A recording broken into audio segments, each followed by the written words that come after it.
stock car racing. Bill France was a man of vision, integrity, wit, and a true leader. Tonight, we dedicate this broadcast in his memory, one of the true giants in the history of American professional sports.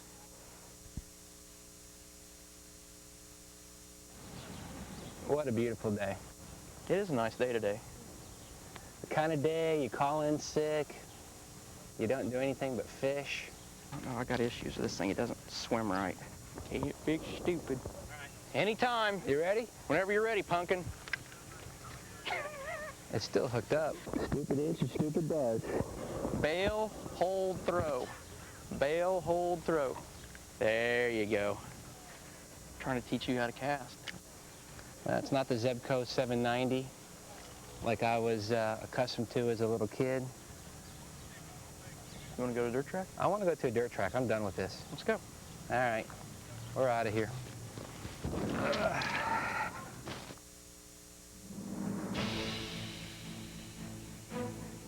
It's all about getting out on the dirt, being able to sling it sideways and have a great time. You've got the best of the best in the Cup Series. All on the same night together. How can you afford to not see that? Good old-fashioned horsepower. I feel the need for speed. I want to capture the checkered flag. I'm sitting in a hot rod today. You need to be fearless. You're going to see a whale of a race. It's going to be fun. Doesn't get any better than that. I just love to race.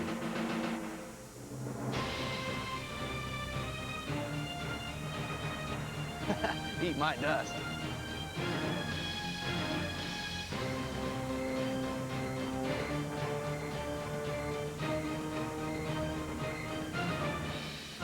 Catch me if you can. 20,000 fans have packed this 53-year-old historic dirt track facility, all coming for a great cause, but all coming to see great names like Jeff Gordon, Kenny Schrader. The list goes on and on.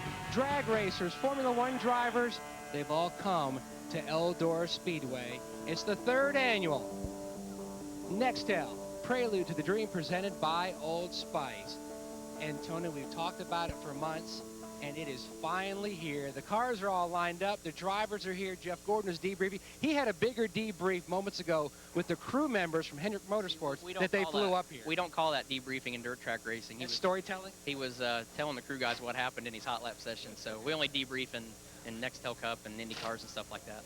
But it's finally here. This is such a huge night for a great cause, and so many people have put so much into tonight. I know you've got to feel relieved that finally we can drop the green flag and go have fun. Yeah, it's been so many I can't imagine what guys like Humpy Wheeler and Eddie Gossage and Ed Clark and guys across the country that host Nextel Cup events. I can't even fathom what it takes to put on a big event like that. It's just to have 20,000 people here and to have 25 of my good friends come here and race with us. It's a huge undertaking. But you know, guys like Eddie Jarvis and Brett Fruit and Mike Arning and everybody at Eldora Speedway and the people from Sprint Nextel and everybody at Old Spice really worked hard and worked together to make all this happen. It was a logistical nightmare because of where we're at. There's no major airports around here. We had everybody coming into 3 different airports, and so shuttling people in and out and just the logistics of making everything happen here. It's on such a bigger scale than what dirt track racing's seen for a long time that I'm just glad we're finally up and going here. And the happiest I've been in the last 30 hours has been just that 3 or 4 minutes I got to drive the car a minute ago, because I wasn't worried about packing the track. I wasn't worried about how we were getting people from the airport. I got to drive, but I'm really excited. I mean, a perfect example, just seeing Jeff Gordon get out of his car after hot laps. He's parked next to me here, and to see the smile on his face, and he's like, man, thanks for inviting me. That's made my night right there, just knowing that just one 4 or 5 lap hot lap session was enough to put a smile on his face. Well, let's take a look now at our Crown Royal lineup for tonight. We're going to have qualifying sessions for 2 laps, and then we're going to have heat races, followed by a B main, and then the 30-lap A main. So a big lineup tonight. We've got some more action getting ready to take place on the racetrack, but now let's go across the garage area to the editor of Speedway Illustrated, Dr. Dick Berggren. Well, you've already heard tonight that Juan Pablo Montoya had never driven a car like this, had never driven on dirt, so he surely needs practice. There was a practice session just a few moments ago but Montoya didn't fit properly into the seat, and as a result, he sat here while the mechanics worked on the seat. Indeed, they are still working on the seat, trying to get him going. How anxious are you to get out there? It's pretty exciting, and it's you want to try to get as many laps as possible. You know, I'm a little competitive, so I want to just a little bit, but I think it's pretty exciting. I think the whole experience is pretty good, and just learning a new world of motorsports for me. You know, I never even imagined you could run on dirt until I came back to the States, so it's pretty cool. And they are still working on that seat, and there's a good lesson for racers all over America. Be sure your seat is right. Don't drive the car if the seat and the belts don't fit properly. Well, Dick, we've caught up now with Jeff Gordon, who has officially taken his hot laps. Now, we're looking at the sheet, and we're looking for the Jeff Gordon name. 15. But yeah, but I was in the last session, so no, I'm not making excuse. It was fun, man. These things are a blast. I'm so glad that I'm here, and well, I think it's gonna be a lot of fun tonight. But you know, it's an interesting car. You know, you got to drive it in really hard into the corner to get to turn. But then the track's pretty slick, so you got to really get off the throttle and be careful for the wheel spin. So we're going to make a few adjustments, see if I know anything about dirt track racing. And I know these guys do. I just want to give them the right information. But we had a lot of fun out there. I'm just glad I didn't spin out because I thought I was going to a couple of times. Well, you last raced here in 1991. How has this racetrack changed in that 16-year period? Well, the biggest thing is changes the car. You know, I've never been in a dirt late model before. I was in a midget, sprint cars, Silver Crown cars. And, you know, those cars are just, you know, really hooked up. But it's amazing what they can do with these things to hook them up. You know, I think I like how equal these cars are, how much driver input is in there. And this track is just a blast. I mean, to me, this is probably the coolest dirt track that there is to race on. Now, looking around your car, I see all your crew members from Hendrick Motorsports, the 48 crew member guys, 24 guys, and I think they were having more fun watching you in this situation than almost you. I mean, they were like kids in a candy store. Yeah, you know what? It's so cool to have support from those guys, and when I first said I was going to do this, they said, hey, can we come? Can we come? We want to watch. We want to watch. So I said, heck yeah. So, you know, Hendrick was, you know, good enough to put an airplane together, bring all those guys up here. And I don't know what was more exciting, you know, me being out there in the track or coming in seeing how excited those guys were to see me on dirt. Well, you can see how excited he is about this event tonight, the 3rd annual Nextel Prelude to the Dream. Hot laps coming up shortly. Let's go upstairs to Mike Joy and the gang. Mike Joy and the gang. The gang is Kyle Petty and Darrell Waltrip. Now, usually, Darrell, you've been out in your Petty driving experience, ride and drive car. You were just on the racetrack. Tell us what it's like. Oh, yeah, I was just out there, folks, so I got first-hand information for you. That water truck is not very fast, and it pushes like a dump truck. Now, I can fill you in on that part. Plus, I was going the wrong way, which if I was in one of these stupid things, I'd be going the wrong way anyway. So, Kyle, but I watched practice. I watched the warm-up, Mike, and these guys are serious, baby.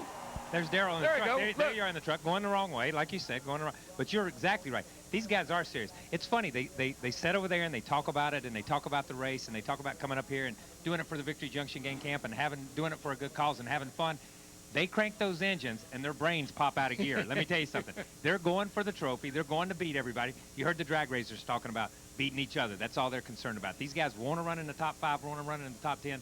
It's going to be a fun race, man. With the, like we talked earlier, with the diverse group of experience and that type thing, it's going to be an incredible race. The field ranges from Kyle Busch, age 21, to Charles Red Farmer, age, I think he's like Jack Benny, he's like 79 and holding. I think Red's 77. I know he's been racing for 59 years. And you know who's standing by in relief for Red, if he needs it?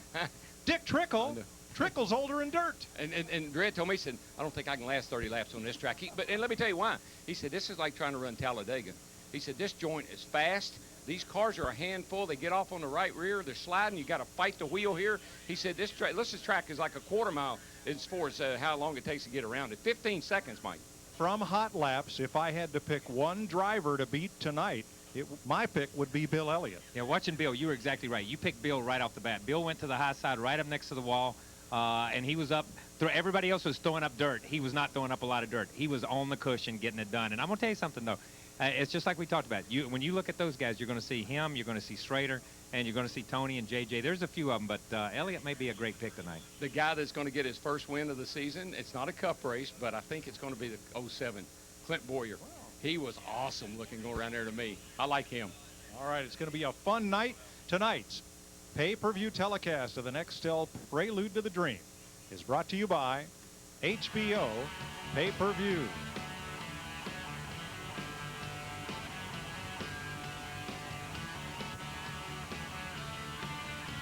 We got comments earlier today from these drivers on transitioning from asphalt or concrete to the dirt at Eldora. There's not many half-mile tracks like Eldora. It's a different world, you know, no doubt. The cars, the tracks, everything about it's different. You don't have a mirrored radios, and the groove changes around a lot. It's car control is what it's all about. You know, when you're in the corners and the car slide, you're actually back steering the car and turning to the right while you're still going around a corner to the left. It's getting used to how that car hikes up and moves around quite a bit and getting it to turn into the corner. I just enjoy being on the edge and being able to race there, race on the edge like that, sideways and getting all you can. Sometimes you've got to be right on the cushion. Sometimes your car might be too tight. You might run right in the middle of the racetrack. So it's a matter of finding the groove that suits your race car, and it's not always the most favorite groove.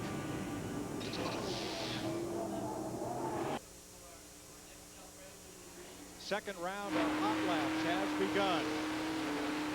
Now, see, I like dirt track. I like short track racing. This is like going back 30 years for me. We're not having practice. We're having hot laps, baby. What's exciting about watching this place is you've got guys out there who are running all the way up next to the wall and guys that are trying to make it work all around the bottom. And you don't see that on a weekly basis at most of your local short tracks or anywhere you go. You always see that on dirt. And what I love about this, I don't know, I'm not really sure. I know I couldn't at my age. I don't think I could do what these cats are doing out there tonight, Kyle. They are throwing these things around there, and they are on the gas, baby. Let's do them. Look at Bill Elliott here coming out of the corner and some of these guys. Montoya's out there for the very, very first time. The first time on dirt. Think about what he's thinking when he's out there tooling around and Bill Elliott comes by looking down at him, sideways, looking straight at him on the inside. You know, I can kind of see how you might get around here by yourself. Oh, yeah. But by golly, I don't know how you race out there when you got to slide around the way you do. But here's the one thing that kills me, Daryl. When I came here for the first time and these guys run on dirt, they don't run mirrors, man. How can you have a race car without a mirror? I don't care about all the other things in the world. I got to have a mirror to see who's going to hit me from behind.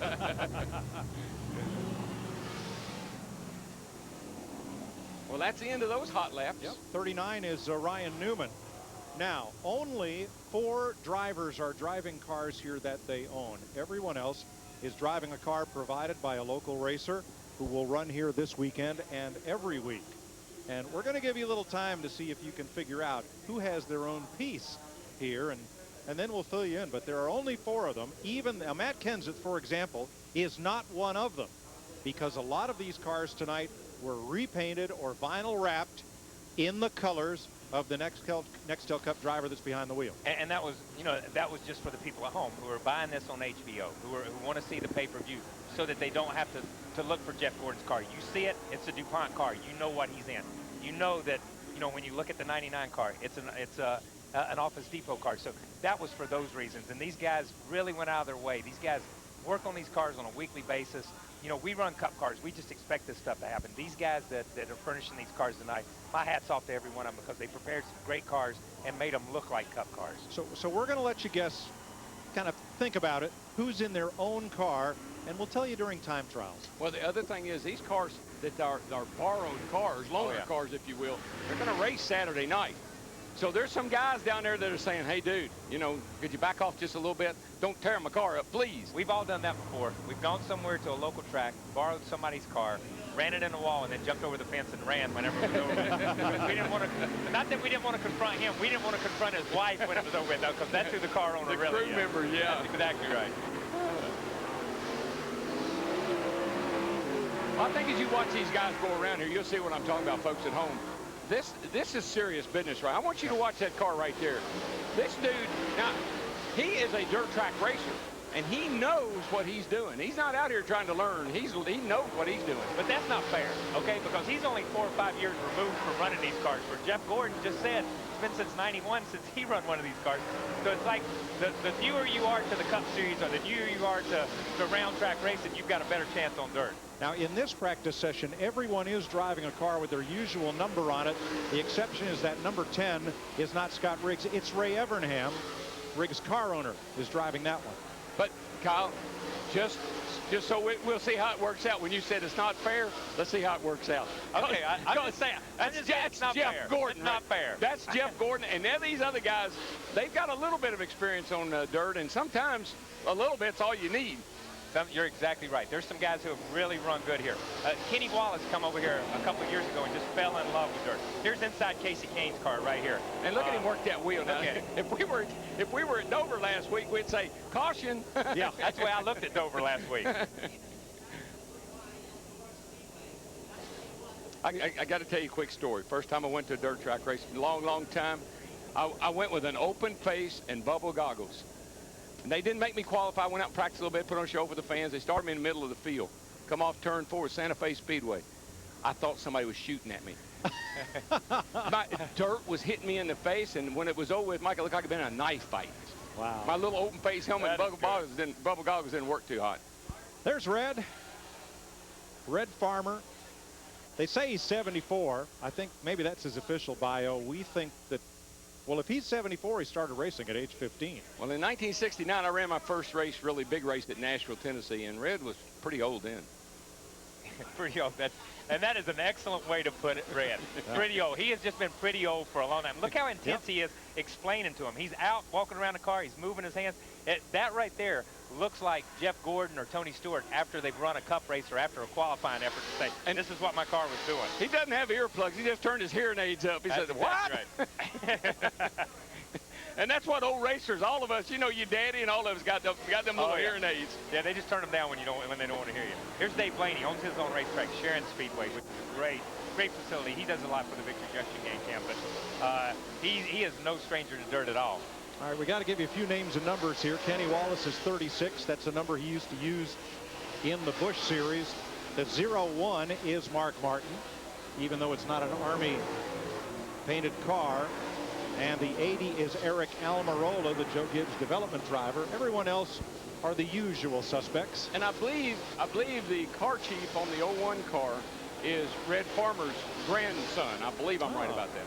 Caution flag, turn 4. And how old would Red Farmer's grandson be? My age? He's 40. Yeah, I was going to say my age. Red and Dick Berggren have a lot in common. Red is the Jack Benny of auto racing. He'll just always be 39. True.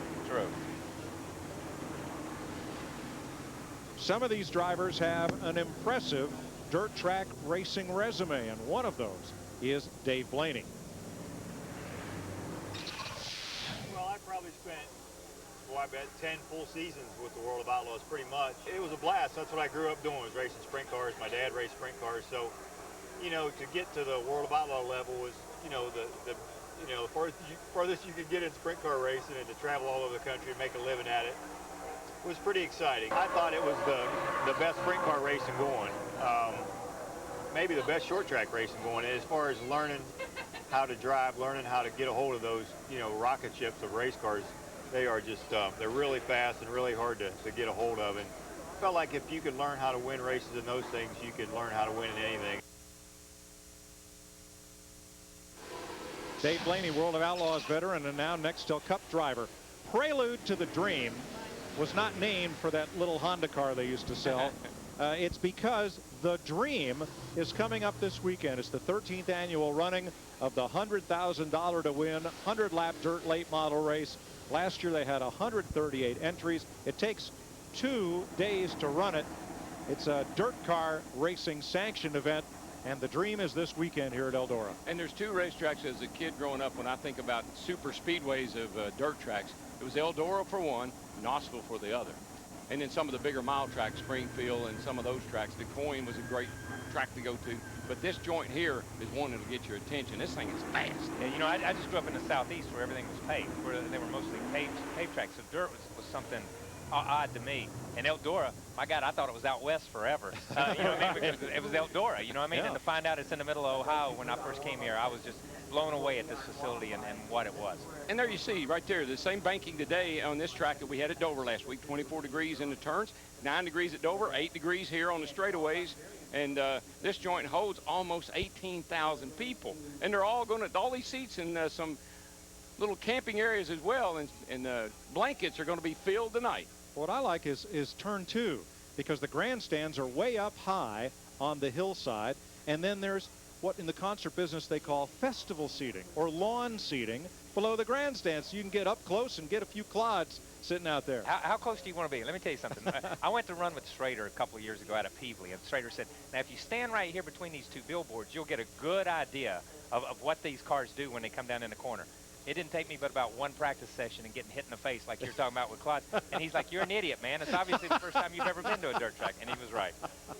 All right, who's fast in hot laps, Dick Berggren? Oh, Bill Elliott is, and I'll tell you what, I've been all over the garage, and the one guy who's smiling more than anybody else is this guy. You're handling this thing like it's Talladega or Daytona or something. Are you as comfortable as you look out there?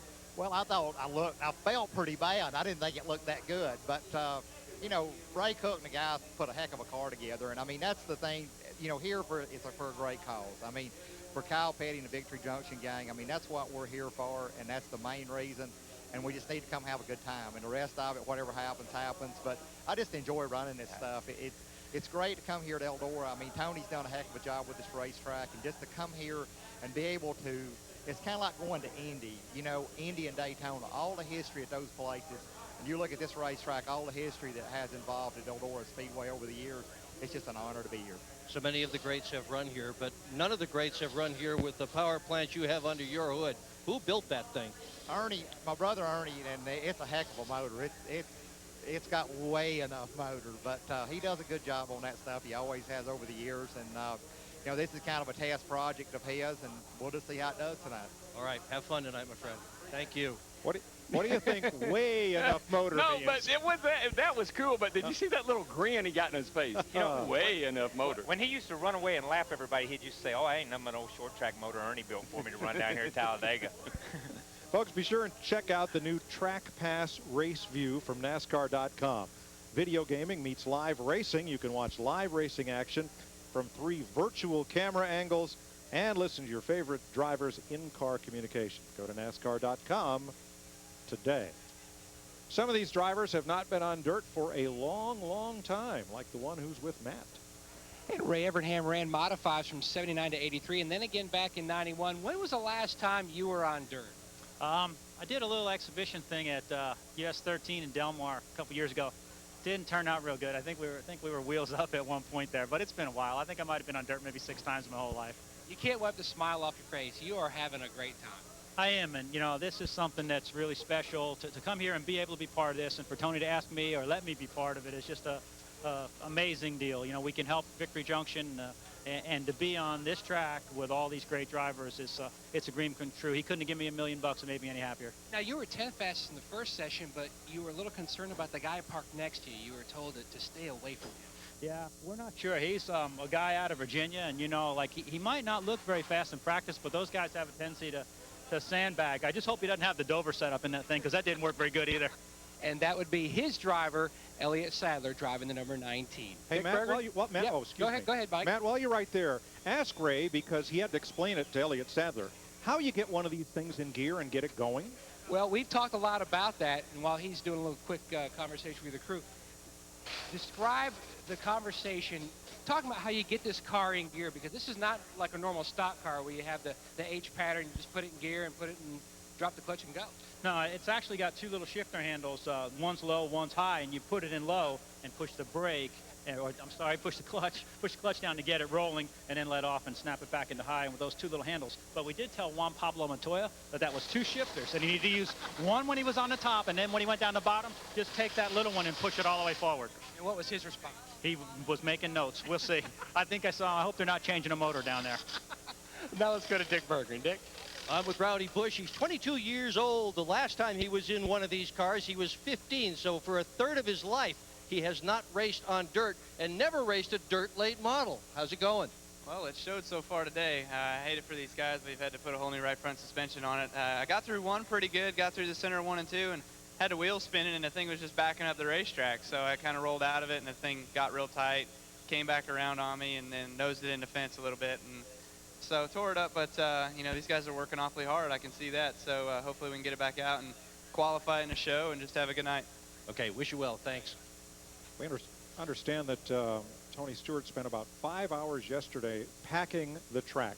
and he's shot here straight from Dover to try to get this place ready to have a great racing surface and facility for his friends to come play on. I just wonder if Rowdy's crew, though, had ever had that much information about what happened, that the car got wrecked. Oh, it got a little bit loose, and then it pushed, and then the tire spun, and then I went backwards, and then I hit the fence. I mean, that's a lot of information. I just usually say I wreck. But you talk about Tony coming out here. You know, this track means everything in the world to Tony Stewart. You know, I think he's tied to this racetrack in a lot of ways. And when he bought this track from Earl and he come out here, he wants not only for the guys that are in the garage area in the infield there to have a good place to race. He wants it to be a great show for the people sitting in the stands and the people that are at home viewing this on TV. We're going to go back to Matt, who is with a racer who is, I think, just about twice his age. He began his racing career back in 1948 in Miami, Florida, and that's the legendary Charles Red Farmer. And if you look at the T-shirt, original Alabama gang member, NASCAR modified champion, what is now the NASCAR Busch Series champion, 67, 70, 71. You can go on and on, his racing resume.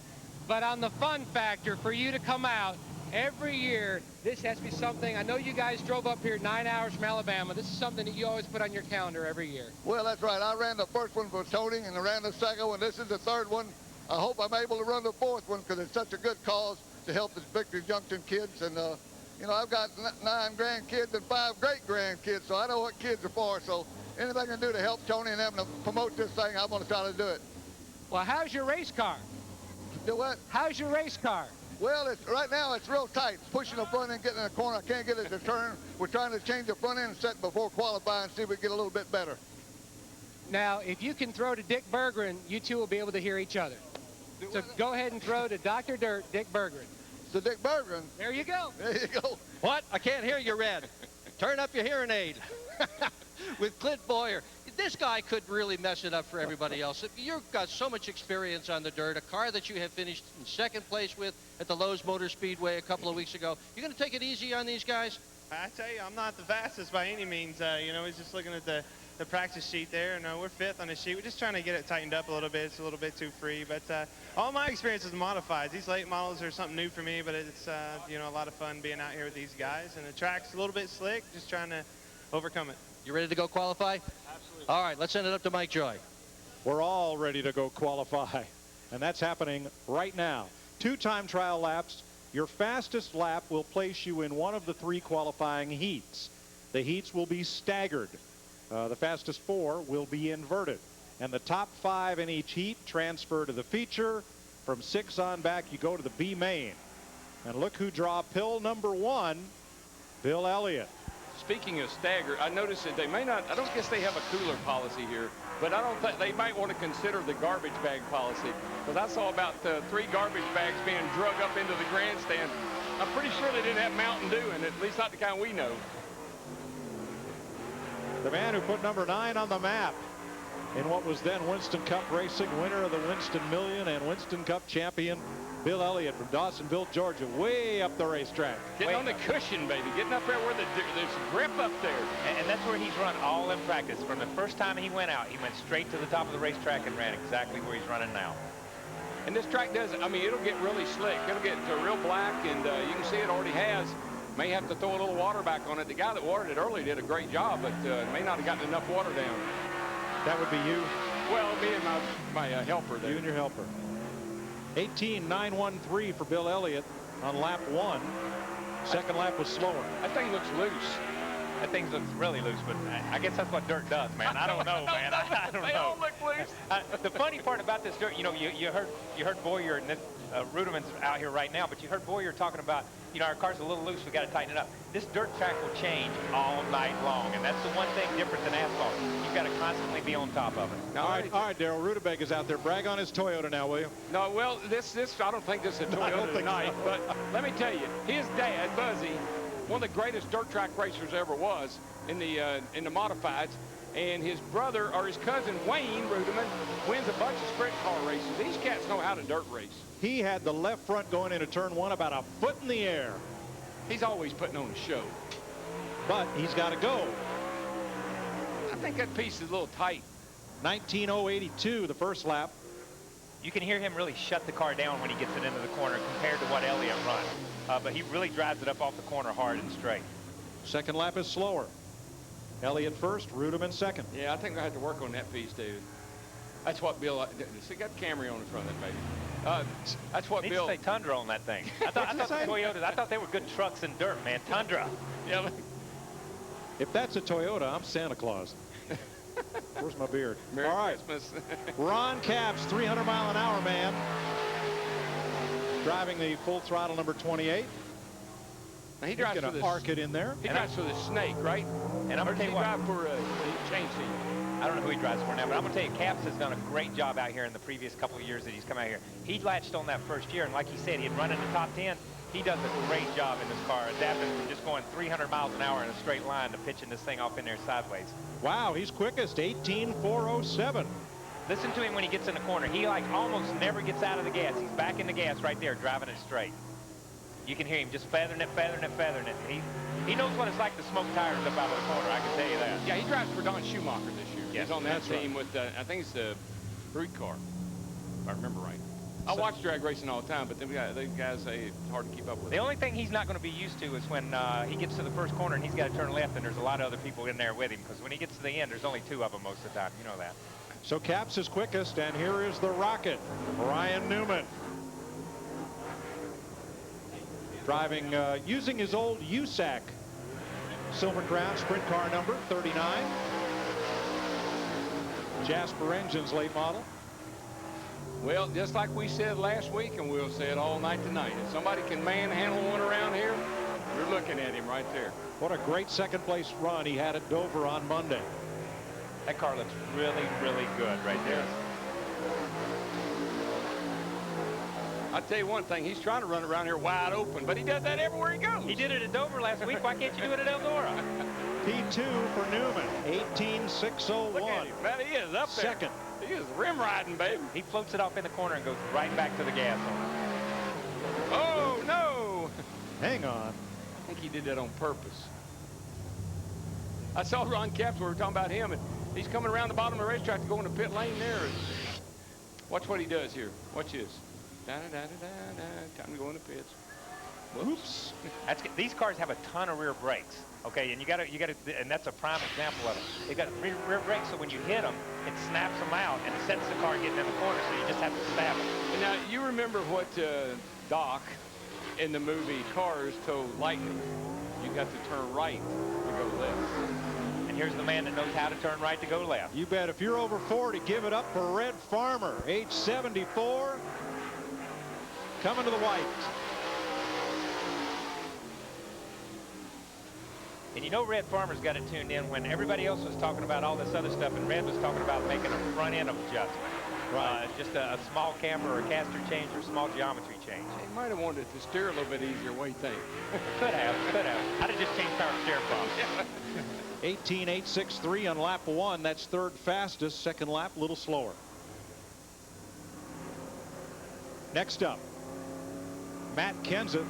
Now this car was getting around there pretty sporty in practice. This thing, Matt was driving the wheels off this thing. When Matt came here from one of the first Preludes to the Dream, he just fell in love with running dirt. I mean, he just had a great time, and has come back every year and has gotten better and better and better. Watch him, Kyle. Now he goes down here, now listen, locks it, just pops it in there and then jumps right back in the throttle. I mean, really hustles the car. But Matt's smooth as silk, and you know that. You watch him run the Busch stuff and you watch him run the Cup stuff. There's not a smoother driver on the Cup circuit than Matt Kenseth as far as working the throttle and working the steering wheel. I don't know if it's going anywhere or not, but it looks good. Not fast, 19.209. He is the slowest of 6 so far. Hey, Kyle, I believe you've got one of these things to handle. You can lap the field. You can get one to just run straight. I don't know why it won't run straight. I don't either. Oh, in the wall. No. On lap 2. That's what Newman almost did coming to take the checkers. There must be a little bit of a berm here or something, because you saw them when they kind of jump out, it kind of sends them out into the wall. You see them right there, and it's boom. That's something right up into it. I never have quite figured out. They call it a cushion. Ain't no cushion, bud. Ain't no cushion. I've been there. There ain't no cushion out there. Carl Edwards on track. Here's Dr. Dirt. Excuse me, Kenny Schrader. Yep. Well, actually, I'm with David Rudiman, and he is one of the many guys who had never seen Eldora Speedway before coming here. What were your first impressions of this place when you saw it? I was completely blown away. I mean, you see it on TV, but it's just like watching Bristol on TV and then going to it. It just doesn't do the track justice. And the place is phenomenal. I got a great car here. The guy's done a great job and having a lot of fun. And he's doing a good job with it too, Mike.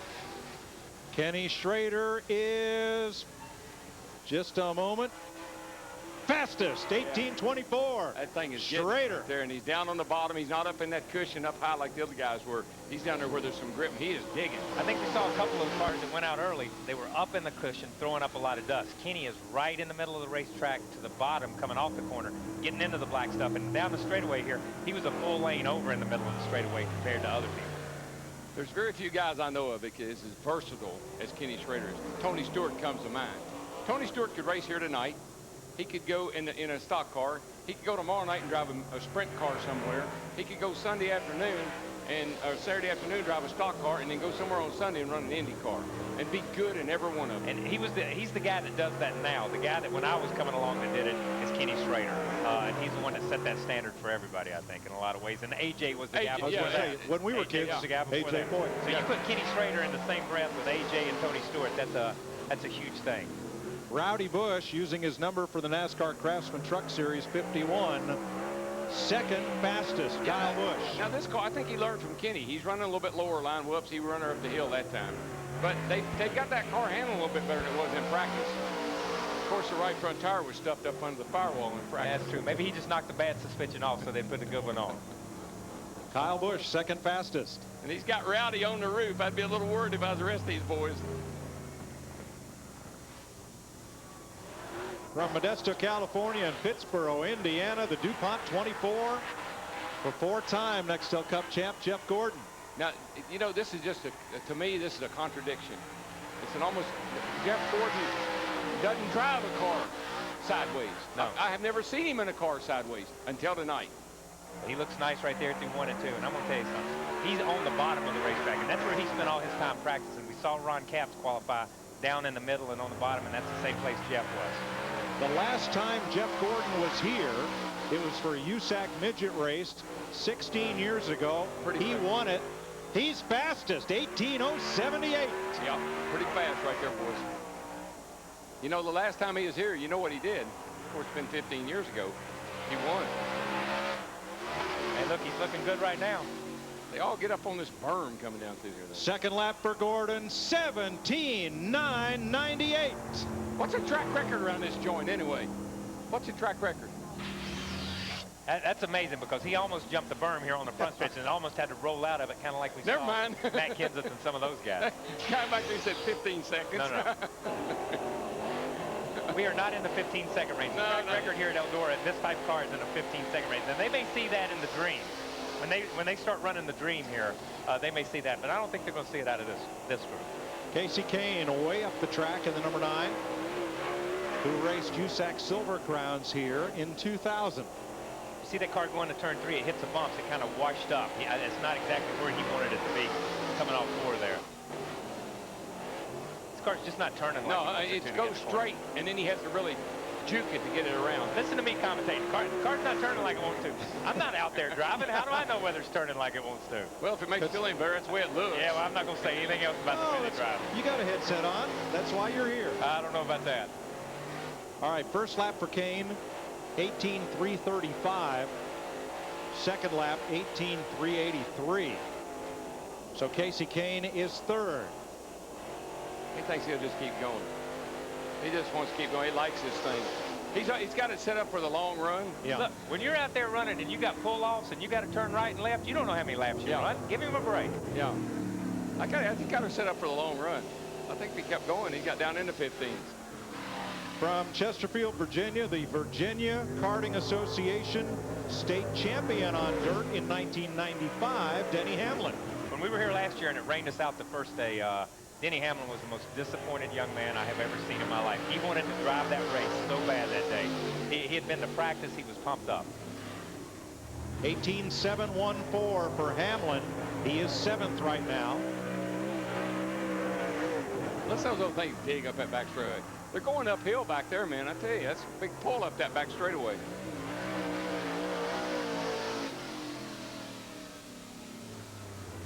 See what, it might not have been the fastest car, but it looked good. It looked good and steady, getting in the corner, and he drove it where he wanted to. When he turned the wheel, it pointed the direction he wanted to. And some of these guys have run faster, but hadn't been that in control. I think to qualify fast, you got to be out of control. Yeah, I think so too. Best I can tell. That's what it looks like from up here. Former NASCAR modified and dirt modified on asphalt racer, Ray Evernham. Whoa, Ray. Tell you one thing, Ray, you're not hurting for motor. I can tell that. That baby was screaming down through there. But this is what's pretty cool about Ray. I want you to think about this. All these other guys every week go out and lay down a qualifying lap.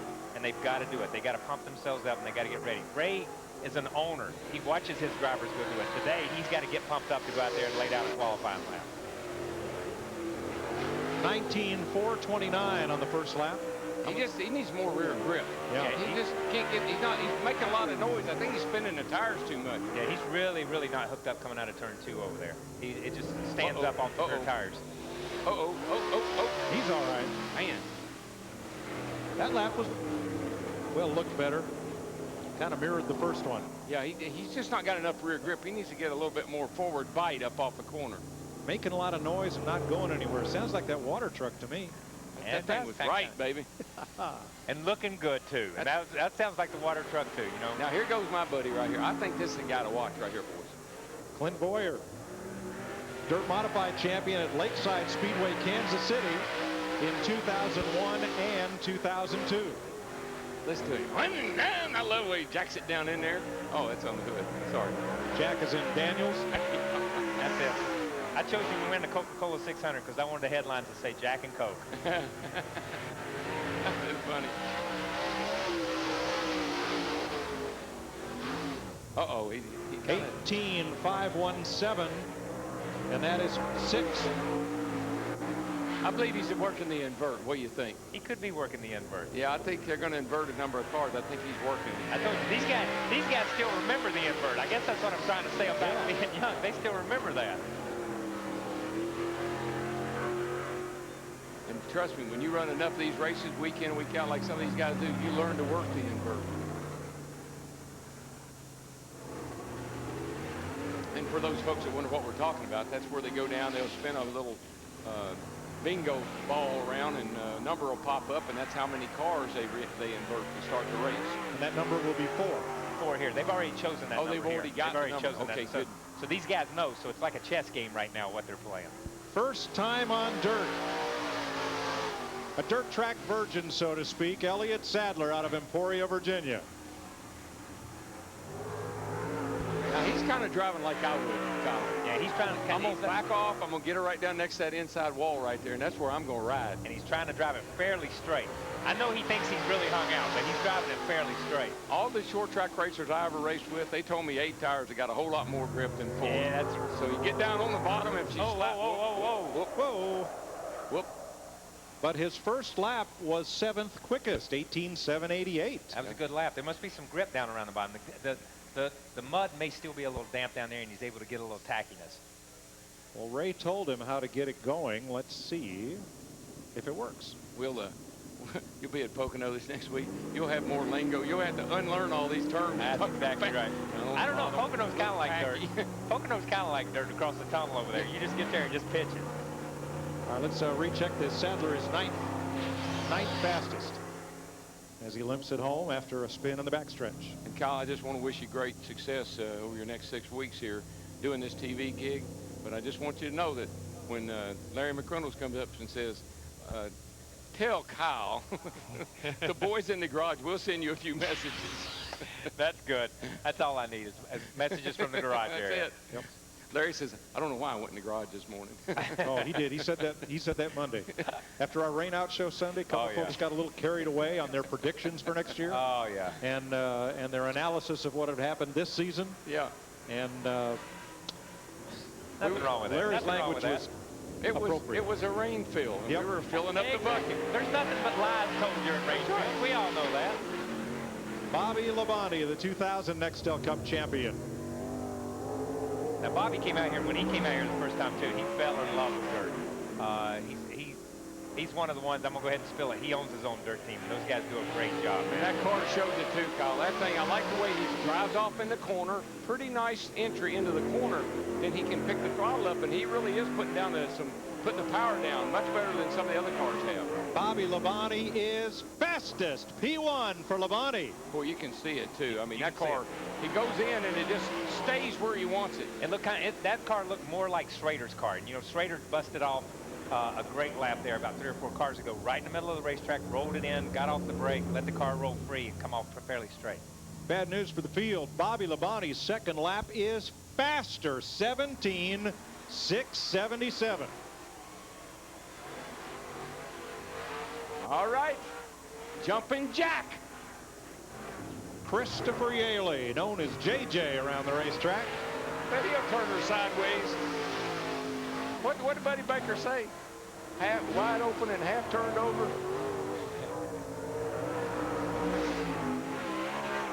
Whoa, Bobby JJ got up close to that wall back here. 2-time Silver Crown winner here. Those are those big open wheel USAC cars that kind of look like big cigars, big stogies with outboard wheels. Pretty good lap. And Yaley's first lap, 18:51. Not a great lap, just pretty good.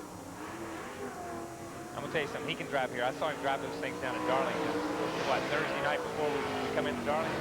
My goodness, I wouldn't have went around Darlington in one of them things for all the money in the world. You know, folks at home, you hear us sometimes talk about the springs are hillbillied, which means that the right front spring is much softer than the left front spring. That's the way these cars are. They're hillbilly.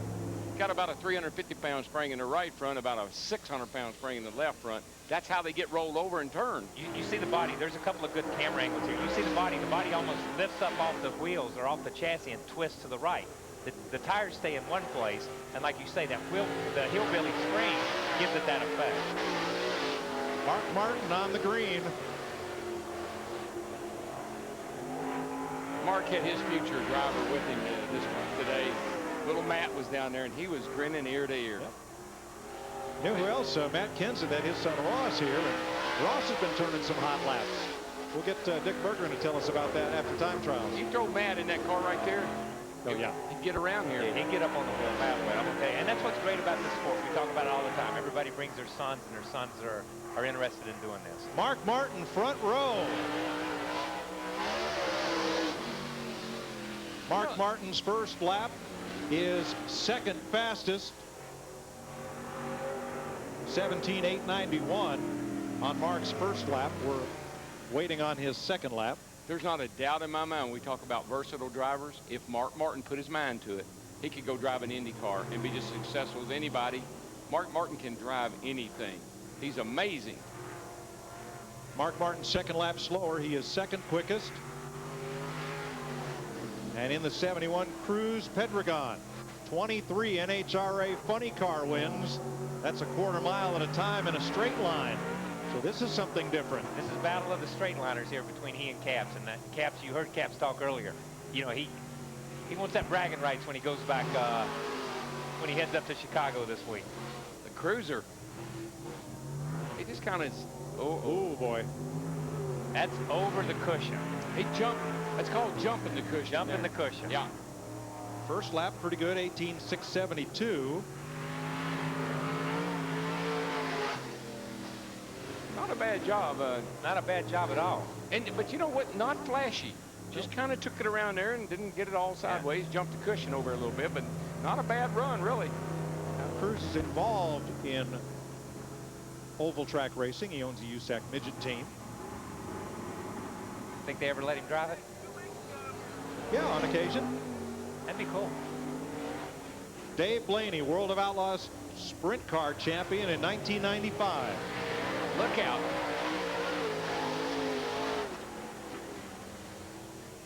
Owns his own dirt track.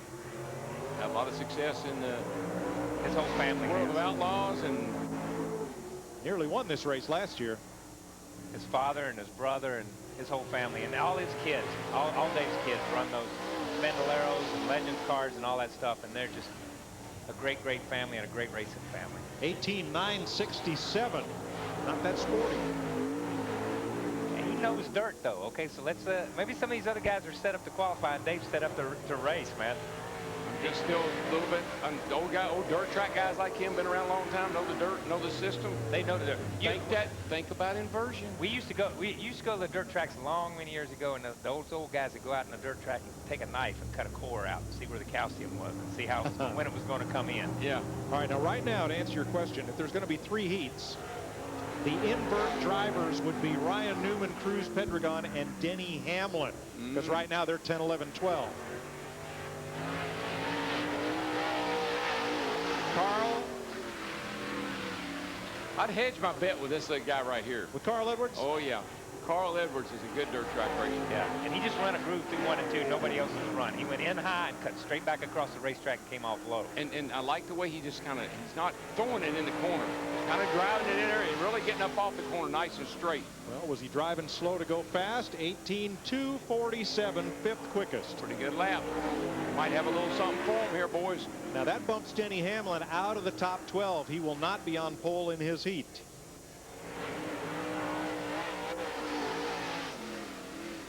Looked quicker. So right now, the drivers who would invert to the front row of their heat, Clint Bowyer, Ryan Newman, and Cruz Pedregon. Oh, boy. The rookie. You know what? As much money as he's made this year, he ought to have the best car here. That's why Tony invited him back. He came out here the first year, and he got a little bit of a bump up. It cost Tony a little bit of money, but Tony said since he had won Daytona, since he had won the Nextel Cup All-Star race, that he could afford it for the whole field. Whatever anybody tore up, it's on Harvick's field this time. Yeah, because he's won almost $4 million already this year. In those 2 races, Those 2 races are $1 million each. Then he's won about $1 million something in purse. As we should point out, this is an 2 something. This is an invitational. You just can't show up. You have to be invited. That's why I'm in the booth this year. I didn't get invited back.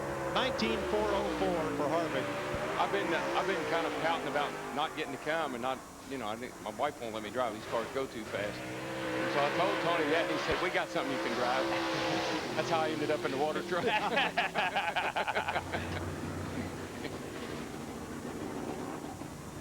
What was Harvick's second lap there?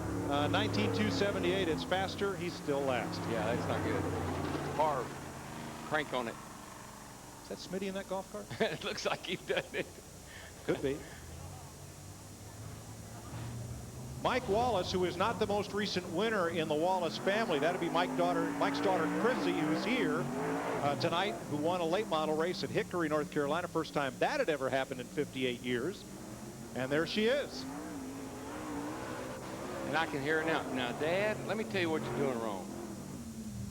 You're just not getting back on the gas quick enough, Dad. It's not rolling through the middle, and you're wasting a lot of time. My daughter Montgomery Lee doesn't even drive, and she tells me that.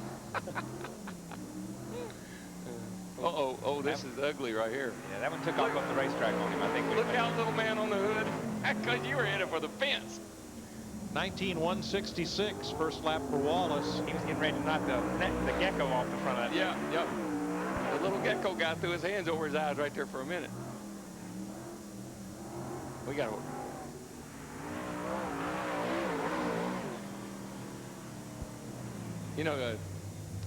Tony Stewart sponsors. Look, she's getting a cell phone call. Oh, yeah. Chrissy, you're on TV. No, she's getting a cell phone call saying, "Mom, will you talk to Dad and tell him let me drive his thing?" That could be. But Tony sponsors her car. Yeah. But that just shows you how involved Tony is through all parts of racing. Owning a track, sponsoring cars, helping people helping people realize their dreams, just like he realized his. All right, here it is, the most anticipated moment on dirt this year. Juan Pablo Montoya in the Hamlin 42. Another dirt track virgin. Montoya, his first competitive lap on dirt ever. Let me tell you, though, he is competitive. As he said that in his interview. He may not get it going too good here for a little, but you give him a little bit of time in this piece.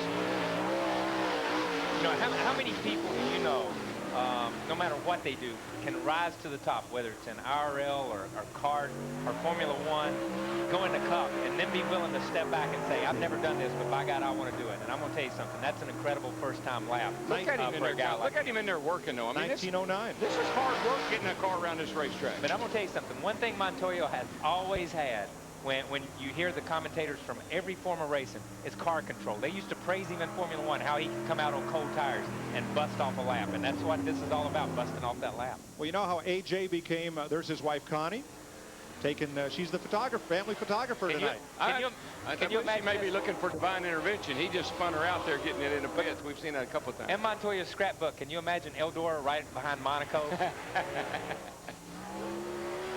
Driving the Jenks 36, the shy one, Kenny Wallace. You think he's laughing in there right now? Oh, this is serious. No, not right now. If he was laughing, we'd hear it up here. He's a race car driver right now. And this Kenny Wallace, the race car driver right here. And he came into his own on dirt a couple of years ago over here, and he has been running a lot of dirt. And he looks forward to this race. He looks forward to coming here and showing these guys how he can do it. 18.845. That is 15. And it's still Bowyer, Newman, and Pedregon who will benefit most from these time trials. They're 10th, 11th, and 12th. Well, he owns this car, and he spends a lot of time playing with it. And I'm going to tell you, he was almost smoking the right rear up off of 4 there. Like he was. Some of these guys, Kyle, are just having a terrible time getting power down. Yeah, and he slowed down a lot on the second lap. But coming out of turn 4 here, it was almost a little bit of blue tire smoke coming up out of him. There's Juan's little boy right there, and his wife. His wife's going over saying, and tell me why we're here one more time. Yeah, tell me why we're on this dirt right now. Tell me why we come up here one more time. And there was Bobby and Tyler walking across the screen at the same time. It's just good to see all these guys bring their kids out here. Eric Almirola out of Tampa, Florida. Joe Gibbs, racing development driver. Has Eric ever run a lot of dirt? He raced on dirt in go-karts as a kid. He ran in last year's Prelude and has one other race in a dirt late model. I like the way this car gets around the bottom, though. I like cars that are rolling the bottom the way some of them are. They get in. See, he's not sliding it in. He's driving it in, and then he gets on the gas, and he gets a nice shot up off the corner. Yeah, these cars, you know, there's 5 or 6 of them that we've watched qualify that have really positive front ends. When they point them to the inside, they go to the inside. Yeah, it's that setup on the springs, Kyle. They just roll over on that right front. That sucker's gonna turn. 18.51 on the first lap for Eric. That is 19th quickest. Second lap is slower. We're about to run out of cars. One to go. There's Denny Hamlin chatting up Miss Eldora Speedway. And this is her last night. There will be a new one crowned this weekend. So what better way to go out than with all the Cup drivers here to have your last photo? Hey, what do you think he's saying? Have you ever been to Pocono? No, he just told her to say, hey, watch this. My boss is going out, or my teammate's going out. Maybe he said, I'm Denny Hamlin. Have you ever seen me on TV? Well, here's the owner and promoter, Tony Stewart. The fellow who owns Eldora and who put this event together, and yes, this is his own car. Oh yes, and it's going to be fast. And it's only fitting that we start with Bill Elliott running the high line and end with Tony Stewart running the high line. I mean, that's right up there where that's position A. That is up against the rim and on the gas. 18.07, third fastest. Come on, excuse me, Smoke. Fourth fastest. Come fourth on. fastest for Smoke. He's back in the gas right there. This looks pretty good here. He was pretty steamy through 3 and 4 that time. What'd he do? 18.004. Still fourth fastest. And they're going to invert 4 in each heat. Now that's what this place looks like empty right here. Yeah, that's Tony. Kids painting numbers on seats. Tony helping them. Supervising operations. And then he spent 7 hours yesterday, 7 hours, packing the track. Think he wore out any Nextel phones while he was talking, while he was riding around out there? I bet he wore out 2 or 3 Nextel phones out there. But how many races, Tony, Kyle, did you come home from and frustrated and not had a very good day, and you wished you had something like that to do? That's exactly right. And I'm sure he wished he had it, but I mean, he wants this place to be perfect. Let's check with Dick Berggren downstairs. I rode around with Tony for a while this afternoon, Mike, and I can assure you he was nowhere near his telephone, but he did have a huge grin on his face. He was so focused on getting the racetrack conditions absolutely perfect for tonight's event. He has indeed controlled everything that has happened here to prepare this surface. It is his focus. By gosh, so far it looks awful good. I tell you what, he's sitting on the scales down there right now. You know what was interesting? I was kind of hanging out down there during the drivers' meeting. They actually have rules for this thing tonight. There are a few. And that just blew me away. I think in the past we just came out here and raced. So, I mean, to go through all the stuff they've done has been they're taking this dead serious. We got a very special event going to happen down on the track. Darrell Waltrip will be part of that. He gets to strap his helmet on one more time. He will not be driving the water truck. He'll be driving something really special. That's coming up in just a little bit. You're not ready for the drop of the green flag until you've seen NASCAR Race Day built by the Home Depot. Tune in as the Race Day crew gets you strapped in and fired up for NASCAR's biggest events. NASCAR Race Day built by the Home Depot, every week live and only on Speed.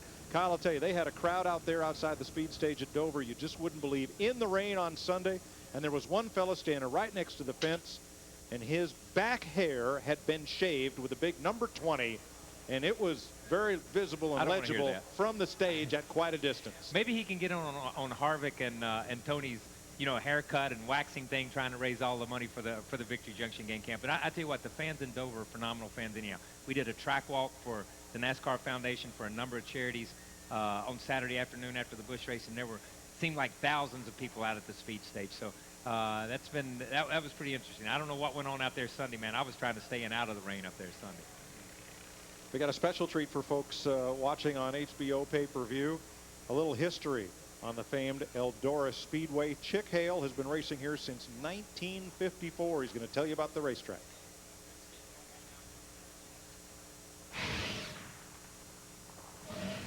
(1954). I was at Eldora, the first race that they ran here at Eldora Speedway, and last year was the first year that I had not got to run. The track was flatter, smaller, and of course you didn't go as fast. It don't forgive you too much. You've got to be smarter than the racetrack sometimes, and you've got to know how it is, what's changing, because the grooves in this track do change as you race, and you've got to be able to move with them. We used to have an old raggedy fence around it and everything. You had to be real careful. Now you got a cement wall that don't move. I guarantee you, you can't move it. I've tried it. Always did think you needed a wheel on the right rear out there against the wall, but I never seen anybody do it. I had fast time at the first World 100, and I had the car to beat. But things didn't go. We was lapping a race car, and he broke a axle, and the wheel come off. And Larry Moore ran up over the wheel, and the first thing I know, I seen him flying upside of me, and I thought, oh, that's gonna hurt when he comes down. And it did. He come down, he bounced over, he hit me and bounced me into the inside wall and kind of messed me. I ended up 10th in that race. Should have won, but I didn't. But I won a lot of championships here at Eldora Speedway. Some of the best race car drivers around ran at Eldora Speedway. A.J. Foyt, all of them guys run here. Jeff Gordon run here. I run with him. The cars that it draws is the best cars around. And the people that come watching, Lord, they come from New York, they come from Canada, they come from everywhere. And in fact, in my mind, it's one of the best racetracks around. Oh, he'd work all night long on that grader to get that track ready to go and race. He lived and breathed it just like the rest of us. A lot of times the guys would say, well, you come with us and go talk to Earl, maybe we can change the way he's doing things. I said, no, not me. I said, Earl owns this racetrack. Earl tells you what to do. If you don't like it, he'll tell you you can go leave. And if you want to come back and run, come back and run. But you run according to his rules. Any man that owned a track like he did here and run it the way he did, he knew what he was doing. Tony has fixed things up and made it a lot better for the fans. He's treated us all good. And I think in the end, he's going to receive it back same way. I think he's right. Take a look at this list, this honor roll of famed drivers that have competed here at Eldora, beginning with Mario Andretti. Chick mentioned A.J. Foyt. That's truly amazing. And that was a great piece right there. But yeah, I think he's pretty much said it all. You know, Earl live, breathe, sleep, eat this racetrack. Tony Stewart does the same thing. He may be off in Pocono this weekend. He may be off in Dover. He may be somewhere else. But Tony's heart is still in this type of racing right now, and then the local short tracks. Well, Tony has a great sense of racing history. He also has a great sense of humor. Dick Berggren is with an example of both.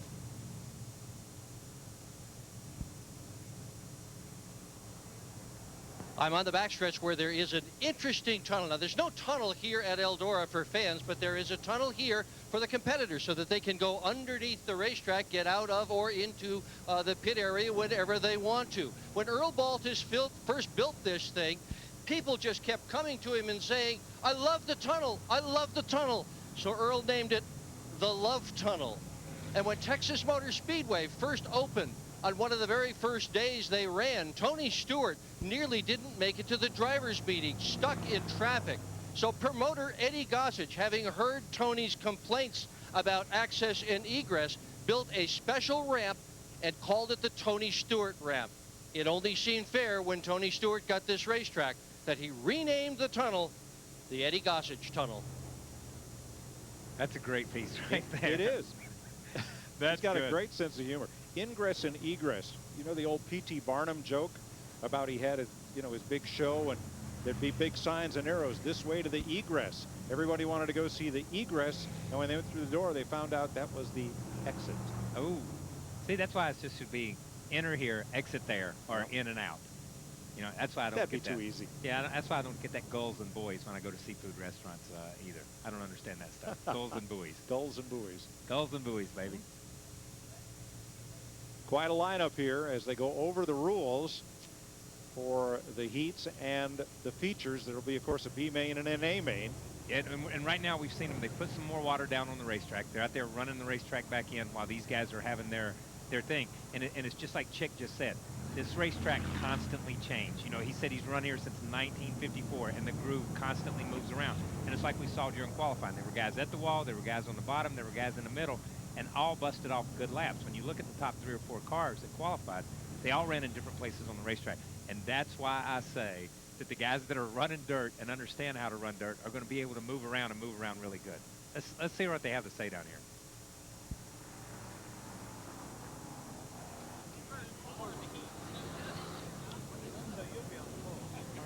Well, Mike, we're down here at the start-finish line, and probably one of the biggest conversations right now is a big bench racing session of who qualified where and being impressed with each other's laps. And the guy who was on the pole was Bobby Labonte. Great lap by you and your guys there. It was the guys. It wasn't me. I don't know. I'm still not sure exactly how that happened, but I'm sure I'll fix it here in a little bit. But no, I mean, it was, we just did, Earl and those guys and Jason and Matt, they just did the right thing on our Lifelong Locks Mopar, and, hopefully we can see what we got for the heat race. One neat thing that we're seeing down here is a lot of fathers and sons. Yeah. I see a little Chase Elliott. I've seen your son. It's a very special night, father-son night for you and a lot of guys. It really is, and Tyler's over there hanging out with Dave Alpern with Joe Gibbs Racing on the licensing thing, so hopefully we can get us a good deal on some licensing product coming out here, learning the whole program, so yeah, it's pretty cool. Matt's got his son here, so it's a lot of fun. Well, Mike Joe, we're getting ready for driver intros coming up shortly, and DW's down here. He's getting ready to make a historic run himself, like you mentioned, here at Eldora. I wonder, is he debriefing Juan Pablo, or is Juan Pablo debriefing Darrell? That is an I'm not excellent really question. sure. Yeah, have we ever heard? Has anybody in this area ever heard? Has anybody in this area ever heard anybody speak like Juan speaks? Has that accent ever been run here before? In Ohio? In Ohio, or Eldora. How about Bill Elliott's accent? Now, that's true. That's true. This could be like the night of accents. Or Kenny Wallace's laugh. All right, let's have a look at the Old Spice starting lineups for the qualifying heats. Remember, the top 4 are inverted in each heat. So there's qualifying heat number 1. Bill Elliott and Juan Pablo back in the 4th row ahead of Kevin Harvick. Bowyer gets the pole. He was the 10th fastest, I believe, in time trials. Eric Amarillo on the pole of heat number 2 here. Kyle Busch on the outside, and then you got Carl and Mark and Cruz, Mike Wallace, Kenny Wallace starting nose to tail. Everham's starting shotgun on this field, but you got Blaney back there in row 4. And the final heat, 4 rows deep. Boy, what a talent pool that is. That will be a race right there. Oh, yeah. I think it's going to build to the crescendo. The third heat race will be the race. Montoya pulls out. Stewart. Darrell's debriefing Bill now.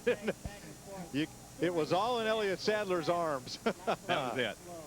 Now, we'll have 3 10-lap heats. The top 5 finishers go straight to the feature event is called the A main in dirt oval racing. See, I never understood that. That's why I just grew up where you just run, you know, even the 125s, now the 150s at Daytona always confused me, and they were the closest thing we had to heat races. And this year, they were the most confusing of all. Most confusing. Oh, my gosh. We don't have enough time tonight to tell you how to qualify for the Daytona 500 anymore. It used to be pretty simple, but the rest of the field goes to the B main, what you would call a consi in pavement oval racing, and that determines the final starting spots. But let's be real clear. Everybody's going to race in the feature. This is not like other races where we have heat races and guys get eliminated. No matter where they finish, this is still a qualifying process to determine how everybody's going to be in the feature. So just because your favorite driver doesn't finish in the top 3 or 4 in the A main or whatever, he still makes the feature. Tony is either giving or getting a check. Let's see which. For those that don't know Earl that well or do know Earl, he had a broken hip, and that little overhang, the little box up there, he's up there, and it's the little old guy with the bill of his hat bent up straight to the sky. So that's the guy that's responsible for building Eldora Speedway and you know, giving us a place like this to carry on the tradition. And if it weren't for Earl or Bernice, we wouldn't be here tonight. And tonight we have a lot of great people making this event possible. Yeah, you know, I can't say thanks enough to Nextel. I mean, thanks to Nextel, we're here for a 3rd straight year with the Prelude to the Dream, and this year with HBO and Old Spice sponsoring that portion of it. I mean, we've got something awesome, guys. I mean, we're setting history tonight with this race here tonight, and you guys are all a part of it. Ladies and gentlemen, Tony Stewart. Racer, promoter, and pitchman. And now on the stage for our official driver introductions tonight. You know him well from TV. He's got the voice, and he knows the dirt on every one of these guys. Ladies and gentlemen, Matt Yoakum. Well, thank you. Now let's get ready for our lineup for tonight's heat races so that we can work our way to the big 30-lap A main event. And there's already been a lot of talking back and forth with the different drivers talking about each other's laps. And I know that Kyle Busch was impressed with Clint Bowyer's laps out there. He told me that as well. But let's start out heat number 1. And starting on the pole will be the 07 Jack Daniels late model Clint Bowyer.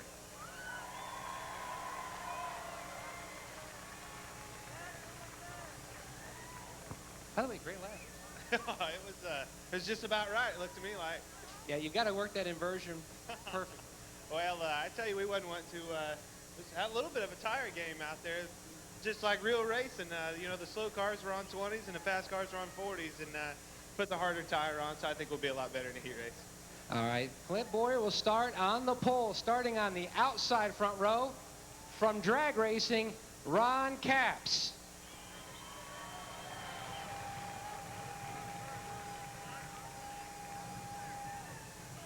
Starting on the inside of row number 2.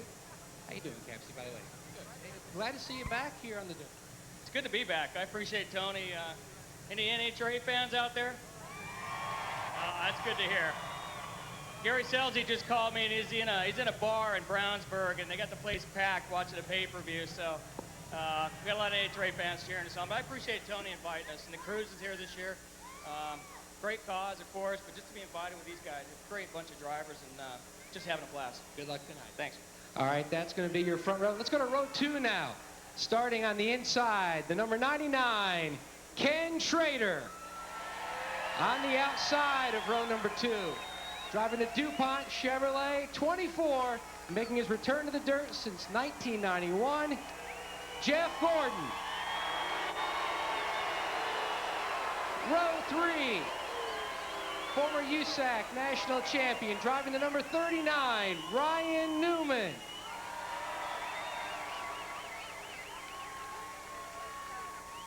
On the outside, let's see, you were a little slow there, so we just moved ahead to your right. But hey, great lap. Thank you. Starting alongside, driving a Dodge, number 19, Elliott Sadler. Row 4, former Daytona 500 winner, number 9E, Bill Elliott.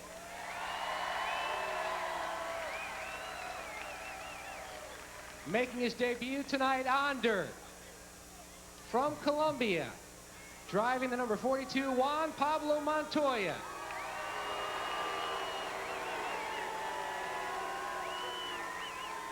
Moving on to heat number 2, starting on the pole, from Florida, NASCAR Busch Series driver number 80, Eric Almirola.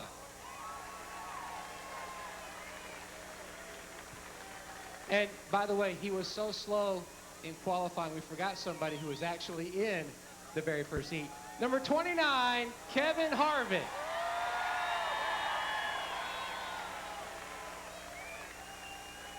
On the outside of heat number 2, Rowdy Busch, Kyle Busch driving the number 51.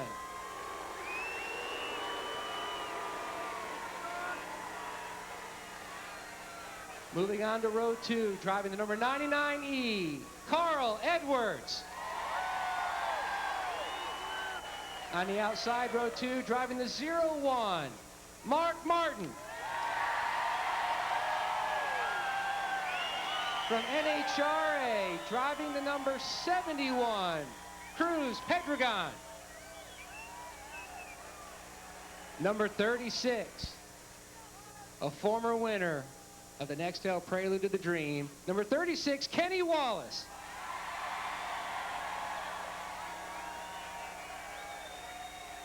Inside row 4, somebody who almost had the race won last year, number 22, Dave Blaney.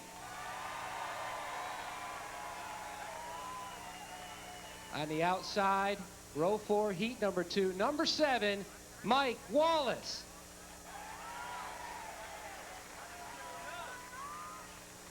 Former Daytona 500 winning crew chief, former championship winning crew chief on 3 separate occasions, driving the number 10, Ray Evernham, rounding out heat number 2.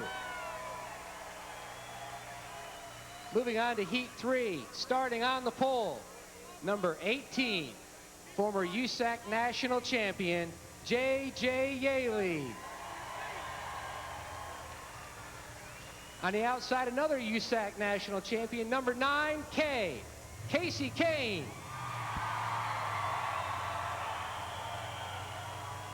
On the inside, row 2, number 20. He loved this place so much that he bought it, Tony Stewart. On the outside, the fastest man tonight, number 43, Bobby Labonte. Inside, row number 3, number 11, driving the FedEx Chevy, Denny Hamlin.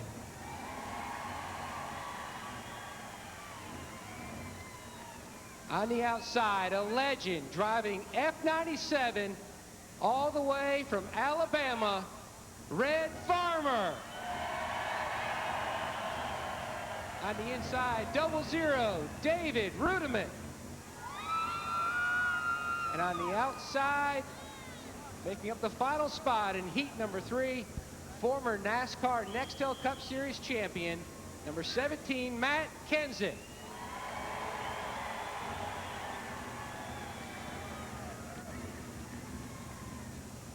And the drivers are making their way to the pickup trucks to take their parade lap around this famed historic half mile. And Mike Joy, our legend, Darrell Waltrip, is getting ready to lead the field.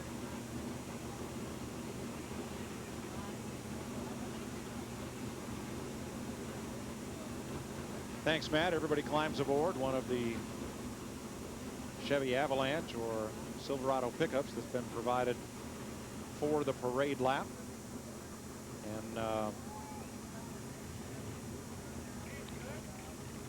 trying to get Darrell going here in a car that was raced in ARCA on dirt, a 1968 Ford Torino Cobra that was raced by former ARCA champ, NBC commentator, Daytona 500 winner and Winston Cup champ Benny Parsons, who won the ARCA race here on Eldora's dirt, August of 1968.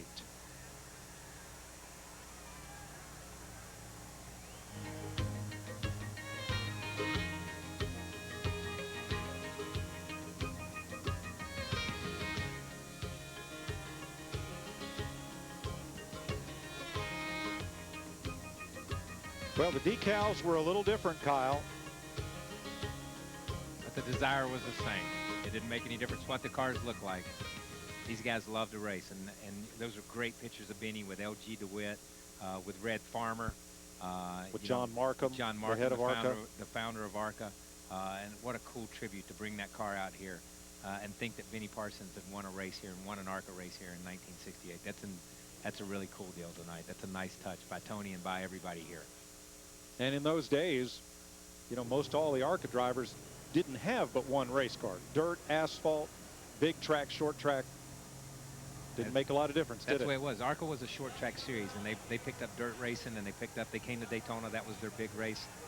You know, that's where I started. I ran my first race in an ARCA race, so it was pretty cool to see those guys bring the cars and run them everywhere.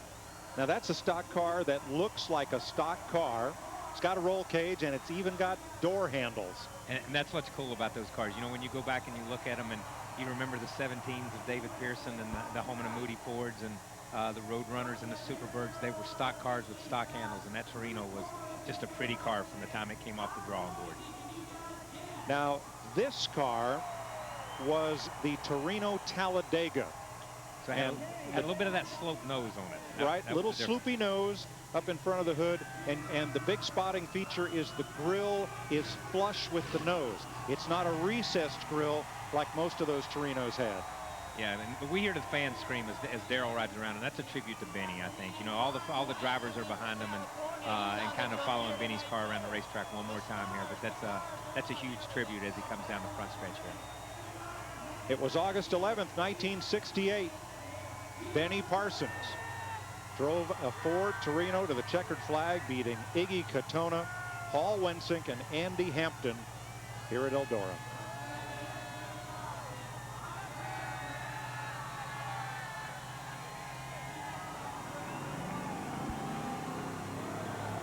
Here are the Cup guys here tonight, and this is always cool. And I think this is one of the neatest things that the Nextel Cup Series and NASCAR has done in recent years is put the drivers in the back of cars and ride them around the racetrack to wave at the fans, because if not for the fans in the stands, we wouldn't be here. Who's the fellow in the hat? That's my man, Ron White. Blue Collar Comedy Tour. He came down from, you've probably seen him on some HBO specials on some of that, and he's just a great guy, and he came out tonight to help support the Victory Junction Gang Camp, and he's just a big race fan. He's been to Talladega. He's been to a lot of races, so I was glad to see him down in the infield earlier. You ever notice the older Red gets, Red still does all the cool stuff, like a goatee, and he's got his Powerade with him, and you know, like all the young drivers, they got their sports drinks, they got their goatee, they got their sunglasses. Red's right there with him. The only thing he's got different than all the young guys is he's got a set of hearing aids that he uses every now and then.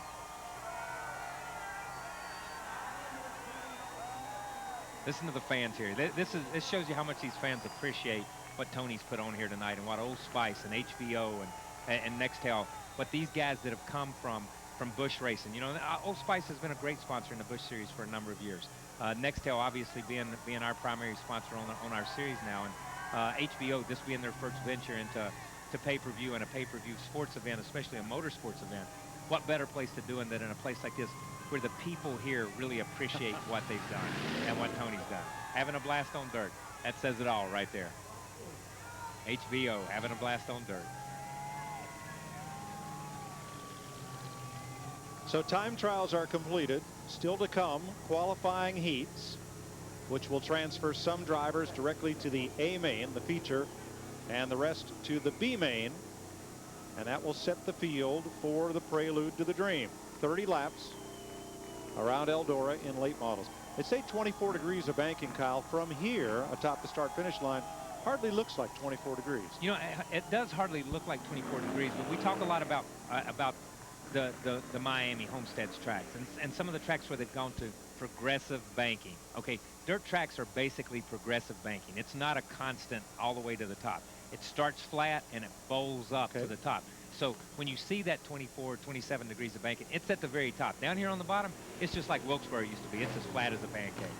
Daryl's getting a little feisty. They took Daryl out of the water truck, and he's getting a little feisty. Getting a little racy there. Bergie. Well, Mike, before tonight's race, I spent a lot of time in the garage area talking to team owners, and I asked them about crash clause. Well, there isn't much of a crash clause. So I asked them, why bring an expensive race car? And these things are worth $20,000, $30,000, $40,000 a piece. And I asked these guys, why bring a car out like this and just risk it when there's really no crash clause? And they said, because we just wanted to participate in Prelude to the Dream. There are 5 backup cars here in case anybody needs one. Anybody loses a car in their heat, they've got a backup car right out here, ready to go. This is one of them. But I think that says a lot about the respect that these owners that race here have for Tony and for these drivers that have come out. They're turning their babies loose, you know, with a Matt Kenseth and with some of these guys to go out there and run them. So that shows, I think, the respect that Tony has in the motorsports community, but especially here at Eldora. Time for opening ceremonies here at Eldora. Let's go trackside.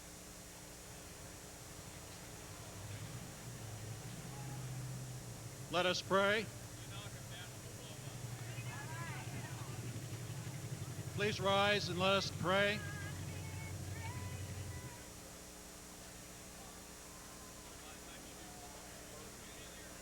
Almighty and sovereign God, we thank you for this beautiful weather which allows us as a great racing family together at Eldora's Prelude for the Dream night.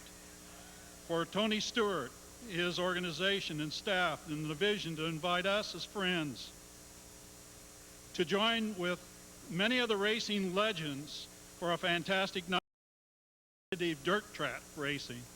We praise you, Lord, for the owners, drivers, teams, sponsors, and the Eldora staff. A safe night home.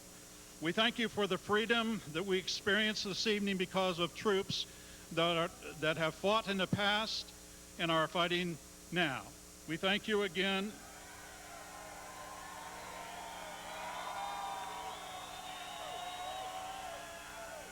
We thank you again, Father, for the protection that we receive and the freedom that we have.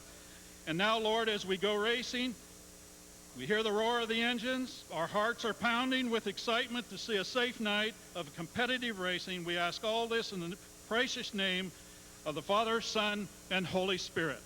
Amen.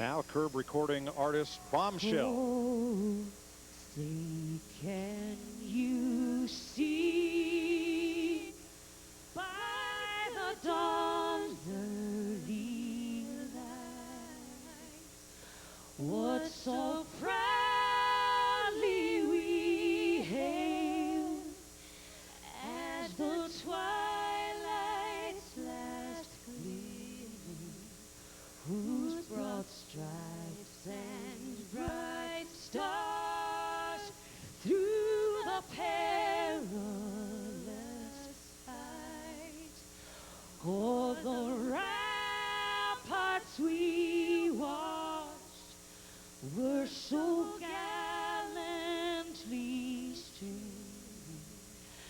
and the rockets' red glare, the bombs bursting in air, gave proof through the night that our flag was still there. Oh, say does that star-spangled banner yet wave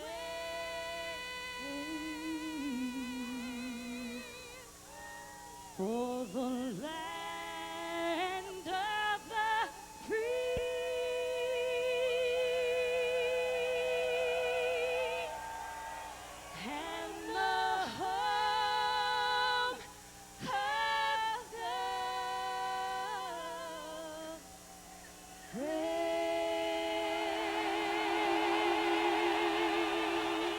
Ladies and gentlemen, from Curb Records, that's Bombshell. Bombshell.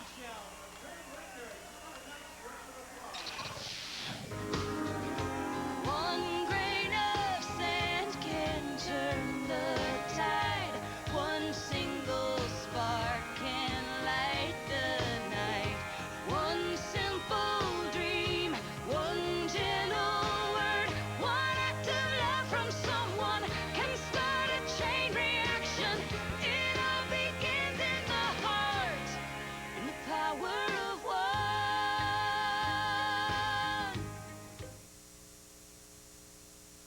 The Power of One is Bombshell's latest single. And we are set to line up the qualifying heats. Daryl will rejoin us in just a moment.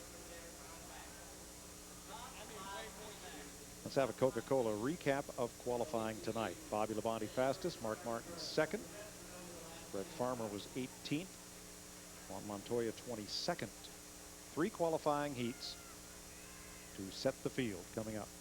I always like that. You've got 25 or 26 of the greatest drivers in the world, and it says other notables. Red Farmer and Juan Montoya, you pick 2 out of that group. It's just tough to pick 2 out of that group because they're all notables and all just great guys. Here is Dick Berggren. With Denny Hamlin enjoying a burger here this evening. Well, sun is gone, my friend, and it's gotten dark. With as little experience as some of you guys have with dirt track racing, how do you figure out what you got to do in terms of finding the line? Well, luckily I've got the fastest qualifier, Bobby Labonte, in our race, so hopefully can follow him if I can see him by lap 2. In the drivers' meeting, you asked, is anybody ready to give drivers lessons? Yeah, I mean, I'll take any advice anyone's willing to give me. I'll take any advice except from Kevin Harvick. I will not listen to anything that guy has to say. But you're fast here. We're pleased to see you. Thanks. Wonder if Denny's trainer knows he's eating like that out here. Well, this is a night off. Okay, it's night off. You can have a burger. That's good. There's your Old Spice starting grid. Heat number 1 coming out on the racetrack. Clint Bowyer, Ron Capps, the front row. Kenny Schrader, row 2 with Jeff Gordon. Ryan Newman in the 3rd row, and yes, he does own his own car. Elliott Sadler, Bill Elliott. That is Bill's late. No, it's not Bill's late model according to our sheet. Oh, I thought it was. He said Ernie built the engine. It's got to be. Yeah, that's Bill's car. That's got to be Bill's car. Okay. Or either Bill just showed up with an engine and put it in a car. Maybe that's what he did. Because he said Ernie built the engine. Right. So I'm assuming it's his car. Yeah, that's definitely Bill's. He's at least a part owner. Yeah. Of that race car. Well, Daryl, Ford Torino Cobra. Yeah. Whistle around there a little bit. Well, you know what? I didn't realize this when I drove it. That's Benny's car, Benny's ARCA car. And Benny won here in that car in 1968. Yeah. That's incredible. That's a neat piece of history. I'm telling you. And this racetrack in that car, and I don't know about these other cars, but man, Kyle, they get these little grooves in the thing. It was amazing how the car was hopping around just no faster than I was going. It's like there's tracks in the track. I tell you what was amazing to us. While you were out there riding around, they showed some old black and white photos of Benny and LG and John Markham from ARCA and stuff from when he was here in '68 and stuff.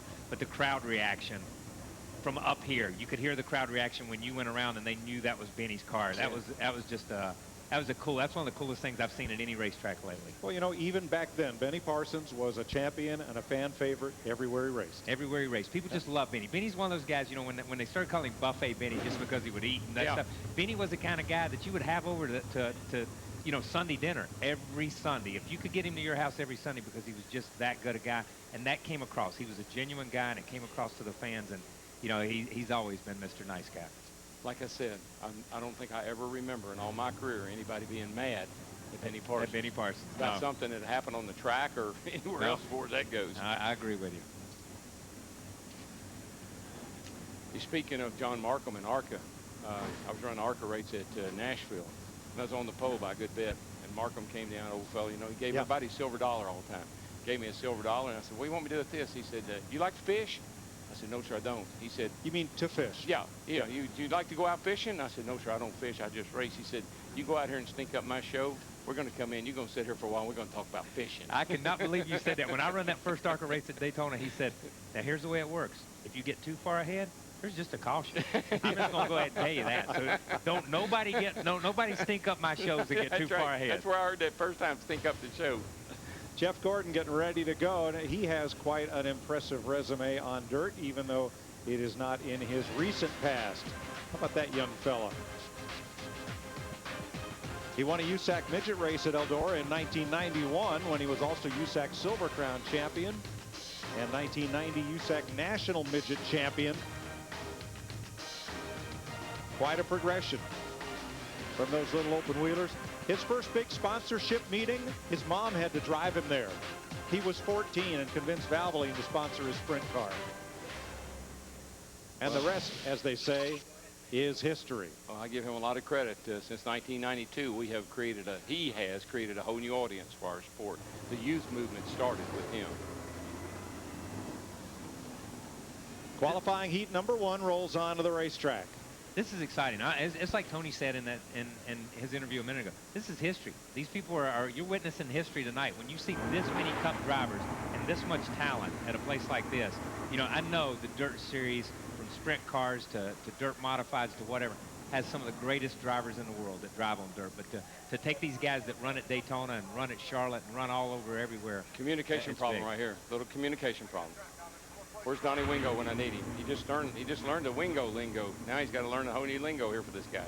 You know what? And I looking at Montoya in the car here. You know what I was thinking about a minute ago? What about tear-offs? Has he ever driven anything that he's had to pull tear-offs? You know, I mean, that's something new. I don't know. Did they pull a lot in Formula One? Maybe in Formula One. I just never paid that much attention to him. You know what I'm saying? I think they may have. Yeah. I'm not totally sure about that either. You think they were cut as far to the right when he had to reach up? I don't think so. I don't think he was worried about dirt hitting him in the face. Oh, here he goes. They got him going now. He had to push car. He couldn't get going. Bowyer on pole, Caps alongside, Schrader in row 2 with Jeff Gordon. And if you folks just get ready, buckle up your seatbelts, maybe even tie down the TV, because if you think these guys are here to play, you are wrong. They came here to race.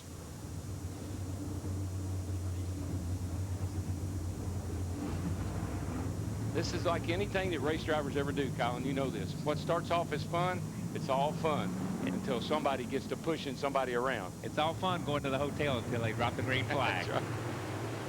Green flag.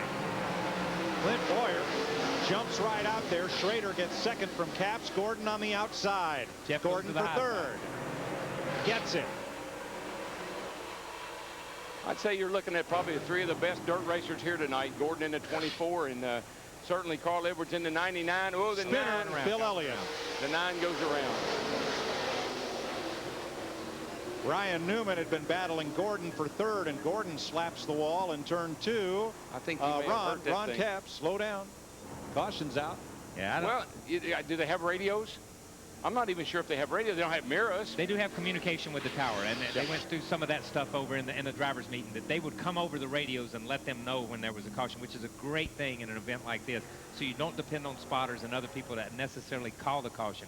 They're calling it from up in the tower. And I tell you what was pretty cool about that. Jeff run into turn 3 and got in way too hard behind Schrader, and you see the back of his car right there where he had to correct and get up. I think the same thing happened with Elliott. He got in, they stopped in front of him, he hit the brakes and spun around. Bill told me the track tonight was a lot different than it was last year. Last year the track was very tacky and it had a lot of grip. He said tonight it's more slick and harder to get a hold of. And they had so much rain here last year. You see, this is almost after the caution comes out. Gordon is just let off right here, jumps the cushion like we talked about earlier, and just barely slaps the wall with the right rear. The cushion, folks, is a berm. It's the dirt piled up against the outside wall there. And we're back to racing, and Clint Bowyer wastes no time in putting the 07 Jack Daniels car out front. Bowyer, Schrader, Gordon, Newman. Kevin Harvick grabbed a couple of spots on the restart. Newman's car looked good through 1 and 2, right down on the bottom. He's got the measure of Gordon on the bottom. A couple of ex-USAC stars. And Newman moves up for third. Well, he's got that Newman in the 29 car, the blue and white car, folks. 39 car, I'm sorry. That thing looks good around the bottom of this racetrack. Really makes good time through the corner. Right through the center, right here. The transfer. And now look who's joining the party. Jeff Gordon says, oh, I like that line, Ryan.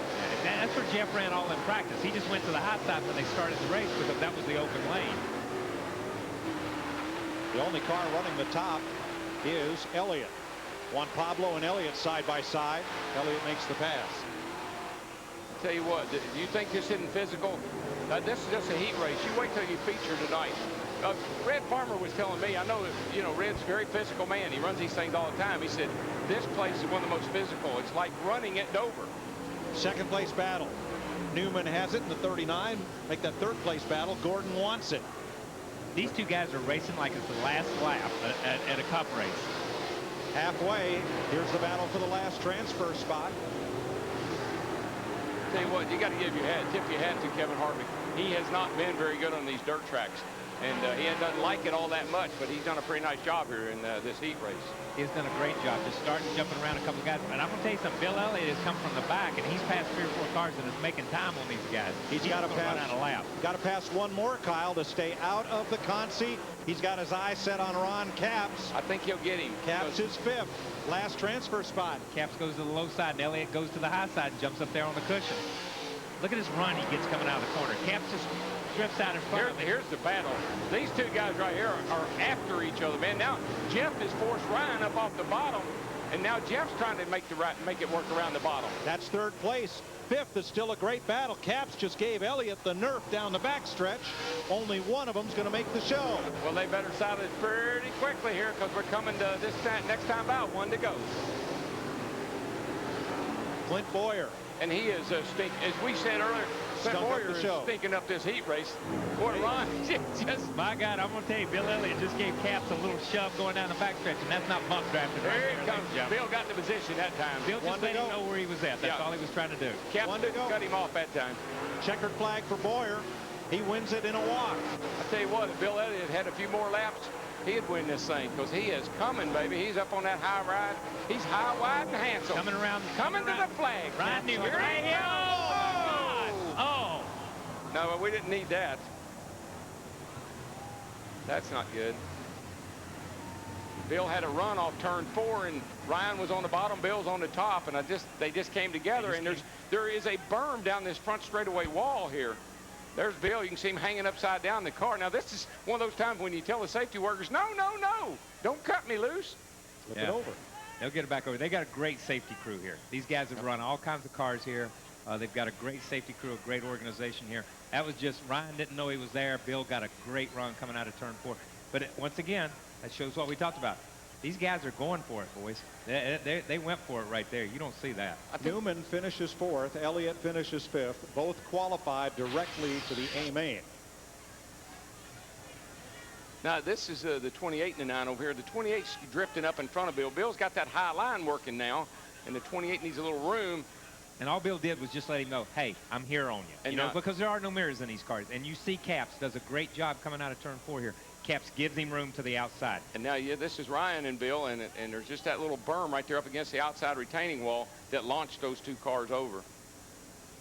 And Ryan was Bill was coming with a full head of steam. Oh, yeah. Yeah, he wasn't going to lift. No. He was going for the spot. And Ryan was, too. Ryan was coming with a full head of steam off the bottom of the racetrack back out to the wall. Trying to get that car over gently because Bill is in it. Ryan looking over his car. And they'll have time to make repairs.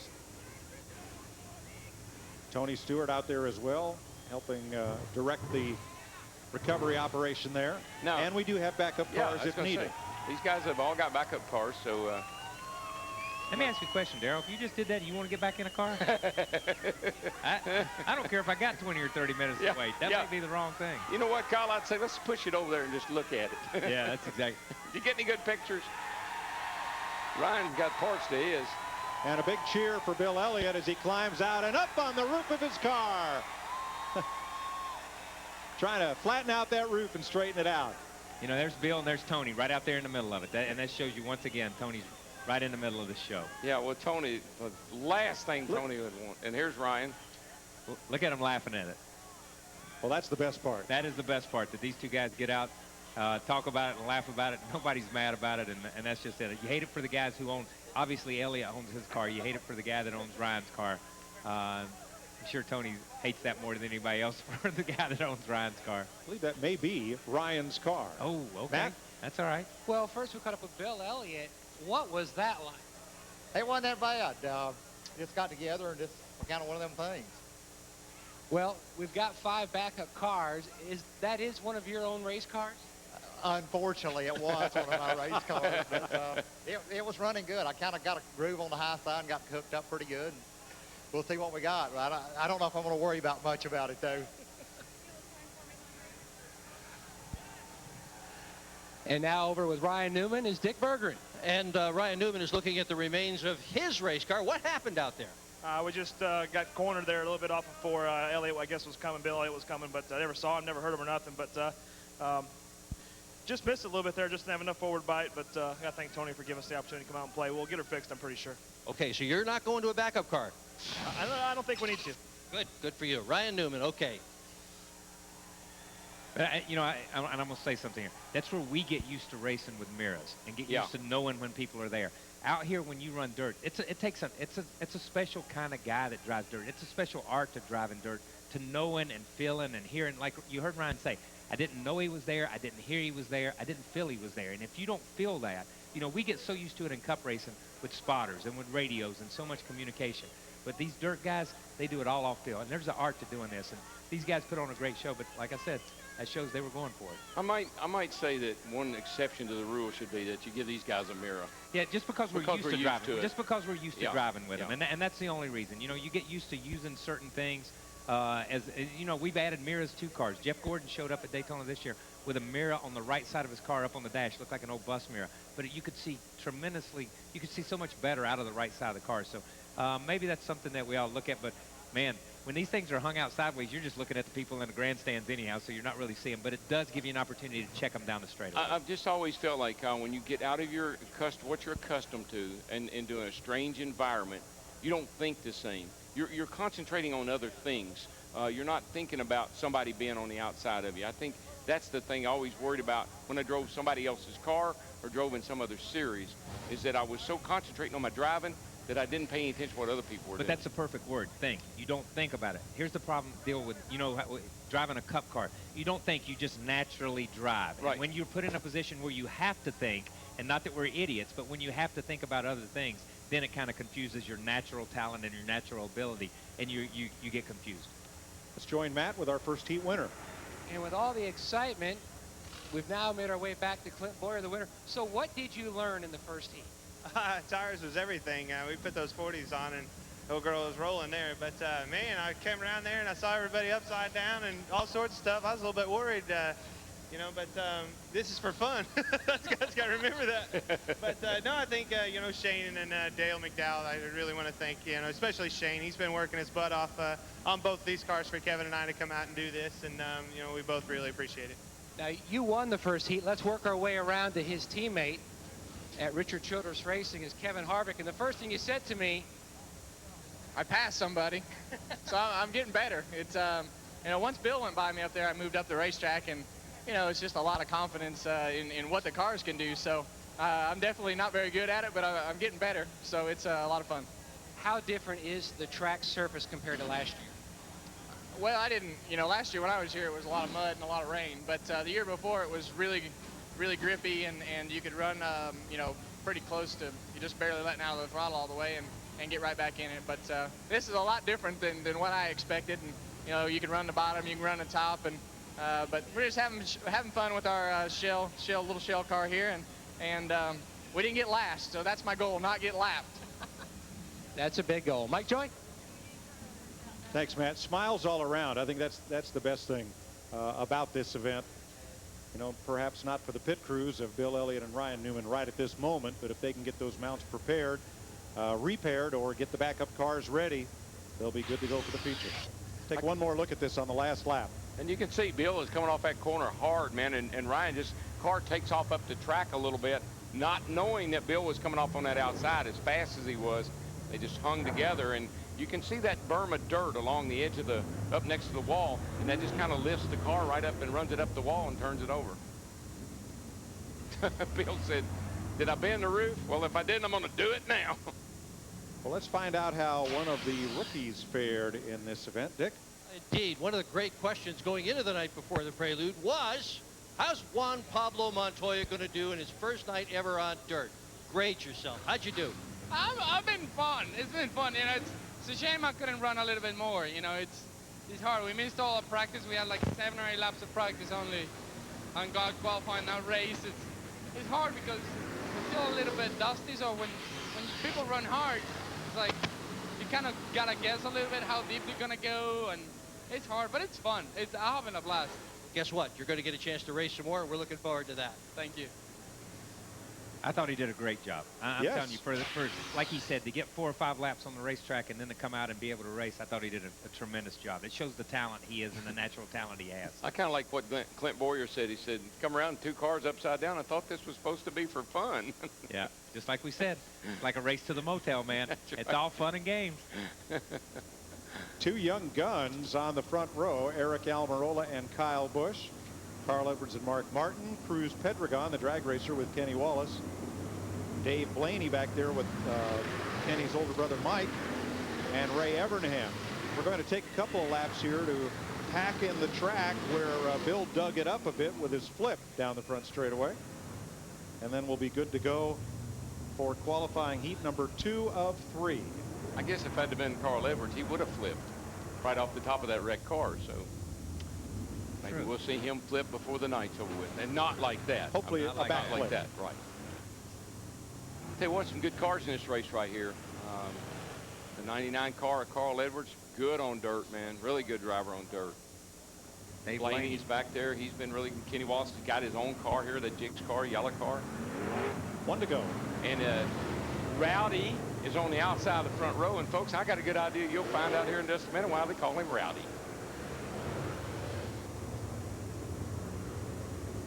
I may be rethinking my position as a car owner if I had brought my own car to this event after that last little display we just saw. But that was that's good racing right there.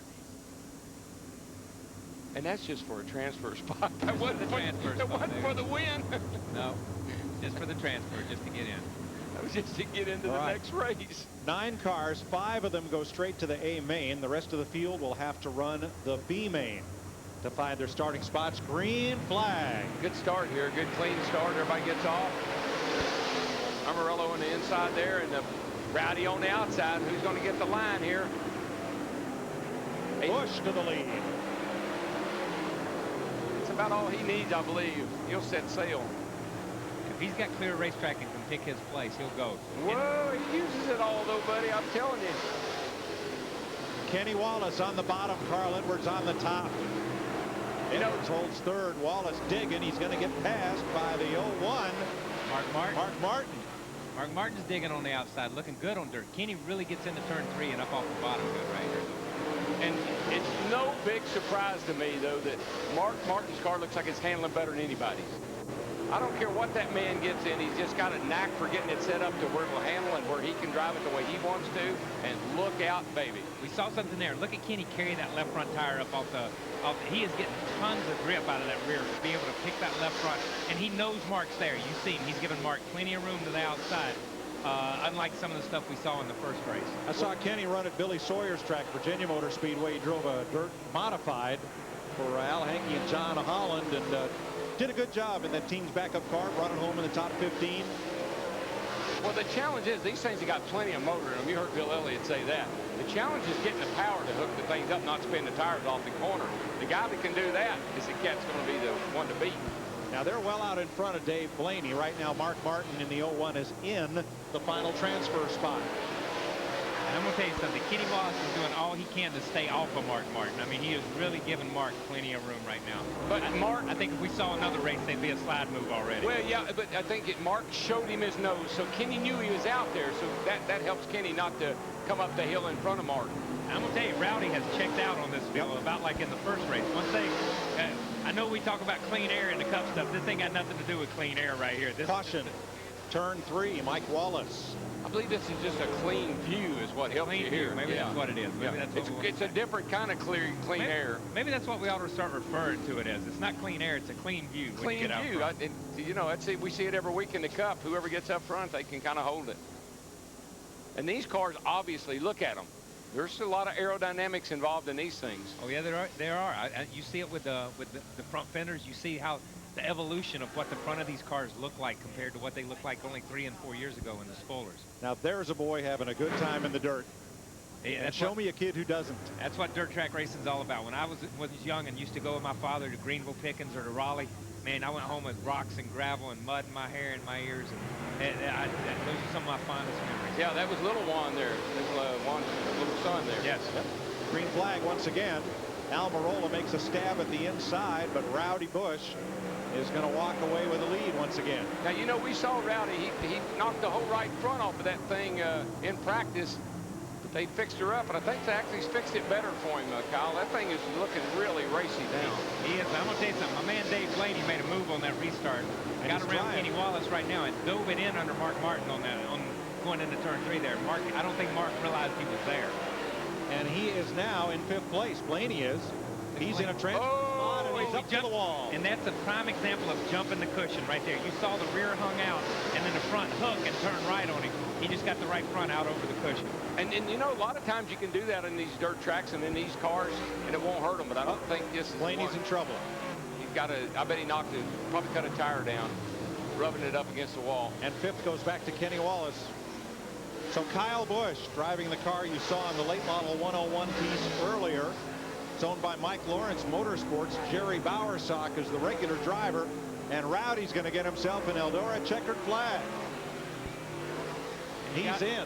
You got to like that, because he hurt the car in practice. The crew worked really hard on it, got it back, and he rewarded them with a heat win. And that's what people that work on his car, whether it's the guys in the Cup Series or here tonight, the one thing you know about him, he's going to drive the wheels off of it. If he wrecks it, you know what? You don't mind wrecking it and fixing it if the guy's going to go back out there and give you all these guys. Because you know when he did wreck it, he was driving the wheels off of it. And you know when you get it fixed, he's going to go back and do the same thing again. I believe he's one of those kind of guys you say, look, it wasn't very good, fix it. Yeah, that's it. We'll fix it and we'll go. Kyle Busch the winner, Eric Almirola 2nd, Carl Edwards 3rd, Mark Martin 4th, and Kenny Wallace 5th are the drivers who transfer directly to the A main. Everyone else will go to the Kasey or B main.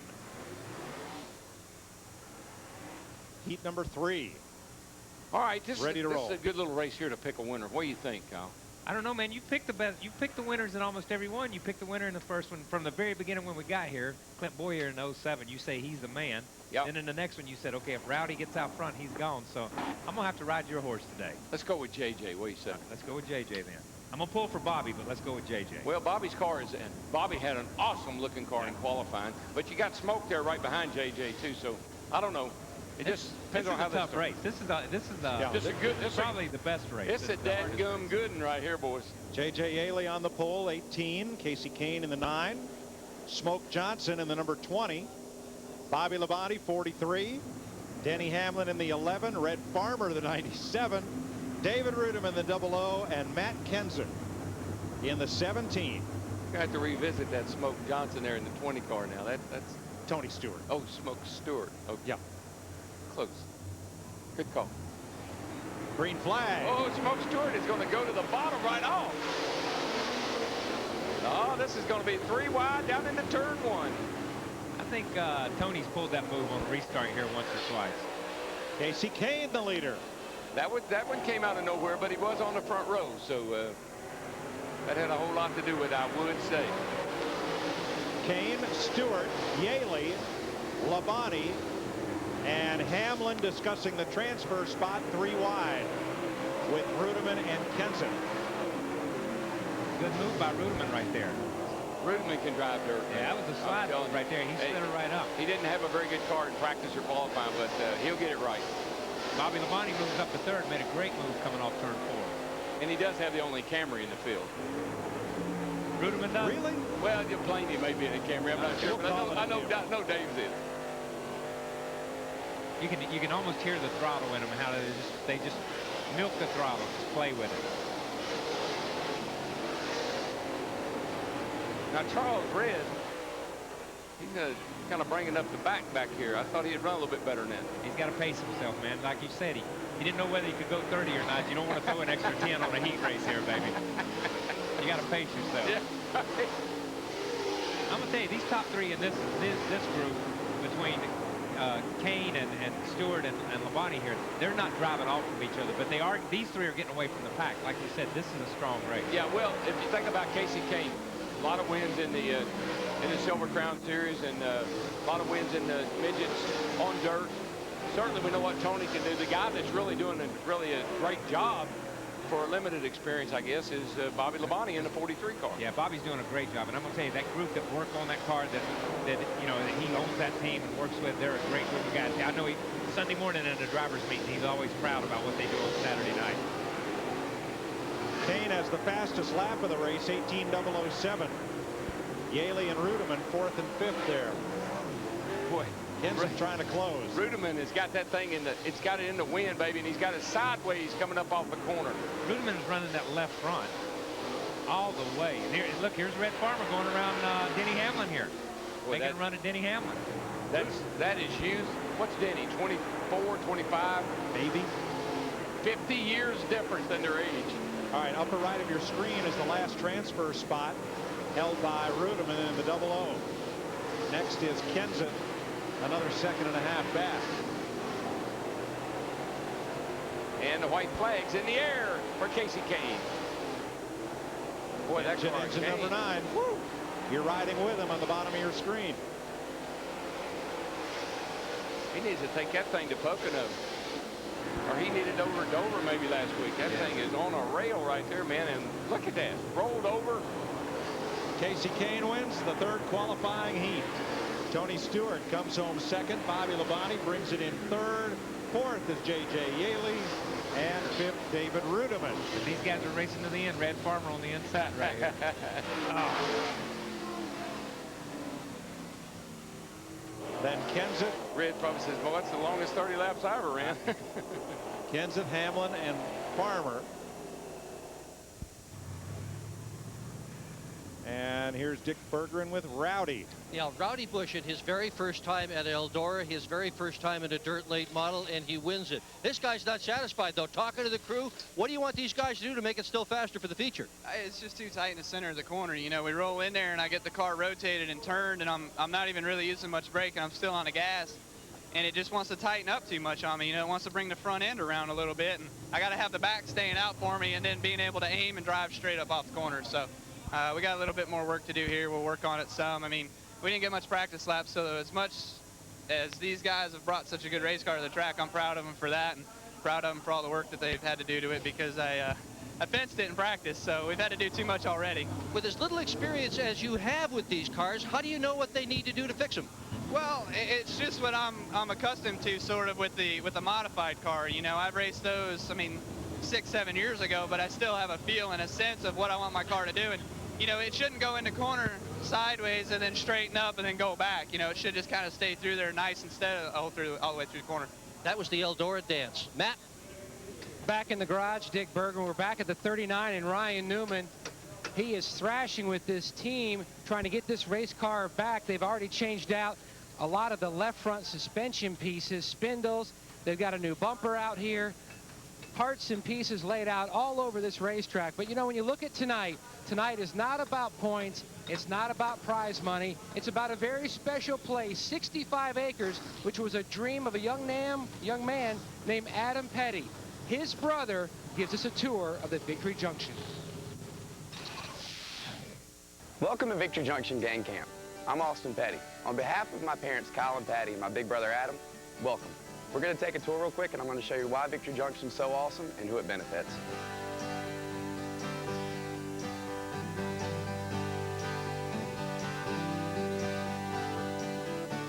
Behind me is Adam's Race Shop, one of the biggest buildings on camp.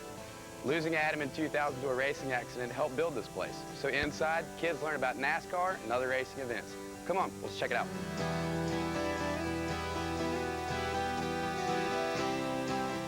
Although Victory Junction is a racing-themed camp, Adam's Race Shop is the one place where kids can come and learn about it.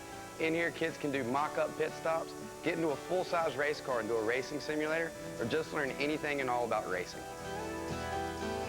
Now we're over on Cabin Row. This is where the campers stay while they're here for the week at Victory Junction. I want you to come inside and check it out. These campers are not roughing it. So this side is the camper side. 8 campers sleep over here, 8 counselors sleep on that side. Being a cabin counselor before, I know personally that this is where campers bond with each other. This is where they get to talk to another camper that has had the same disease they have. And they just more or less come in here. This is their home base. This is where they're safe. They can play in here. They get to know other campers in here. No expenses spared. Handmade beds, they take a napkin, they take a quilt with them when they leave. So this is just their home for an entire week. Here at Victory Junction Gang Camp, there's no cost to any camper or family. However, it does cost the camp $2,500 for a kid to come for 1 week. Thanks to people like Tony Stewart and the Prelude to the Dream at Eldora Speedway and the Cowpity Charity right across America and other donors out there that make camp possible. Let's go inside and check out what the water park looks like.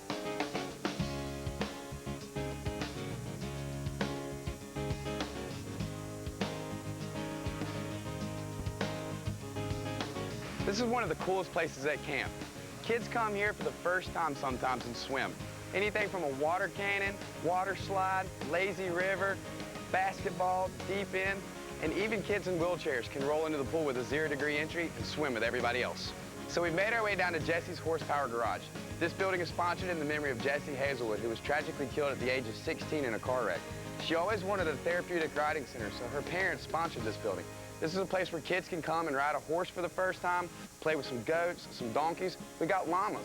It's just a cool place for kids to come and experience what a barn is really about. The Victory Junction Gang Camp is the largest medical camping facility in the United States. The Goodies Body Shop behind me enables us to treat kids with chronic illnesses. We can treat anything from a bee sting to continuing chemotherapy.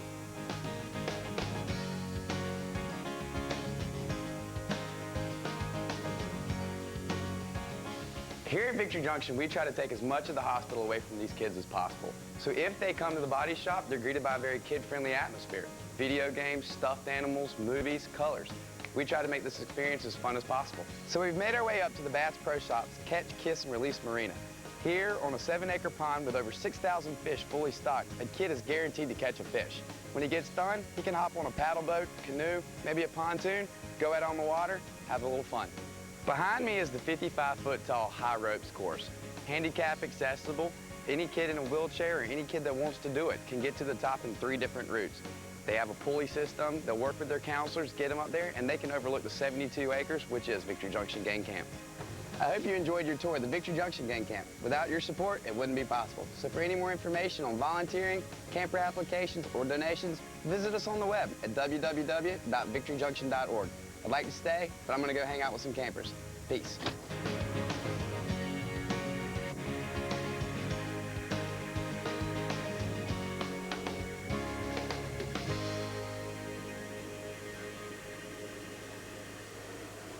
Now that's your son Austin doing. Have you seen that piece? No, that's the first time I've seen it. That was incredible. He did a wonderful job. He did a great job. You know, we talked about all the other sons being here. Austin being here tonight, especially doing that piece. That was incredible. Almost made me cry. That was a good piece. I know it did me too, and I hope somebody, you know, Austin wants to get involved in some maybe at a racetrack or with one of the networks or whatever. Folks, great audition, Austin. You might. I think you got a future, buddy. Well, what I love about that piece and about going to the camp is everywhere you go in that camp, you would never get the idea that this is a camp for sick kids, because when the kids come through that gate, they're not sick. They're just kids. And that's the whole point of camp. The whole point is to empower the kids. This week is neurological week, neurology week. And what we're doing this week is you have 120 kids who have neurological problems, and you put them together and you want them to just be. You want them to be Mike. You want them to be Daryl. You don't want them to be the child with this illness or the child with that illness. And I think that's what camp's all about. We've been very blessed. Guys like Tony Stewart, but these other guys out here and these fans sitting in the grandstands, and you people watching out there on TV tonight, by being a part of this HBO special and Old Spice, you're making these kids' dreams come true. And from the bottom of my heart, God bless you guys, and thank you for helping us. One of the things I like about camp is every week it's the same. Whatever illness you have, that's the kids you're there with. It's kids like you. Yeah. And so the same problems and challenges. Exactly. And that's incredible, because you take a child 6 years old with spina bifida. Maybe he's never seen a 14-year-old or a 15-year-old. Never experienced some of the same things. He thinks he's the only child in the world, or she thinks she's the only child in the world going through that experience. Her family thinks they're the only child going through that experience. So you put them in like that, they're the majority at camp, not the minority like they are at the hospital or at home. They're the majority, and for a while, they're empowered to be the kids they can be. Well, aside from the Petty family, one of the camp's biggest benefactors is with Matt. And Mike, I think that young Adam would be very proud of what his family has done carrying on his dream. And one of the guys that he has really helped jump on the bandwagon with that dream is Tony Stewart. Talking about Smoke, the Victory Junction Gang Camp, what a special place it is for so many kids. And you've jumped on the bandwagon and really helped the Petties carry that dream to fruition. Yeah, you know, it's an easy charity to support too. I mean, if you go to Randleman and go to the camp one time, and you know, when we think we're having a bad day, you go and see kids that their best day isn't as good as our bad days are, and you see the smile on their face when they go to a camp that's designed for them, and they have the right hospital care, you know, the right doctors and nurses that are there exactly for their specific needs for that week, and you know, to see them having that much fun, I mean, it really puts life in perspective for you and makes you think about how good we really have things.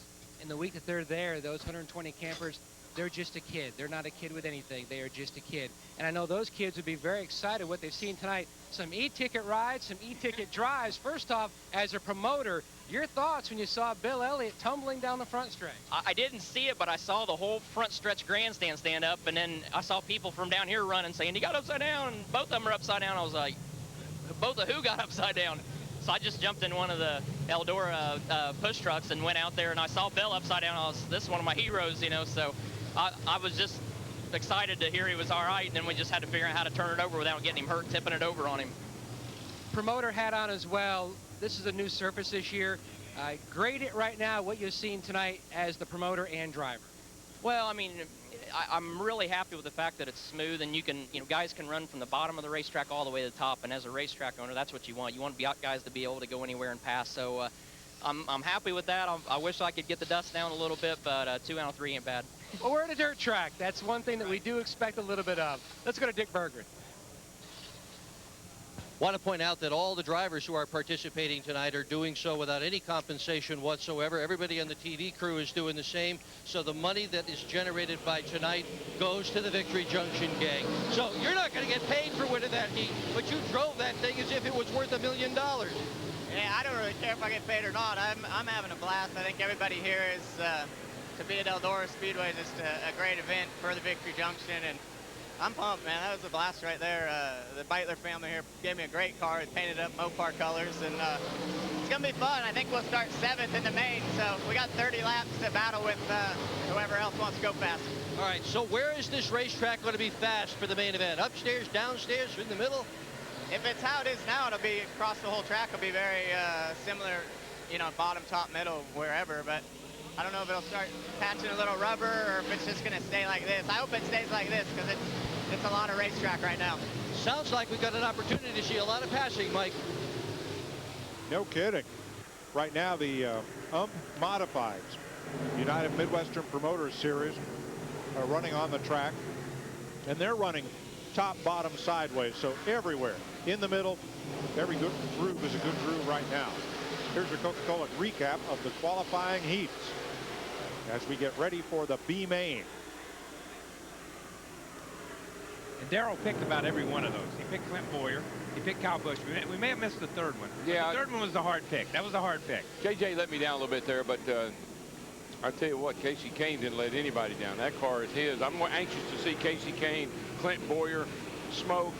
Those cars are really good in their heat races, and I'm anxious to see those guys get it on. You know, in that third race, you know, with Kasey, he and Smoke and Bobby Labonte, they kind of got a separation of 8 or 10 cars apiece and just kind of maintained that, but they got away from the rest of the field.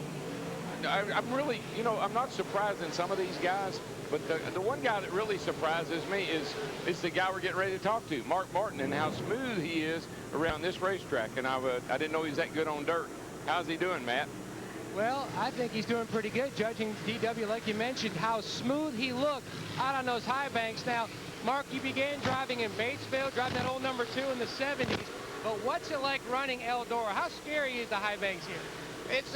It'll get your attention, but Tony did us a favor this year, made the track a lot drier, and so it's a lot easier. I was scared to death last year, but I really want to thank Billy Moyer and those guys from hometown Batesville giving me such a great car. If nothing else good happens tonight, I'm real proud of where we qualified.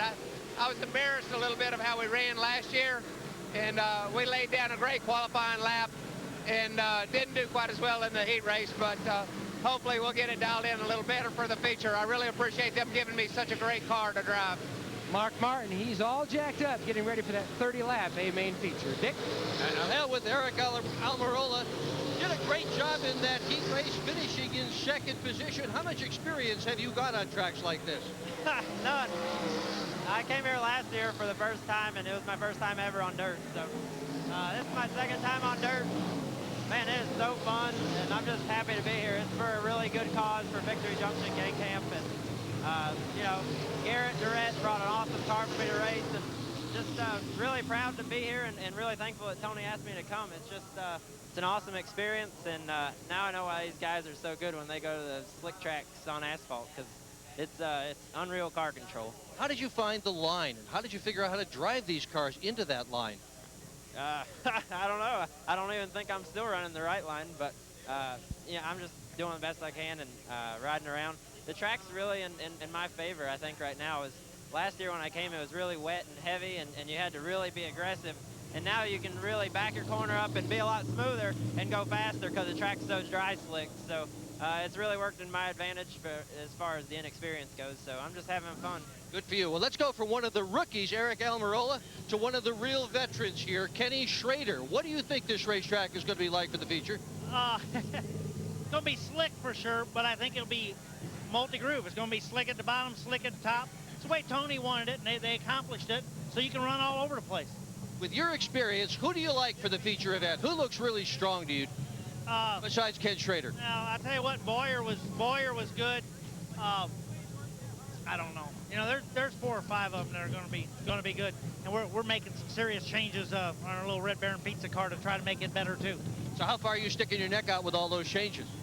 Well, you either win this thing or you're not in it. So we're going for it. All right, Schrader's a past winner here at Eldora. It was a while ago in open wheel racing. Thanks, Dick. There is the winner of the UMP modified race. Pretty car. Got flames on it. Even dirt cars have flames on it. That was a good race also. Scott Orr, congratulations. Feature winner. And you'll see those type of modifieds race from here all across the Midwest and to the East Coast. Very, very popular class of car. I don't know what max crowd is for this joint, but it's here tonight. It's here tonight. It's a big crowd, boys. So here's what's next. What they call the B main, which we would have called a consi at asphalt short tracks, like where we grew up. And this will determine the final 11 positions in the feature. Ron Capps, Cruz Pedregon, Denny Hamlin, Elliott Sadler, Red Farmer, Dave Blaney, Juan Pablo Montoya, Mike Wallace, Matt Kenseth, Kevin Harvick, and Ray Evernham. And I think Dave found his way into this race a little bit through some trouble. I think when he got in the wall, like Darrell said, I don't know if he cut a right front tire or whatever, but he found his way into the B this way. Let's find out what Herman's up to. Matt? Mike, a quick update on Dave Blaney. They bent some suspension pieces in the right front when he bounced off the wall.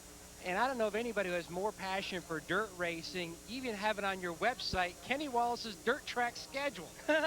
Yeah, and actually, these guys back here, this is Bob Sargent, and, you know, myself, Tony Stewart, Schrader, you know, we all went and bought Macon, Illinois, so that's what type of passion I have. And, you know, but Tony's put together a great deal, and now, you know, all the dirt tracks are trying to carbon copy what he's doing here as far as NASCAR nights. And you were the 2005, the first annual Nextel Prelude of the Dream winner. Talk about your chances here tonight. Well, that first race, I was teamed up with Shelter Motorsports, and that car was just incredible. You know, when a track gets slick like this, that's where the money's at for these dirt guys. And that's why Bloomquist and Moyer, they rise to the occasion. Their chassis handle really good. My car's driving good, I just have no grip. That night when I won that 2005 race, I felt like I was on asphalt. Matter of fact, I won the race, Tony Stewart, Lasowski, Blaney, they're like, what was that all about? Like, I don't know, man. I think it was just flying. I think you're seeing that tonight here. There's, you know, good race car drivers that probably don't think they can drive dirt, but you come and get it, and, you know, you get experience, and you have a good time with it. And I saw on your dirt schedule on KennyWallace.com that you've got a big event coming up at Macon. Yeah, thanks a lot. Thursday, June 14th, Speed TV presents NASCAR Night at Macon, so it's going to be a televised event on Speed. We're excited, but we're going to run the modifieds. So a little 5th mile. It's a legendary racetrack. So next Thursday, everybody show up, and we got Kyle Busch, we got Blaney, Yaley, Schrader, me, a lot of great race car drivers, about 15 of us. Mike, you can just see the passion on his face. How much fun he and just so many other people have going dirt late model and modified racing. Well, all these folks are having a great time here tonight. Matt, and that's the point, and it's for a great cause, Victory Junction Gang Camp. Let's have a look back at some of the highlights of tonight, along with Curb Records recording artist Bombshell. One simple dream, one gentle word, one act of love from someone can start a chain reaction. It all begins in the heart and the power of one.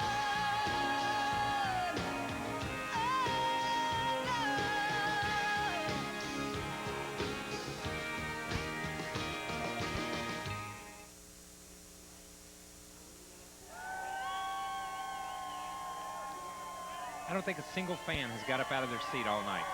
I think they're in the same place they started when we started this show at 7 o'clock. I think they're just waiting for the big show. Some of these people are left over from this past weekend. They were here this past weekend for a big dirt race, and they stayed over. These people are from all over the country. They don't just live around here. Mike, I think you got some statistics there about where everybody came from. Yeah, fans as far away as Florida, Wisconsin, and California, and Washington State. 30 states were represented in the pre-buy for tickets. Amazing. That is truly amazing. It is. Maybe Bristol can rival that, but there's not many cup tracks that rival that. I'm going to tell you that. But you know, dirt racing is kind of cyclical. It comes and it goes. There was a time when everybody had dirt tracks, and they paved all the dirt tracks.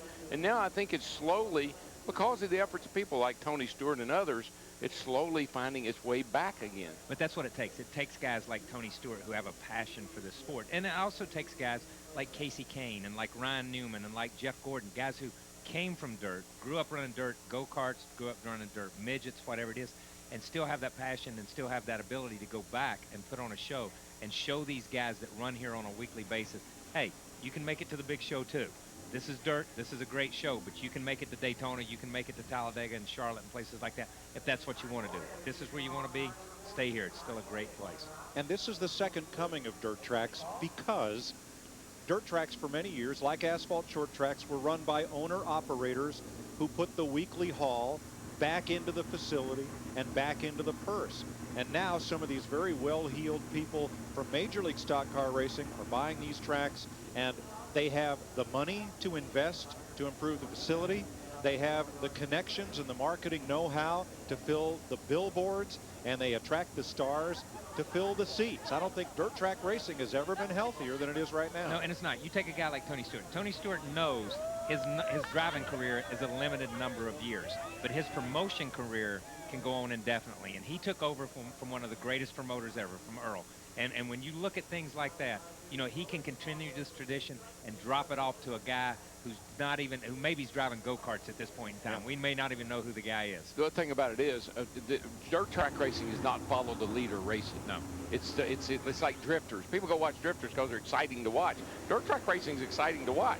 What Tony brings to the stage, too, is that passion, but he brings the ability to draw Old Spice to the table. He brings the ability to draw Nextel and HBO and put on an event like this, you know, whatever it may be, and that's helping reinvigorate the sport of dirt racing in this country right now. Let's check with Dick Berggren. And people were wondering how long it was going to take Jeff Gordon to get back in the spirit of dirt track racing. Was it 50 feet, 60 feet? Yeah, it was before I even rolled out there. Just, you know, coming in the gates here. This is a place that I've always admired and loved, and to get the chance to come back here and do this is such a blast. I didn't know what to expect with this car, but it is so much fun to drive, and these guys have worked so hard. Of course, I put them to work a little more than I expected because I got in the wall a little bit in that heat race, but they've given me a great car, and I'm just having so much fun here. It's a blast. We're all having fun, and they're getting ready to race out there, Jeff. It's the B main to determine starting positions, 16 on back in tonight's feature event. And like I said, people like this kind of racing because cars are going to be everywhere. And they're going to be sideways. And, I mean, it's just it's a whale of a show. But look at this. That shows what a great show it is. There's Carl Edwards up on the truck watching the show. You know, so these other drivers that are going to be in the A main are going to want to see how these guys are competing in the B main and what the racetrack's going through. Everyone will transfer to the A main, so there is no bump spot in this event. Ron Capps, Elliott Sadler, the front row. Red Farmer in the 97, Juan Montoya, Dave Blaney and Matt Kenseth, Mike Wallace, Kevin Harvick, Ray Evernham, Cruz Pendragon, and Denny Hamlin, the lineup. Although Hamlin has moved to the second row. That's interesting. Well, that's where he belongs. We have a revised lineup. I think he knows that's where he belongs, and everybody does. They just let him drop in there, and that's his starting spot. All right, let's try this lineup again. Caps on the pole, Pendragon on the outside. And there you see Bill Elliott up on the hauler. We're told that Bill and his son Chase have parked their car for the night. The number 9 will not compete in the A main. He parked it right here on the front. Yeah, exactly. We saw him. We saw him park. We saw that. Valet parking. Yeah, Ryan Newman assisted. Denny Hamlin, Elliott Sadler, row 2. Red Farmer, Dave Blaney, row 3. Montoya and Wallace. Kenseth and Harvick, Evernham. Here we go. Wow. Maybe a little early start there by the 28 car on Caps. Right. Hey, he's good off the line, baby. I think he red lighted. Yeah, he got him on that. I think he red lighted. That's that reaction time. He did good, and he's run a good line through 1 and 2 and got away from him. And they waved it off. It's not going to work, buddy. I mean, I know it's for fun. I was pulling for it. I wanted that one to happen. That was a red light start right there. I like Caps, and he got through 1 and 2 good and put a little distance on him. No, he got off of turn 4 good. The problem was nobody else was coming with me. That's true. Well, now, I don't understand that, because you got 2 drag racers on the front row, Caps and Pendragon. So reaction time when they just got it. No. I think they've been watching these heat races. You get out front, got a good shot of winning it. Yep. Oh, this will be much cleaner now. Mr. Caps, you do that again, and you're going to have to go to the rear. You get 1 chance. Yeah, ask Kevin Harvick about jumping the restart from the pole. He knows. Oh, yes. Whoa. Let's try again. Here we go. They were ready this time. I don't know that it was a good start, but everybody was ready. It's a lot closer. That's good. Exactly. Hamlin for second. Slides up in front of Pendragon, who goes to the bottom for second. And here comes Montoya on the inside. Good crossover move by Pendragon there. Very good. Man, look at Juan. He's down on the bottom. Juan's down in there now, man. He's digging. You give him 5 or 6 laps, he's going to pick up on it. Montoya is for it. Farmer on the outside. Down goes. Elliott Sadler in the 19 car. I don't think he got any assistance. No. Just got in there and kind of ran out of talent. That happens. I'm not going to say he ran out of talent. I'm just going to say he ran out of racetrack. These guys don't run out of talent. Ran out of grip. You're joking. They didn't have enough grip for what he was trying to do. He's probably laughing about it. He jumped the berm there. He got over the berm. Watch him. I don't think he's up here in the... He didn't get to the berm. No, he didn't get to the berm. He hit those brakes going in, and it just turned around, man. I think what he was trying to do was plant that thing. Isn't that what you do on dirt? Oh, that's a little bent. Yeah, I'm afraid he planted her a little too deep there. We've seen worse this evening. Yeah, at least he's still upright. Yeah. But he was trying to get over. These cars are pretty left side heavy. I'm not sure what the percentage is. Probably way up there somewhere near 60. That means that when the things get up on those right side tires a little bit, they're going to kind of try to roll over. Well, I was really impressed with that cross-under move of Pendragon's trying to get back past Denny Hamlin and by Montoya in the opening laps. I was too. He let the 11 car slide up in front of him, and Cruz turned dead left and drove right back by him down the backstretch. And that was a great move, man. When I said 60% left side weight, so it's pretty light down the right side. We knew you didn't mean 60 years old. We know you weren't talking about red there on any of that. All right, Sadler trying to get into the pits, and the car won't steer, so we're going to go 1 more lap of caution. Broke the left front tire rod, I reckon. He wants to get it in the pits so they can work on it and get it ready for the feature.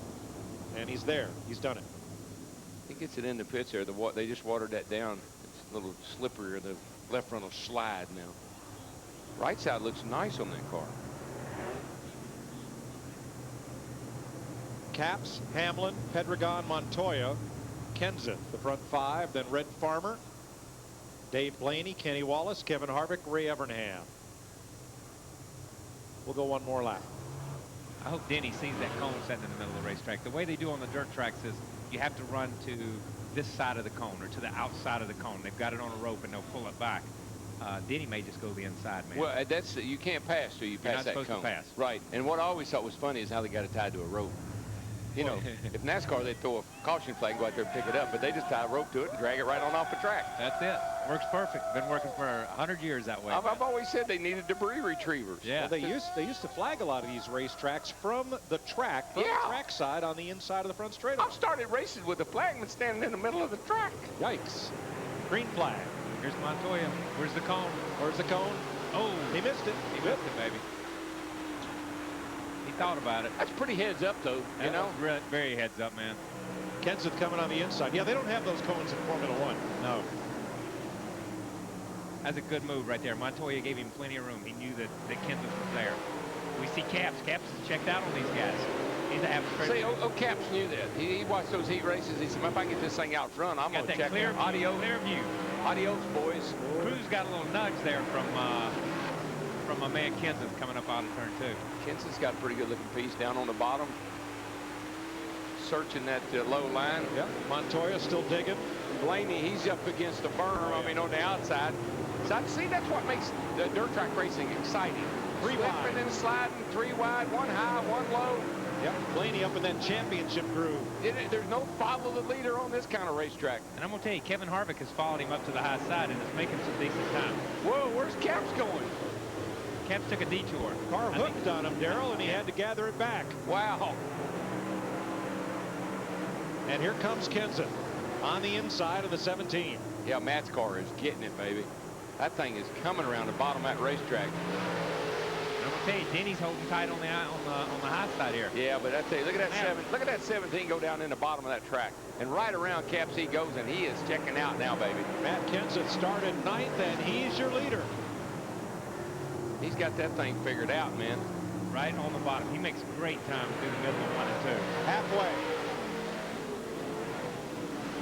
Matt is just driving pretty straight into the corner, but then the car really accelerates. But look out on the outside. Whoa! Here comes another player. But you see, Matt's car worked good for the first 10 laps, and now Denny's car seems to be up on. And here comes Blaney. Blaney's moved into 3rd place right now. And Denny and Blaney both have got the cars working up next to the wall, up next to the cushion, and that's really paying off as they come off the corner. Hamlin really closes up on the back bumper of Matt Kenseth going into 3, but Matt pulls away down at the bottom. Kenseth's got, Hamlin's got such a launch off the corner. He just loses a lot of time getting into Matt. If he can ever get in a little better, he'll be able to make that pass down the back straightaway right here. Matt gives him the outside. He's looking. Hamlin trying to keep it wound up. The spinner, Montoya. Montoya's car had begun to fade, and he was in 5th place when he spun at turn 2. Looks like it, Cruz Petragon, I think it is, and he must have gotten together because Cruz has got all kind of little bars sticking up in the back of his car. I don't know where they came from. Kenny Schrader having a look at it. Here's what happened. Oh, yeah. Oh, man. They just got hung together, and Juan goes into the wall pretty hard right there. Now, you know, A.J. Foyt won the Indy 500 4 times, the Daytona 500, and Le Mans. Montoya trying to become the first driver ever to win Indianapolis, the Grand Prix of Monaco, and Eldora. I'm going to tell you, that would be a feat. I don't care in anybody's book. You know, there's a lot of guys, A.J. Foyt and Mario Andretti, and guys that ran sprint cars used to and stuff like that. They'd love to have Eldora on their resume along with those other wins. Back in the day, I used to go to Springfield, Illinois, and Du Quoin, Illinois. Those were two of the great state fairs, and they would run sprints, champ cars, and stock cars Friday, Saturday, and Sunday. And you talking about a show, and that's back when Parnelli drove and A.J. and all those USAC drivers back in the day, and it was a really great weekend. Matt, what's Carl Edwards' take on all this? Well, we are high atop the team hauler, and Carl, when you're looking at this race going on right now, you know, you're seeing different lines. I mean, this is exciting up here. I can't get the smile off my face, man. I just can't thank Barry Wright Race Cars and Stacy Holmes for, you know, letting me drive this thing, and all you fans for coming out, and the fans at home for getting this thing. It's for a good cause, and we're seeing, I got newfound respect for Matt Kenseth. He's just doing unbelievable, but I think Denny might get him with that Jack Hewitt line up there. Well, looking ahead to the A-Main, what are you learning from this event that you can carry over to the A-Main? I'm going to have to go hide Matt's helmet or something. I don't know. It's going to be pretty fun, man. I just got a good car and just so happy to be doing this. I mean, I can't believe what I'm seeing here. It really is like a dream. It's cool. And he has dreamed about racing here ever since he was a young man, and now he is finally here and racing and getting ready for the A-main event. And again, I just can't reiterate enough about these guys that are driving these cars tonight on dirt. They're accustomed to working really hard to be smooth, keep a car straight, keeping not binding it up, not getting it crossed up. And tonight, it's just the opposite. You got to throw this thing around here and cock it sideways, turn it right to get it down in the corner. And I'm amazed.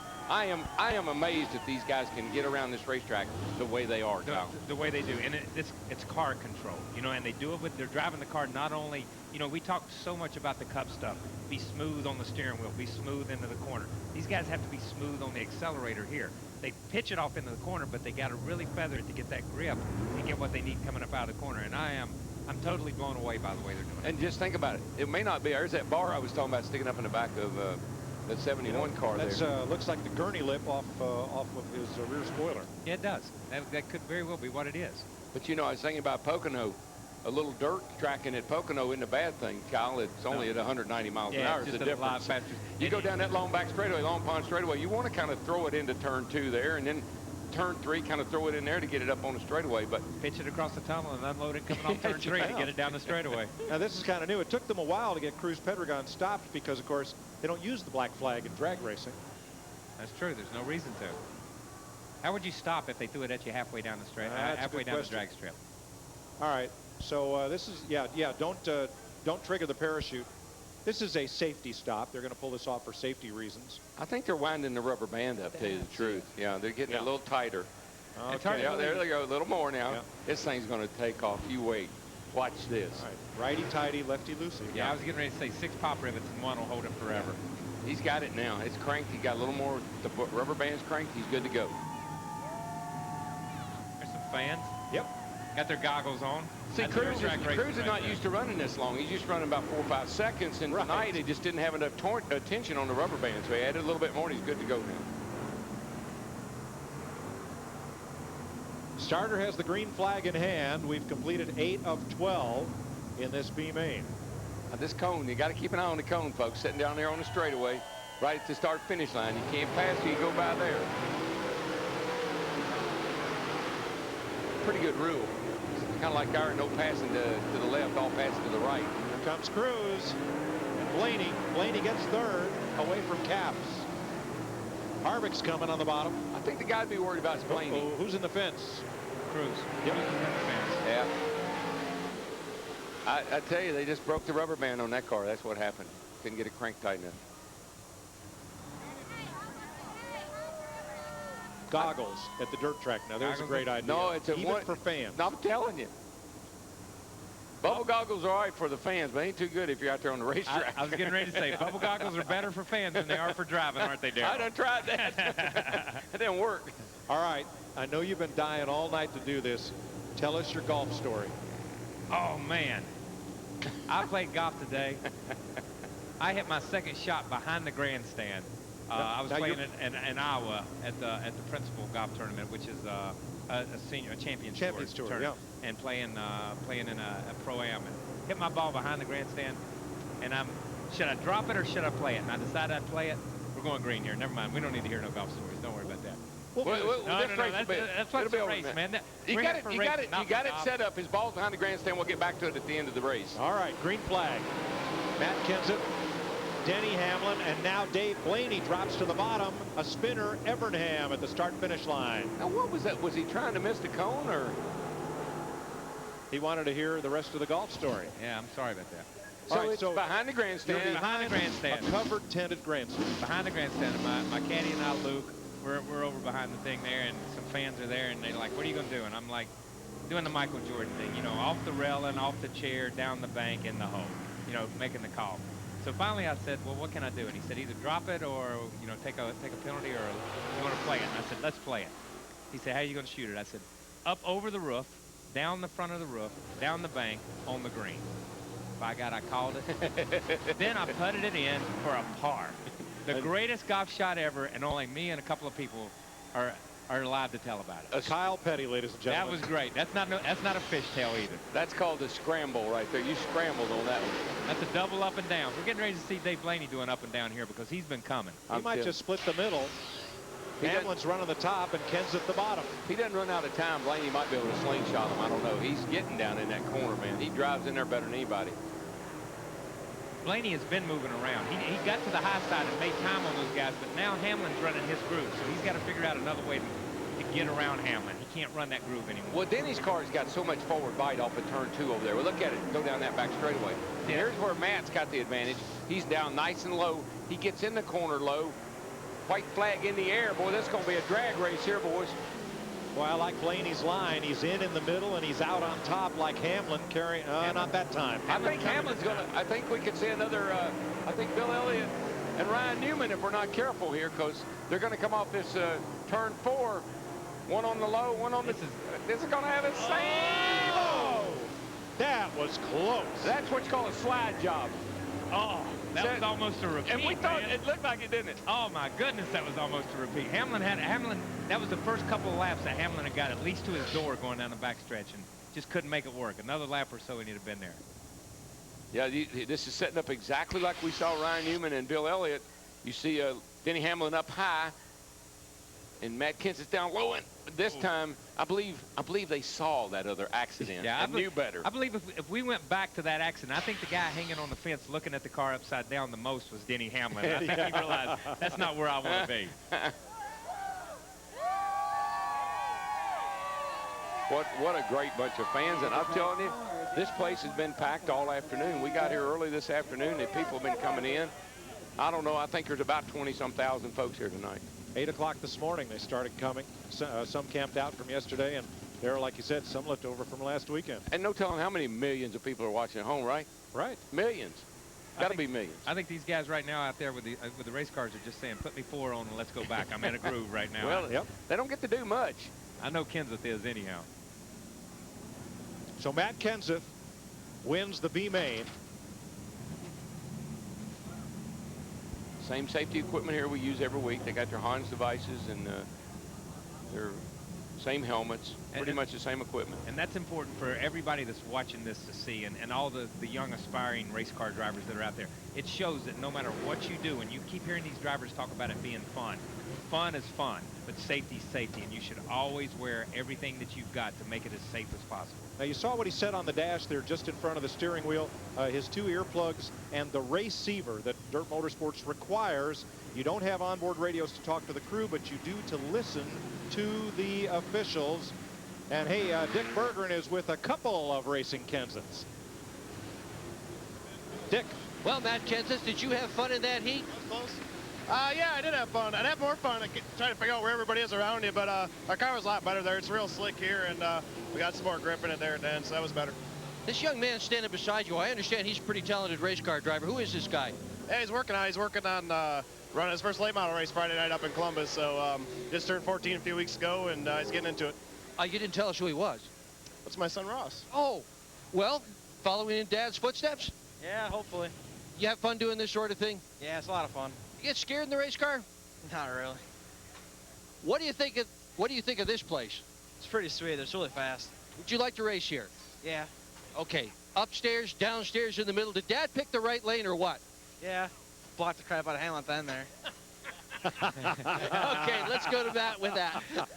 And the guy who hooked up on the high line and almost pulled off that victory was Denny Hamlin. That high line was really working for you.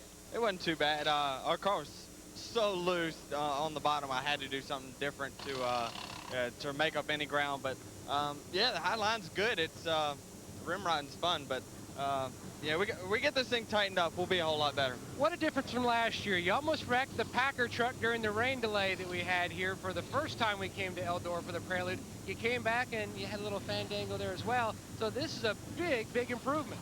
The night is not over, okay?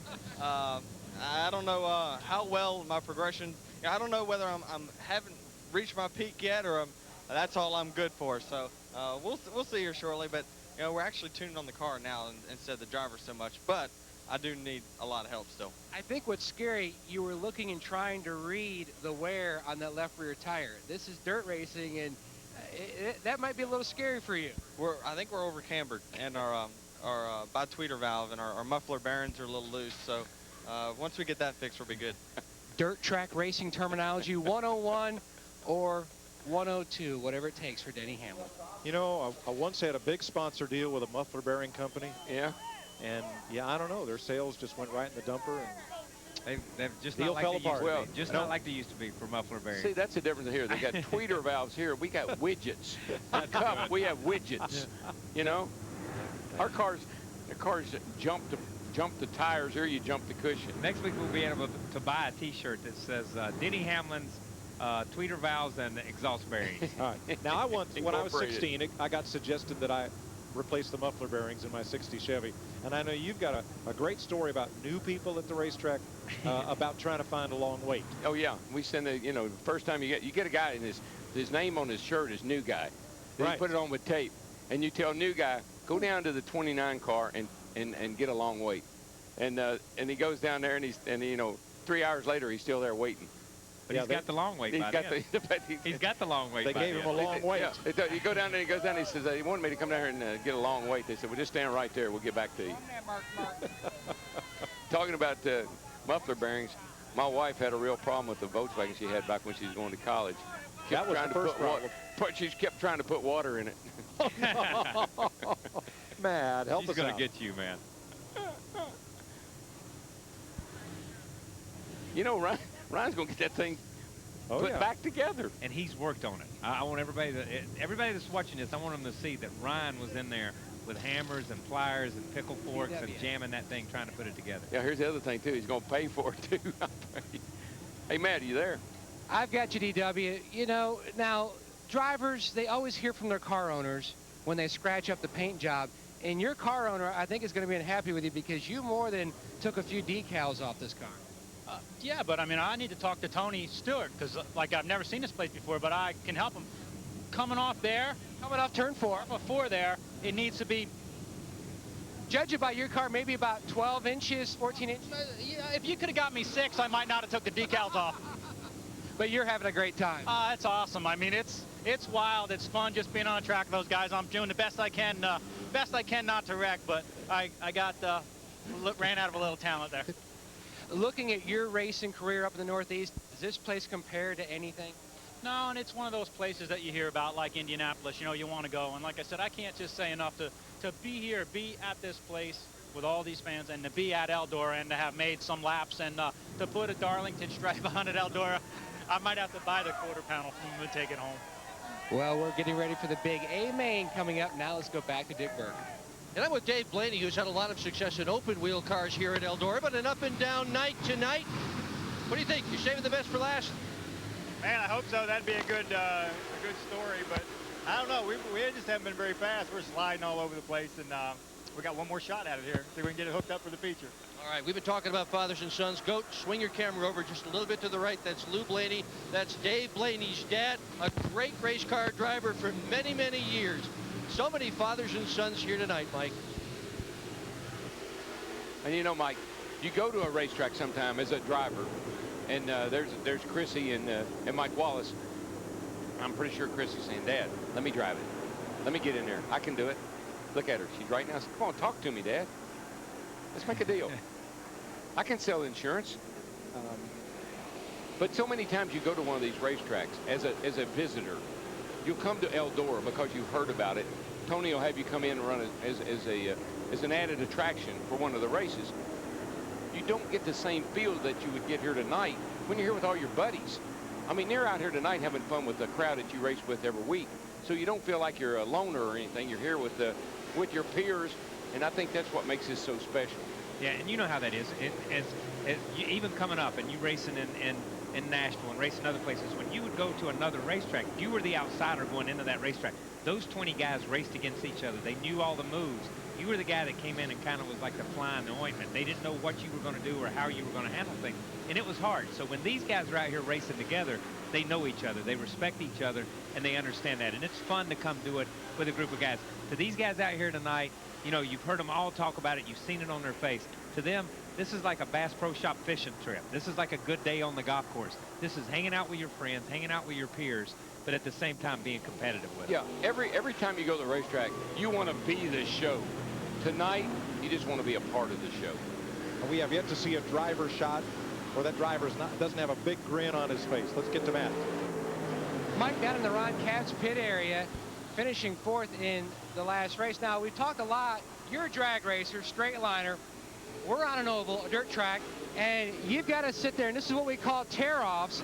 Walk us through the whole tear-off process for a lot of fans at home that are new to dirt racing.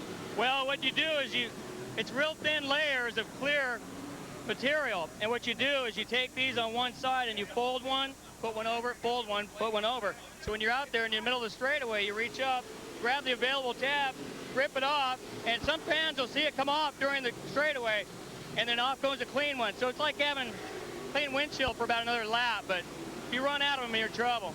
Now, we've seen you run a lot of dirt over the years. We've seen you run at the Chili Bowl, different celebrity events. So you're not new to dirt, but you are a big fan of dirt. Huge fan, and this place especially, Eldora it's the holy grail of dirt tracks. I grew up in California, and for Tony to invite me 2 years ago and bring me back every year I can't even say enough. I know IROC's not around right now, but Signore's watching at home, but this has got to be the new IROC for every year. This is unbelievable. Now, looking ahead to the main, what did you learn in the last race? Well, these guys are really good setting it up, and I don't know what to tell them. You know, I'm used to a drag race car going 330 miles an hour, so I just tell them I go in the corner and it won't turn, and they fix it. And I go in the corner and it tries to spin out, and they fix it. So they're able to tell what a drag race is trying to tell them, and you know, if it had parachutes on, I'd probably pull those in the first turn too. But I just keep telling them what it does, and hopefully they make it better. He's a man who normally runs 4 seconds in his runs. He's also the current NHRA Funny Car Points leader, Ron Capps. And you know what? Thinking about NHRA, Ron Capps is a points leader. Guess what? He missed a show this past week. And there's no provisionals. That's one thing I like about them. You're not fast enough to make a show, you load it up and go home. Dick Bergman. Bobby Labonte fell so in love with dirt track late model racing, he bought a whole team. And this is one of the cars. So do you take it easy since you have to pay the bills in this deal? Oh, yeah, we pay the bills on it. So these guys do a great job. I mean, Earl Pearson's one of the best drivers out there, I believe, and one of the nicest guys. And last year, 2 years ago, I drove his car. And then last year, I bought a car of my own and brought it, and they just took care of it for me. So it sat in the shop. And then last year, I had the opportunity to buy the whole team.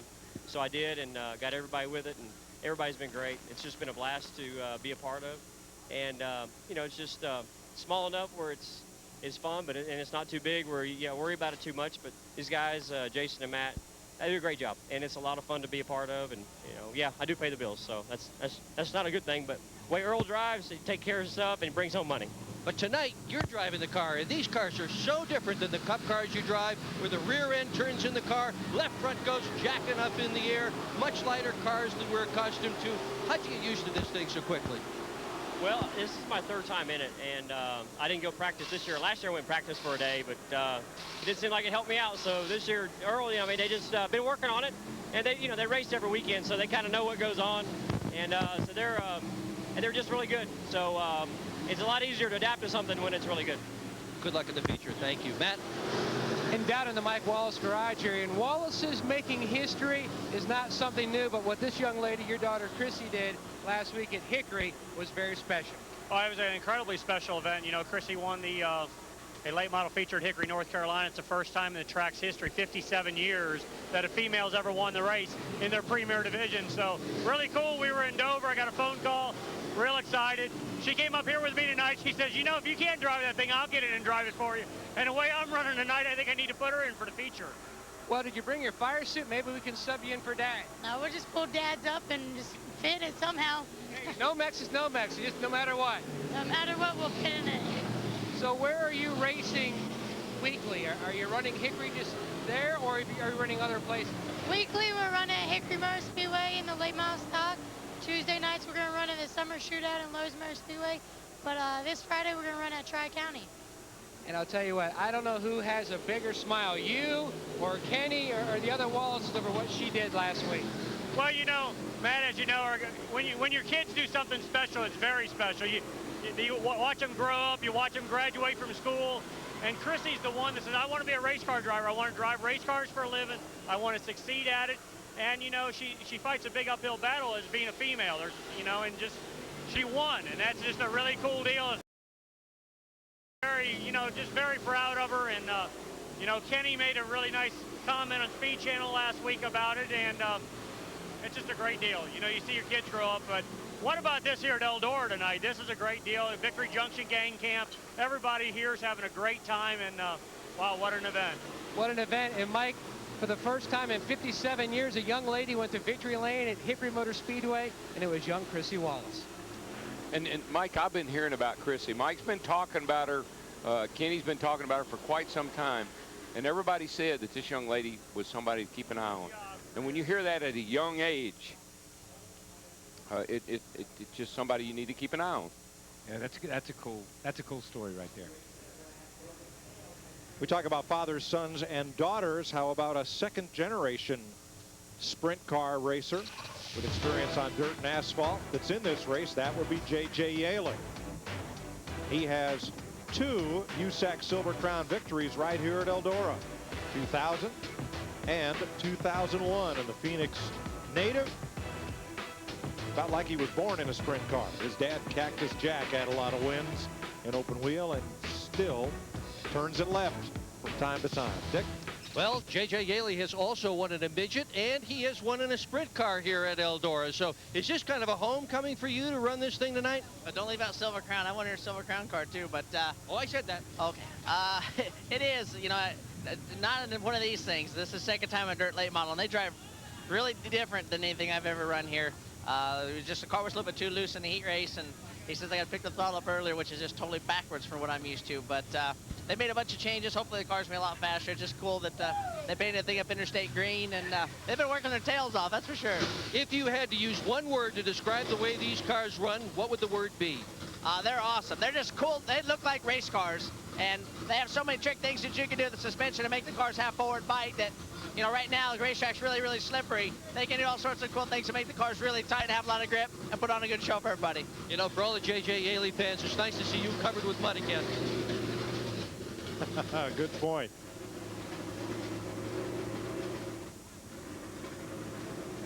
This is Barney Craig, who just scored an Eldora Speedway feature win with a last lap pass of number 26, Mike Dirksen. Barney Craig's number 107.1.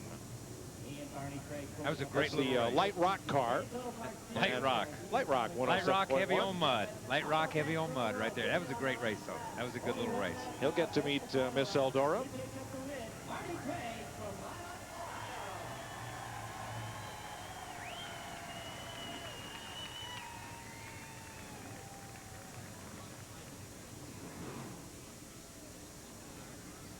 Our Chevrolet recap of the B main, Matt Kenseth the winner.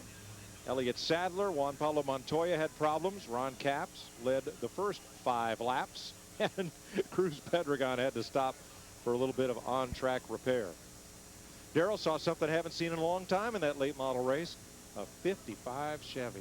Belonged to Paul Smith, and it had chrome wheels. I've cut up on many of those babies back in the day. Yeah. 55, 56, 57 Chevy. That was a hot rod back in the day, buddy. You helped Barrett Jackson Auto every time you cut one up to run it on the auctions. You helped the Barrett Jackson auction every time you cut one up. But, you know, back in the day, we went to the junkyard and got our parts sheet metal. You didn't go to the Chevrolet dealership, or you didn't have it shipped there. You didn't make it. You just went to the junkyard, cut off in the car, and welded on yours. And more so than sheet metal, more modifieds were built from 55, 6, and 7 Chevy frames than anything. And it's funny because you look at it and it went from the 55 Chevy to the 72 Nova.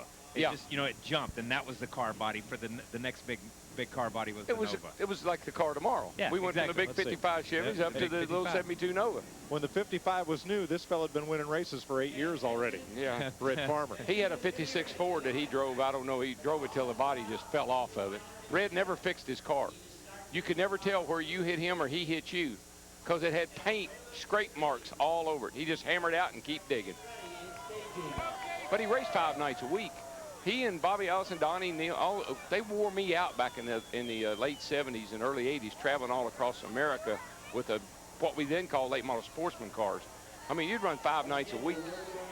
But the problem was you thought there were 4 or 5 Bobby Allisons out there racing and 4 or 5 Donnies and 4 or 5 Red Farmers, because everywhere you showed up, they were at every place you went. Exactly. I mean, they would leave a race. They'd run a feature, get done at midnight. They'd be in Mobile, Alabama, and there'd be a points-paying race in Manassas, Virginia, Saturday night. And we'd drive all night long, all day long, to get there just in time to start in the rear of the feature. I mean, that's just what you did back in the day. Everybody did. Everybody did it. And that's what this stuff, these guys still do the same thing almost. Dick Bertrand.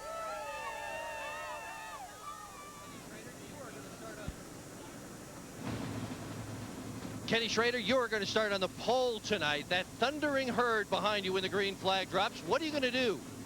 That's probably a good place to be instead of in the middle of that thundering herd. Hopefully we can stay up there and not... We made a lot of change. Our plan is just to keep going. You got enough stuff to win this thing tonight? We've got it. I don't know if we turned everything in the right direction, but we got this stuff. All right, good luck to you tonight, Kenny. He starts on the pole. All right, Dick, he's got to go out to the stage for the group driver photo along with all 25 drivers that'll be in this event. I believe if you're Kenny Schrader and you start on the pole, I'd be a little bit more confident than he was, because so far tonight, the guys that have started up front have been the catch you got to chase down and beat. The clear view theory has worked all night so far. All night. You know what he didn't say that I'm used to hearing Schrader say when he's running really good? This little Pontiac or this little Ford or this little, all the cars are little, this little Ford running really, really good tonight. Yeah. I didn't hear him say that. Didn't call it the little car. So I'm a little nervous about Schrader. Them other guys better be a little nervous about Schrader if he starts up front. When he's on dirt, I would be worried. Yes. Now, he was saying that long before he had to start saying Little Debbie's. That's true. That's true. Hey, look at Kenny Wallace's mentor there, Dick Trickle. And Dick looks really good, man. It's good to see him back at a racetrack. You can't hardly see him. Kenny's walking in front of him, but it's the first time I've seen Dick back at a racetrack in a long time. I think he brought his helmet, just in case. Could have, man, and he could still wheel it, too. There ain't no doubt about it. He still walks the same way, talks the same way, smokes the same cigarettes the I got to same tell way. my Trickle story. He came to Daytona one year. He had driven for, I think, Junie Dunleavy. He'd run some cup races. Came to Daytona without a ride. Walking around the garage area with a little briefcase. Cigarette in one hand, briefcase in the other. I said, what you got in the briefcase? Kind of looked around, made sure nobody was looking, and he opened it for me. Pack of cigarettes, box of Cracker Jacks. I said, Trickle, what are you doing? He says, well, you know, he says, these guys are all businessmen, and I'm looking for a ride. I figure I better look like a businessman, too, so I got my briefcase. And so what happens at Rockingham, Mike Alexander gets hurt. And who ends up in the car? Because he was making the rounds, talking to everybody, let them know that he wanted, needed to be there. They called Dick Trickle. And that's the way it works. Box of Cracker Jacks. That's the way it works, man. Yeah. Hey. Here's your Old Spice starting lineup for tonight's feature event. All right, Darrell, you've been handicapping, what are you, 3 for 4 tonight? 2 for 3, 2 out of 4? Some or most of them. Who do you like? I tell you, I know you think I'm probably crazy. I like the 07 a lot, but he's not starting far enough up toward the front to suit me. I like that guy right there. Well, I like those guys right there because I. Well, that's why I was going to. You was going to say which one? I was going to say both of them. I heard Tony say on his radio show Monday night on Sirius Satellite Radio. He was asked, "Who are you most looking forward to racing against?" The answer was Jeff Gordon, and the reason was he saw Jeff Gordon run here on dirt, and they were both the same. They're the same age, except Tony was here watching. And Jeff was in a 1,400-pound, 1,000-horsepower sprint car manhandling around this place. Tony thought that was pretty darn cool. So he was really looking forward to racing Jeff Gordon, and they will square off from row 2. I love the story that Bickford tells about Dale Sr. and Jeff Gordon. Dale Sr. would come up to Jeff Gordon. Jeff Gordon was on the pole. I think it was a Rockingham. And Dale Sr.'s back behind him a little bit. And he told Jeff, when I get to you, move out of my way. And Jeff said, what are you talking about? He said, well, I'll be coming. So then Bickford, who's his stepfather, goes over his father. What is he? Jeff's stepfather. Stepfather. You're right. He walks over to Dale and he says, what'd you say to him anyway? He said, I told him to get out of my way when he gets there. He said, hey, you trying to intimidate him, huh? He said, well, not really, but. He said, Bickford said, you can't intimidate this kid. I can tell you that right now. You want to talk about intimidation? You be at Eldora, running up against the cushion, wide open every lap. and about that time, a green number 11 goes by you on the outside. It's Steve Kinzer. That's intimidation. Dick Berggren in the midst of it all. Oh, yeah, I'm telling you what, everybody's down here. Everybody's got a smile on their face. Kevin Harvick, what do you think's going to happen in this feature? Well, hopefully I can keep going the right direction and passing people, but our shell car's been really good. Driving, the driver just can't keep up with it, so it's been a lot of fun. I mean, just moving around the racetrack and seeing all these fans out here and everybody watching at home. Just appreciate everybody supporting the Victory Junction Gang Camp, and hopefully we can keep moving forward. That's my goal. Don't get lapped. Can you sense this crowd in the car? Not really. I can't even sense what I'm doing. Let alone pay attention to the crowd. So I'm still searching as to what I need to be doing, but I'm having a lot of fun. All right, let's move to Carl Edwards. We've talked a lot about these cars having no mirrors in them at all. Is there going to be some beating and banging in this feature event because you can't see who's beside you? Clint told me that I better watch out when he gets to me. That's all I've heard about the beating and banging. But what's he going to do when he gets there? I don't know. Head office depot fusion's pretty good. I got a great front row starting spot. I slipped Tony a little bit of money, and looks like we got a good spot to start the feature. Yeah, but he's got a good race car, so what are you going to do to him? It must have been a lot of money. Now, we got to catch him first, so start 11th. I don't quite know how that worked out, but anyway, it is what it is. We got a good race car, and you know, everybody's been over there working hard on it. I'm going to give it my all and try to win this thing. Have you ever been to a race where there are as many smiles and as many people seem to be having as much fun as they're having tonight? No, and I tell you, Carl and I were talking about that. You know, we came from dirt backgrounds, and we've been around this, but never in my life have I ever been to a dirt track with this many fans. And, you know, these guys are in our world. Now, this is what we do in the Cup Series, and it's so much fun to see these guys that have never done this and having such a blast, and I think that's a really cool thing. And I've been around dirt racing all my life, and I think this is the biggest charity night in the history of dirt racing. For all these people to show up with all these cars, for all the fans, for the big audience at home watching on HBO, just thrilled you're here. It's a big deal you're part of it. Thank you. Kyle, you ever see a race car with hubcaps? Where they at, man? All the fast guys, up 99 to 20, Jeff Gordon, they got dubs on them, baby. I thought we were going to show another picture of the 55 that was out here. Now look, hubcaps on a race car. Nothing wrong with that, man. Keep that mud from gathering up in there. That's side bite right there, baby. That's side bite. Jeff's hubcaps are chrome. I know, I see that. I knew you would. He's got it all. He's got the flames, he's got the chrome wheels, the chrome hubcaps. There they are. Let me tell you. You can say what you want to about dirt racing, but I'm digging it.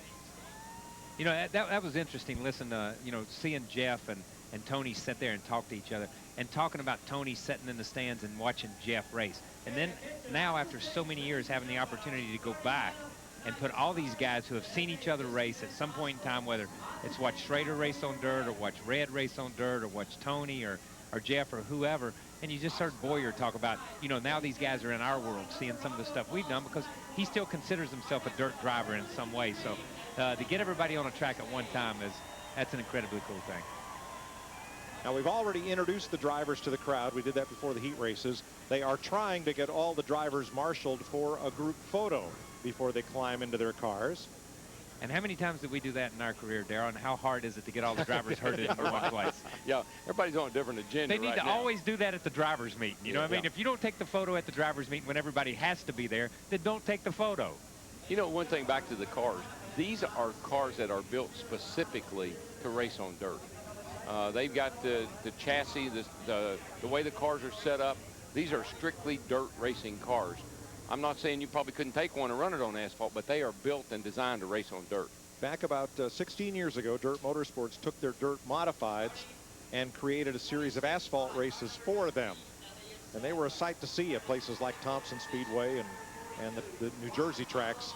At first, they looked kind of like fish out of water, but then those fellows figured it out. And they were as exciting on asphalt. Not quite sliding around as much, but they were a thrill to watch. Evernham still has the car that he ran in that dirt asphalt series. See, dirt racing kind of like road racing to me. There's a technique to road racing. You know, you can teach someone to road race. There's a technique to dirt track racing. You just have to know how to do it. Hey, look what's fixed. Flying Ryan's car. That is truly amazing, man. After all that stuff, they beat that thing out back together through the B main and got it ready for the A.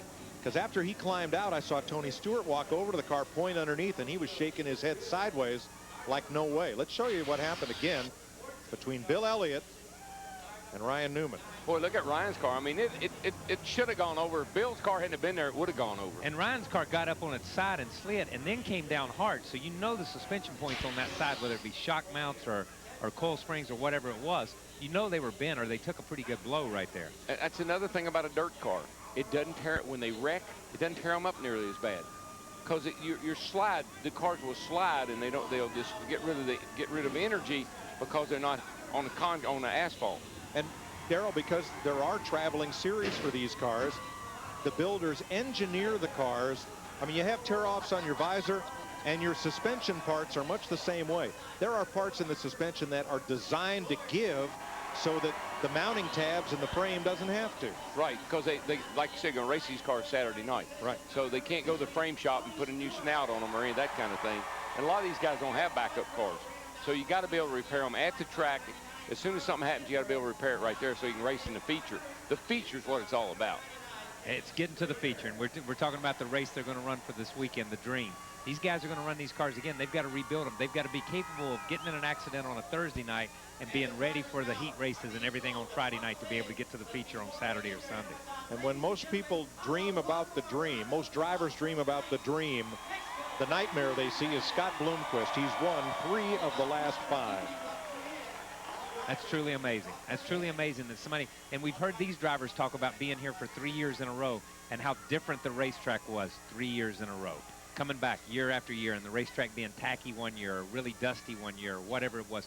To be able to come back as a driver and repeat on a racetrack that's constantly changing shows the ability of the driver and the crew to adjust to what's going on at that given time. I think that's one good thing about a dirt track, and particularly with somebody like Tony Stewart's knowledge. He wanted this track exactly like it is tonight. You can prepare this track to be hard and slick, like asphalt. You can prepare it to be tacky and kind of gooey for certain kind of race cars that you're going to run here. So you can do a lot of things with the track if you know how to do it.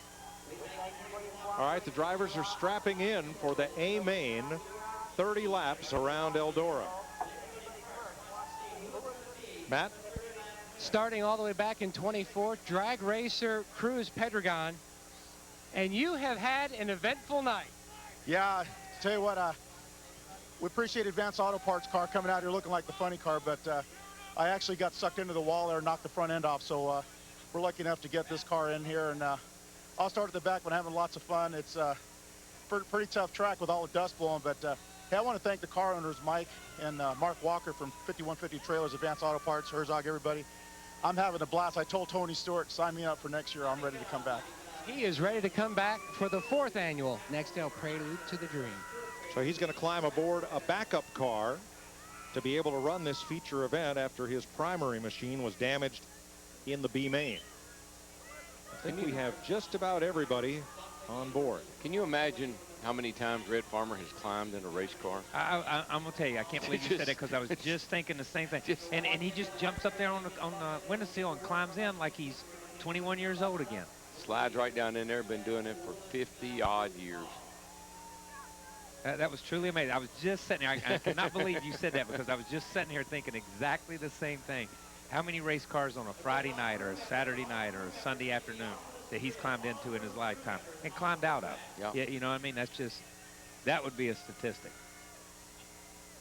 But you know, we were talking, one of the things I think is wrong with short track racing to some degree is, and not that there's things that can necessarily be fixed overnight, but we used to have all these local stars, people that were good at that racetrack, and you knew when you went to that racetrack, whether it was Nashville or whether it was Hickory or whether it was Bowman Gray or wherever it was, there were people there you knew you had to beat, and those were the guys that bring gunslingers in to try to beat them, you know, and just created so much excitement for the local fan. And then that guy, if everything worked out well for him, might get a chance someday to move up to the Cup division or to a Busch car sometime. I'm going to tell you, it's funny. In the early 70s, Chrysler came out with what was known as the kit car. And they built one, my father and those guys, and they'd take it around through the Southeast and run it. And I'll never forget being 11 or 12 years old and hearing Jody Ridley's name for the first time going to Woodstock, Georgia. You come to Woodstock all you want to, but you ain't going to beat Jody Ridley. There ain't no way. And he kicked Richard Petty's butt 6 ways from Sunday at Woodstock, Georgia. But that's the kind of local heroes they were. And those guys wanted to see their local heroes beat Richard Petty or Tony Stewart. That builds that that builds that momentum, and then you pull for that guy to get to the big show. Yeah. Thought I saw Rodney Combs there. Now he was great on dirt. Oh, he was. The Cup. There's a great example. A fellow who was a local hero made it to Nextel Cup. Yeah, he was a dirt king, that's for sure. When we run a bunch of those patron shows early on, he taught us all how to run. 2 weeks ago, I had to help push one of those Chrysler kit cars out of the weeds. No way. Mike Aggie's got one, the engine builder. He's got the one that he used to race, and he's got it at his little toy shop there in Mooresville, and he's going to restore it. That's incredible. Every now and then you'll run across somebody who shows you a picture of one that they found and they've restored, and that was an incredible program that Dodge and that Chrysler and Mopar came out with, and got a lot of people into racing on a budget. And that was what was good about racing at that time. You could race on a budget. Well, it was a factory car. Right. Factory car. Factory pieces. You could buy it right from your Dodge dealership. Yeah, Chrysler engineers designed it. It was either a Plymouth Volare or a Dodge, what was it, Dodge Dart. Dodge, okay. No, yeah, Dart. I learned to weld on those cars. I was 12 years old at Petty Enterprises. We built them at Petty Enterprises, and I could lay up under the dash with a Miller welding machine or a Lincoln welding machine or an ESAB and weld those things up. And Richie Bars and those guys would put me in with a leather jacket because they knew I wouldn't scream about getting burnt, because I was just excited to be working on a race car, man. All I wanted to do was weld. Last year, Tony Stewart won the Prelude to the Dream with a last lap pass of Dave Blaney. 2005, Kenny Wallace, the shy one, was victorious. And here we are at the A main for Victory Junction Gang Camp. The A main of the Prelude to the Dream. Nearly 20,000 people ring the hillsides and the grandstands, and more than 24 NASCAR Nextel Cup and other celebrity drivers are set to go. Let's have a look at the finish from 1 year ago. Dave Blaney almost jumps the cushion. Stewart takes advantage. Here comes Tony Stewart. Smokin's got the lead. Stewart grabs the lead on Dave Blaney. One mistake is all it took. White flag the next time by for Smoke. Pretty exciting stuff right there. Yeah. Pretty exciting stuff. Great call by Mike Joy. Your voice has changed a little bit this year than what it was last year, but that was a great call. The problem with this race tonight is, I mean, we're here. We're going to be able to see the whole track. You folks at home, you need about 7 TV sets so you can see all the action, because there's going to be action all the way around this racetrack. What's the best we can do, Artie? Maybe 4 screens at one time? We got all we got, and we're going to give it to you. I want to thank Pam Miller, our producer, Artie Kempner, our director, production manager, Ling Mignani, and all of the folks who have donated their time to put this event on television for you tonight. Many, many thanks. Had a great event up at Delaware last week for Artie and autism. Great autism 400 on Sunday or Monday. Autism Speaks 400. Great. 400. We're here tonight Incredible for Victory event. Junction Gang Camp. And I think that just shows what the motorsports community, a lot of times we get caught up in the NASCAR community, but I just think motorsports, when you look at crews and you look at everybody that's here tonight, and from so many different forms of racing and so much charity work and so many things they do, it's just a great community to be a part of. These guys care. They care about each other. I know every week, you know, we always talk about a family. We might be a little dysfunctional at times, but everybody loves everybody, and they work hard to help everybody that they can. One more look at the Old Spice starting grid for the feature event. An all-star cast with a pair of 99s on the front row and a pair of champions on row number 2. And Kyle, if I understand correctly, you have had an awful lot of celebrities from the motorsports world to have buildings named for them and activities named for them, both individuals and sponsors at the camp. But the real task that this camp and any camp of its type and a number of charity organizations face is the weekly operating cost, meeting the weekly nut. That seems to be the tough thing. Yeah, you know, everybody wants to build a building. Everybody wants something named after them or to look at it like that. Nobody wants to say, hey, guess what? I paid the heating bill. I paid for the food at this camp. And that's what camp's all about. And, you know, like Austin said in the little piece on the Victory Junction, it's $2,500 per camper. It's free to everybody that comes. We'll see almost 3,000 campers this year and continue to build and continue to make a special place. But we've been, and I say it and I continue to say it, our family, and especially Patty and I and Austin and Montgomery Lee, we've just been incredibly blessed to be the focal point of some of this stuff. And all these fans that are here tonight, everybody that's sitting at home watching it on HBO, the drivers, so many people give from the heart. And they know it goes to a good cause. And these kids are just great kids, and it changes their lives. I think it's time to go racing, boys. What do you think? Oh, boy, here we go. All right. I don't know anything about buckling up your seat. you're I Larry can't do the tonight. Larry Mack thing. I can't do the Larry Mack thing. I'm sorry. All right, DW, check those tear-offs one more time. We got one to go here, guys. One to go, baby. I'm excited, man. After watching these 3 heat races and the B main and look and all this Kyle, stuff. that's something I miss on every race. I used to do it every race. Waving at the fans. When you come around one to go, waving at the fans. I remember AJ and Parnelli and the fans Mario. respond. And the fans and they were all, respond. and they come off turn 4 waving at the fans and everybody waving back. And the announcer would yell at the fans, wave something white so the drivers can see it.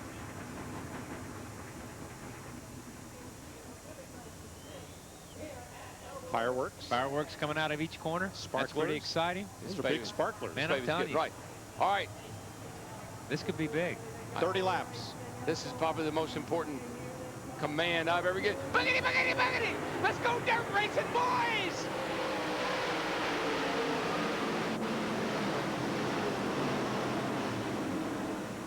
On the break, Edwards on the outside of Schrader for the lead.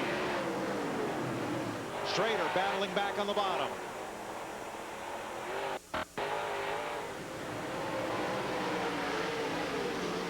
Stewart third, Gordon fourth, and Bobby Labonte fifth. Mark Martin, Rowdy Busch. Boy, look at these guys. Look at them in there working. Turn right to go left. Turn right to go left, and that's what they're doing. Jeff Gordon on the bottom, working on Stewart, did not make the pass. Tell you what, it's going to take something to get the lead away from that 99 car. I like this. This is action. Folks, we got cars everywhere. Matter of fact, we got one in the wall down the back straightaway. And it looks like Ron Capps. No caution as yet. Hello, caution flag. You know what, though? I love this kind of racing.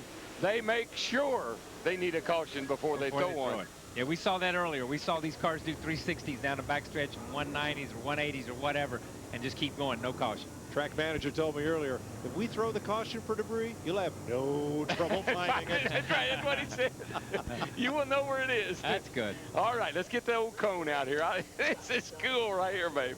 I tell you what, man, that was pretty intense right there. We've seen the heat races with 8 or 9 cars in each heat race. All of a sudden, you've got all 26 out there. This track is full, man. I tell you, a guy that made a great jump to get to where he is in a hurry. Keep an eye on that 07 back in there. You were going to bring up the 07. He did make a great move on the first couple Man, laps. I'm telling you, look where he is. He went to the bottom, he went to the top, and then he went back to the middle. When I looked at him on the line, I said, he's too far back. He'll never make it. And, man, I looked up, and he's passed about 10 cars already. He started 11th, and Bowyer is up to 8th. Well, that's almost 10 cars. I'm telling you, though, he was coming. He was. He just had thing. It looked so good. You know, we talked on the Dover telecast about we were going to talk to Jimmy Spencer about maybe taking that Mr. Excitement name, transferring it over to Kyle Busch. Spencer says, no way, it's copyrighted. He said, we might be able to make a deal. I said, never mind.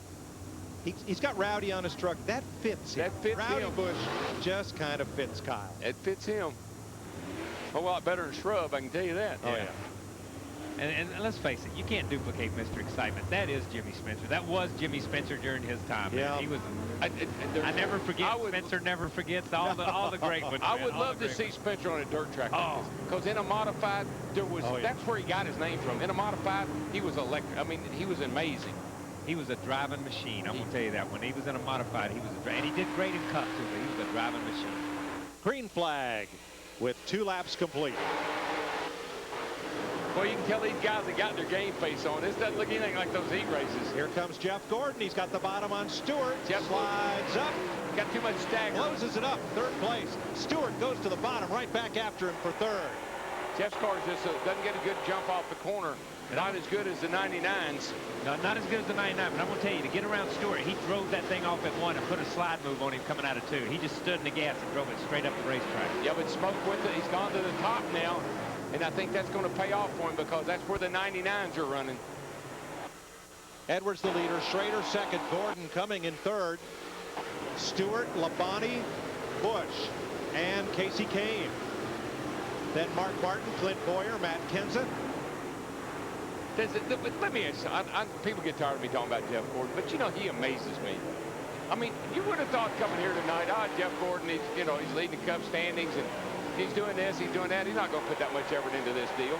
And there he is trying to get the lead away from these guys if he can get up there. You know, he's driven everything, and I think I don't think there was as big a deal made out of it when he jumped in that Formula One car a few years back and just got straight up to speed. This is a great race out here between Rowdy and Kasey Kahne, but I don't think there was as big a deal made jumping in a car that much drastically different than anything we've run. I totally agree. Is that Ray back there? That looks like Evernham's car. I think that's Ray. He got in the wall off of turn 4, and he just pretty well, he just rode it all the way around turn 4, and then he finally I think he just said, the heck with this. That was that quarter panel he was talking about earlier that had the Darlington stripe he was going to buy from those guys. I think they'll give it to him now. He bought it now. I think he's definitely bought it now. We'll fix it. Yeah, he'll still be able to race. He's lost a little bit of his downforce there, but he'll be all right. Yeah, he opened up the back end. There's my cone. I like that. I think I'm going to talk to Mike Hilton about that. See if we could about do the cone? Yeah, about the cone. Well, you know, find a sponsor for it, and cone heads could happen. You got that right. Something else to sell. Nothing wrong with that. Put a decal on it. All right. Ray Evernham has gone to the pits. We get ready for the restart. Here we go. 6 laps complete. The restarts are incredible. I mean, I'm telling you. Jeff Gordon for second. Schrader gave up a bunch on that restart, but he's getting it back down the back. Jeff did the same thing. Jeff drove to the bottom, look at the gas, and tried to do this slide move. Just see if he can do it. Oh, he got him this time. He'll slide it up there this time. Schrader's going to cut him some slack. I thought Schrader was going to root him up a little bit, but he didn't. Stewart on the outside of Kahne, and here comes Bobby Labonte on the bottom. That's the same thing Jeff did earlier, but I tell you what, Bobby and these guys, there's multiple grooves out here. Tony's got a great racetrack out here because they're getting it done on the top and on the bottom. Bobby Labonte's going straight back to the bottom and is making a little time there. Well, that's what I like about a dirt track. If it's asphalt, you can't do anything about it. You got what you got. You run the bottom, you run the top, whatever it might be. Dirt tracks, you can just move around. You find you a groove, baby. Boys, let me tell you, Kasey Kahne is coming right down the middle, and he's coming forward. Boy, he is. That thing is a good getting in, and he's got good forward bite. This is out of his camera. It's out of his car right here. Look, Jeff Gordon looking for the lead. And you know who probably had a lot to do with Jeff's car tonight is Bickford. Because Bickford, that was Jeff's mechanic when he drove the sprint cars. Keeps trying Carl Edwards on the inside. And can't close him off this time. Edwards has the run in the backstretch. Yeah, but the way Jeff bombs down into the corner right there, he's got enough to slide it. He's going to put the slide job on him easy right here. Oh. See that was sweet. Well, you got to give. I mean, when he comes flying up in front of you like that, you got to give, baby. I'm going to tell you something. Jeff Gordon looks like he's been running dirt last week for the last 15 years of his life. He is doing what they do. He's all right, doing what and Carl's going to do it. Here we go. He and Carl are going to trade places now. Carl does a crossover. But I'm going to tell you, Jeff Gordon just proved why he's one of the greatest race car drivers of all time, just driving up there and taking the lead. You think Carl knew he was there? Schrader is third. Because they got no way of knowing he was there, and all of a sudden they're having a lot of action here. I think Carl let him know he was there. Schrader third, Labonte fourth, Rowdy, Busch, and Kasey Kahne fight for fifth. But the lead is still in doubt, and they're going to get into traffic soon. Whoa, Jeff pushed up bad off of turn 2 that time. Here comes the 99 back to the bottom. Up the hill he goes. Where he stops, nobody knows. I tell you, the 24's got good power off the corner. Jeff's driving it in hard, but when he gets it cut, it really accelerates good. And you see right there, he's coming straight up off the bottom and only loses about a car length and a half down the backstretch. Carl Edwards has the fastest lap of the race by 3/10, and it's halfway for Carl Edwards over Jeff Gordon by a car length. He is making Carl work for this, man. I think what Carl is doing now is he said, okay, I'm trying to figure out where I can get in Jeff's way to break some of his momentum. Now they've caught a little traffic, and there's Schrader. He's right back into the picture. Schrader's caught them behind them, a three-way battle for fourth. There it is on the right of your screen. And Bobby Labonte, Kasey got up there, and Kasey kind of dropped back a little bit. And Bobby's kind of held his own right in that single groove right on the bottom. Boy, something's wrong with Jeff Gordon now. Here comes the 99 of Schrader.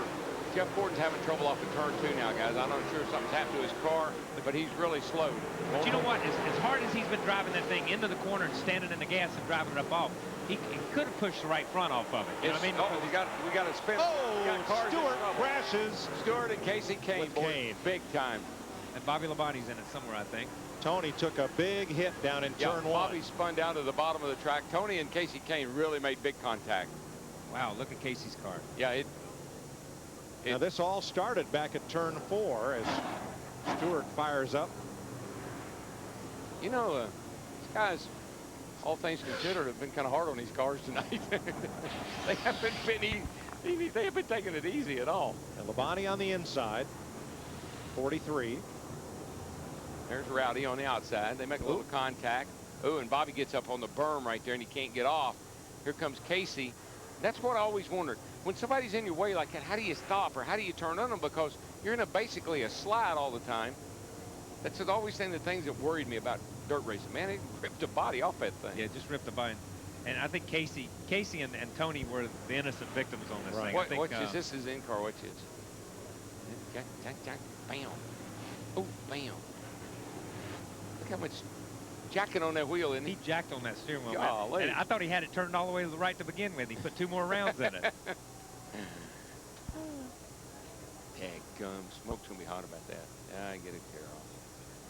I can see clearly now. I can see I'm wrecked. Berge. Dick Berggren. Tony Stewart is trying to bring his car into the infield, but the front wheels are not connected to the steering wheel. It took mechanics pushing the wheels from side to side to get Stewart through the opening in the wall and into the pit area. They are going to have a massive job to get this car back together again and on the speedway. Doubtful that they'll be able to return. Well, he is the promoter. You think the steward would give him a couple extra laps of caution? No, This is short track racing. Yeah, it usually works the other way, really. Oh, okay. No favors for the promoter, especially when you got a packed house. And that's too bad. Stewart won it last year, had a good car, and like everyone else here, just wanted to put on a good show for the fans. I tell you what's happened here, though. It's the level of competition has gone up every year. The first year there were, what, 4 or 5 of them here? Right. Last year there were 6 or 8 of them here. This year there are 25 of them here. I think everybody's gotten serious about this. Been to Goodwood. You know, Goodwood started off as fun. Right. Just take some vintage cars, race them. That got serious in a hurry. Caution laps do not count. 17 down, 13 to go. Looking for green this time. There it is, green flag. Carl Edwards, Jeff Gordon for second, Schrader third, Busch. Jeff's got a problem with his car. He's pushing. It won't come off a 2 now. It's pushing real bad. Then it's Bowyer, Kahne, and Kenseth. Kyle Busch to the outside there. Kyle Busch is in third now. He gets around Schrader. Jeff's either worn out his right front tire or the car's picked up a terrible push. You can see it right here. Once he gets in the gas, it just see it go straight up the hill right. He's got the wheels turned left and it's going up the hill. And here comes Rowdy. Rowdy boy. And not too far behind Rowdy is my hero. Clint Bowyer. Clint Bowyer is Clint Bowyer is on it, baby. All he needs is a couple of cautions to cool those tires. He's going and look at Kasey Kahne. And that's a jalopy right there. And it's still, I think it's faster than it was before he wrecked it. You know who else is rumbling around the bottom, just waiting and lurking, is Matt Kenseth. He's 7th. Mark Martin is 8th. J.J. Yaley is 9th. And Almirola is 10th ahead of Ruderman, Kenny Wallace, Dave Blaney, Kevin Harvick, and Montoya.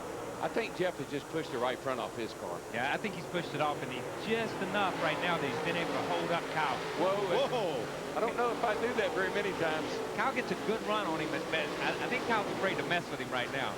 Remember, they are Hendricks tent mates. You don't want to mess with too many. You don't want to mess up your big pro here. Kyle's already got enough on his resume for one season. Yeah. He started off today in normal Kyle fashion, knocked the right front off, and they fixed it, and now he's got a chance to win the race.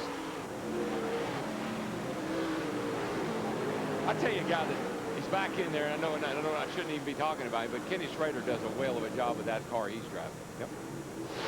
He's just run steady right there in the middle of the racetrack. Yep. You see him. He's made it work high. He's made it work low, and he's moved around. He's looked for different places. And You saw Tony Stewart from where he did not want to be, watching the conclusion to this one from the infield as Schrader tries to hold off Bowyer and Kahne.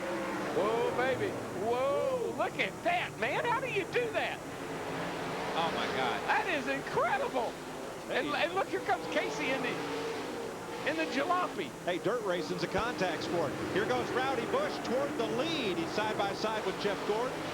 Takes him on the outside. 6 laps to go. I told you, you can't watch all the racing that's going on right now. They're racing everywhere. You got to be here. Jeff's not giving it up. Jeff didn't give that up easy. I'm going to tell you what. Kyle going to the high side here. He may be able to run down the 99 because the 99's moved to the bottom. I think the 99 and the 24 both have worn out their tires. They've worn their tires, but Kyle's doing his typical Charlotte deal everywhere else. He just moves up next to the wall and lets her eat. As long as he doesn't jump the cushion, he's got a shot.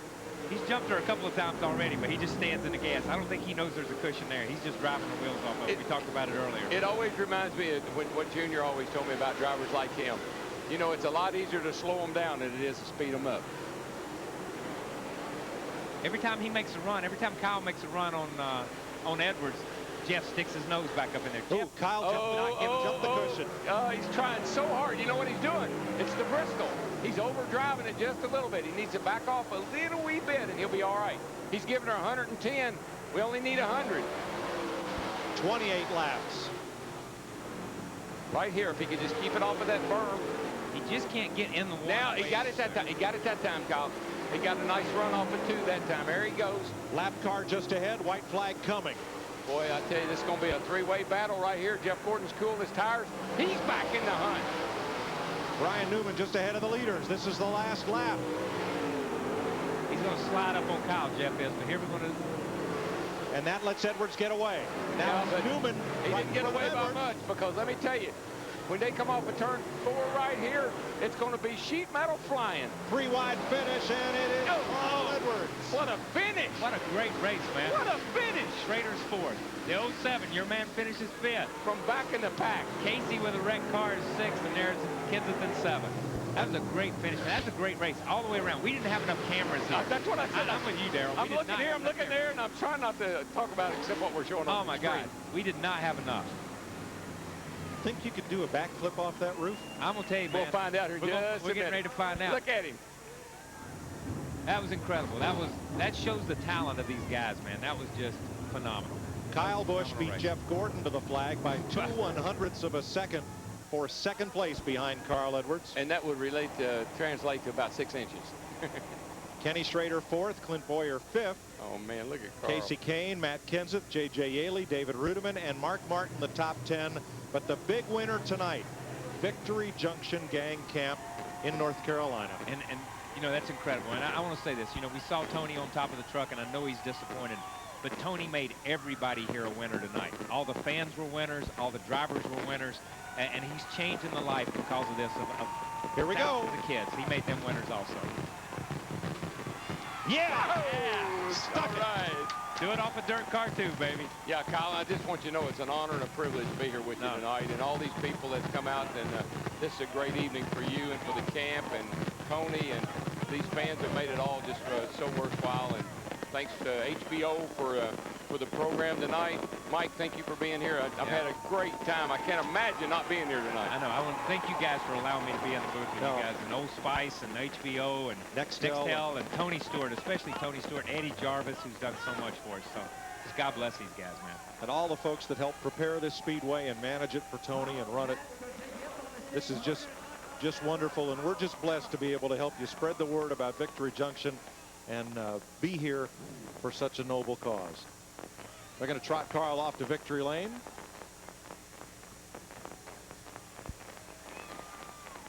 Kyle, we're going to ask you to head down trackside for the check presentation, and thank you so much for joining us. Thank you, guys. God bless you guys. Thanks for having me. Thanks, Kyle. Let's go down to victory lane where Matt Yoakum is with the winner. Carl Edwards, the fireworks going off. You dreamed about racing here, and now we've got the 3rd straight different winner in the Nextel Prelude to the Dream. Congratulations on your big night. Man, I just can't thank Tony Stewart and everybody all you fans, everybody at home for doing this for Victory Junction Gang Camp. Got to say hi to Larry McRae and thank Office Depot, Barry Wright Race Cars, Stacy Holmes, But the biggest thing is that's just unbelievable. That's just so awesome. I'm so fortunate to get to do this. And this is one of the biggest wins of my career. It's fun. You described coming to the finish. You had two guys. If you had them here, you could have seen they were right behind you. I figured they were behind me. One of the guys from Barry Wright Race Cars was down there giving me signs, and he finally just quit. I was like, thanks, dude. I appreciate that. But my little brother, Kenny's at home watching, and just it's so awesome. Everybody's supporting Victory Junction Gang Camp. This is cool. This is fun. And talk about the night. I mean, this is one of those nights that for you has to go down in your racing history as one of the most special, because you know the great cause that this all goes for. Yeah, it's unbelievable. And you know, Stacey Holmes is getting out of the car here. That's my car owner. But just the fans, to see everybody, when we were rolling around waving at the crowd, the fans' excitement, you guys out there doing the wave and cheering. And I mean, we grew up on dirt tracks. You know, a lot of us did. And around this country, there's a lot of good dirt racers. And if it weren't for that, you wouldn't have the Nextel Cup drivers. So it's cool for everybody to do this. It's really amazing for Tony to do something on this scale to give back. That's cool. Carl Edwards' first ever trip to Eldora, and he goes to Victory Lane. To Dick Berggren. With Rowdy Busch, who also in his first trip to Eldora. Look at you, your face is all full of dirt. That's the way a race driver is supposed to look when it's over. Yeah, I don't think my visor closes all the way. I got work to do on that thing, but you know, that was a lot of fun. You know, I got to apologize to Bobby there. I slid up on the front straightaway. I thought I had enough alongside of him, but I didn't, so I wrecked him there. But you know, it was a fun race for us. I had a great time. You know, I want to thank Electric and Centurion Boats and everybody that helped me get here for this trip. So, you know, hopefully there's not too much expenditure that Tony has to put back into this thing, but I'm sure he doesn't mind. You know, it's just a blast racing with these guys, and I'm not really known for a dirt racer, but have your own opinion after that one. You are now. Tell us about the last few laps. It was fun. I mean, I had a great race going there with Carl and Jeff. I finally got on the outside of Jeff. Every time I get there, you know, he'd come up on the straightaway, so I figured I was going to have to slide him through the corner, but finally I got on the outside of him there and was able to get by him. And I thought I had enough to get Carl, but I just couldn't get enough grip on the outside entering the corner and then get the drive off down the straightaway. So it was just a great run, but a little bit short. Congratulations on a terrific night. Mike Joy.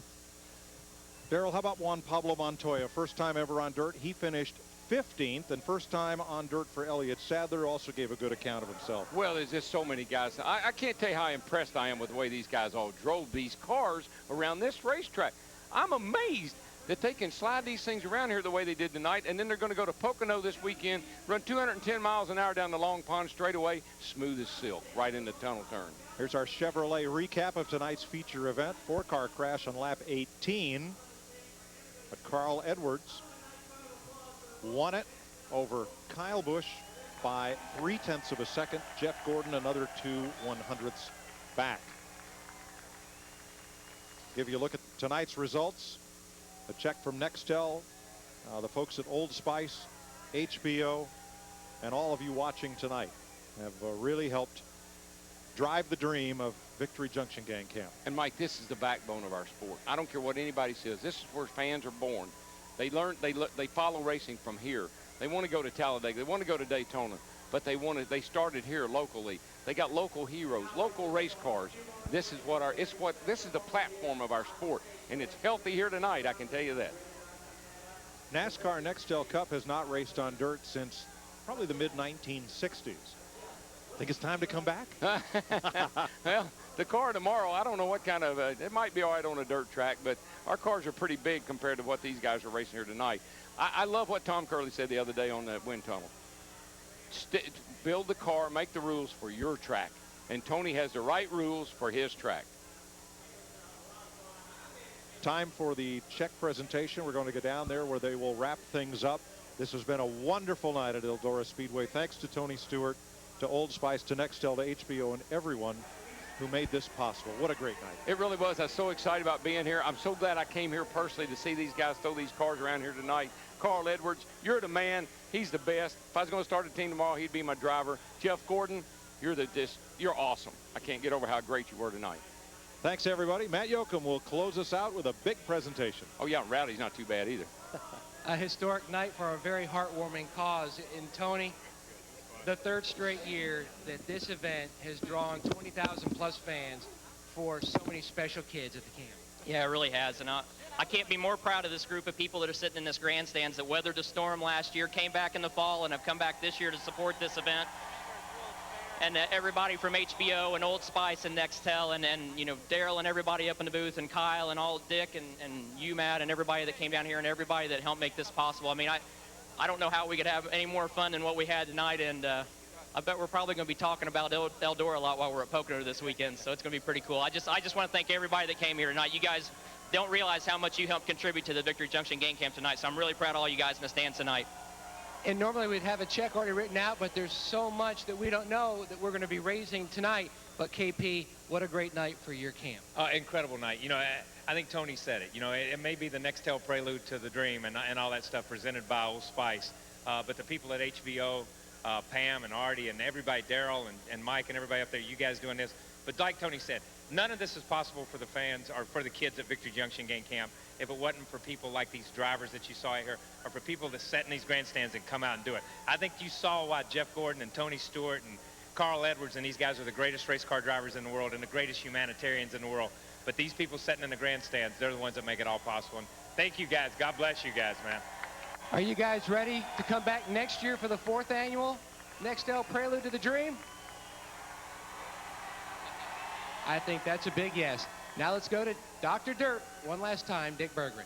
With Jeff Gordon, and you certainly must have had some fun behind the wheel tonight. I had a blast. That was great racing, and I was just glad to be a part of it. The guys on that 24 team, they hooked that thing up for the feature. And I'm just sorry I didn't drive it as well as it needed to be driven. That car was a winning car, and I got up there to Carl. I couldn't believe it. You know, I was just shocked that I was even running with him and got by him, and then I made a little mistake, and that's all it took. Carl was just so smooth, not making mistakes.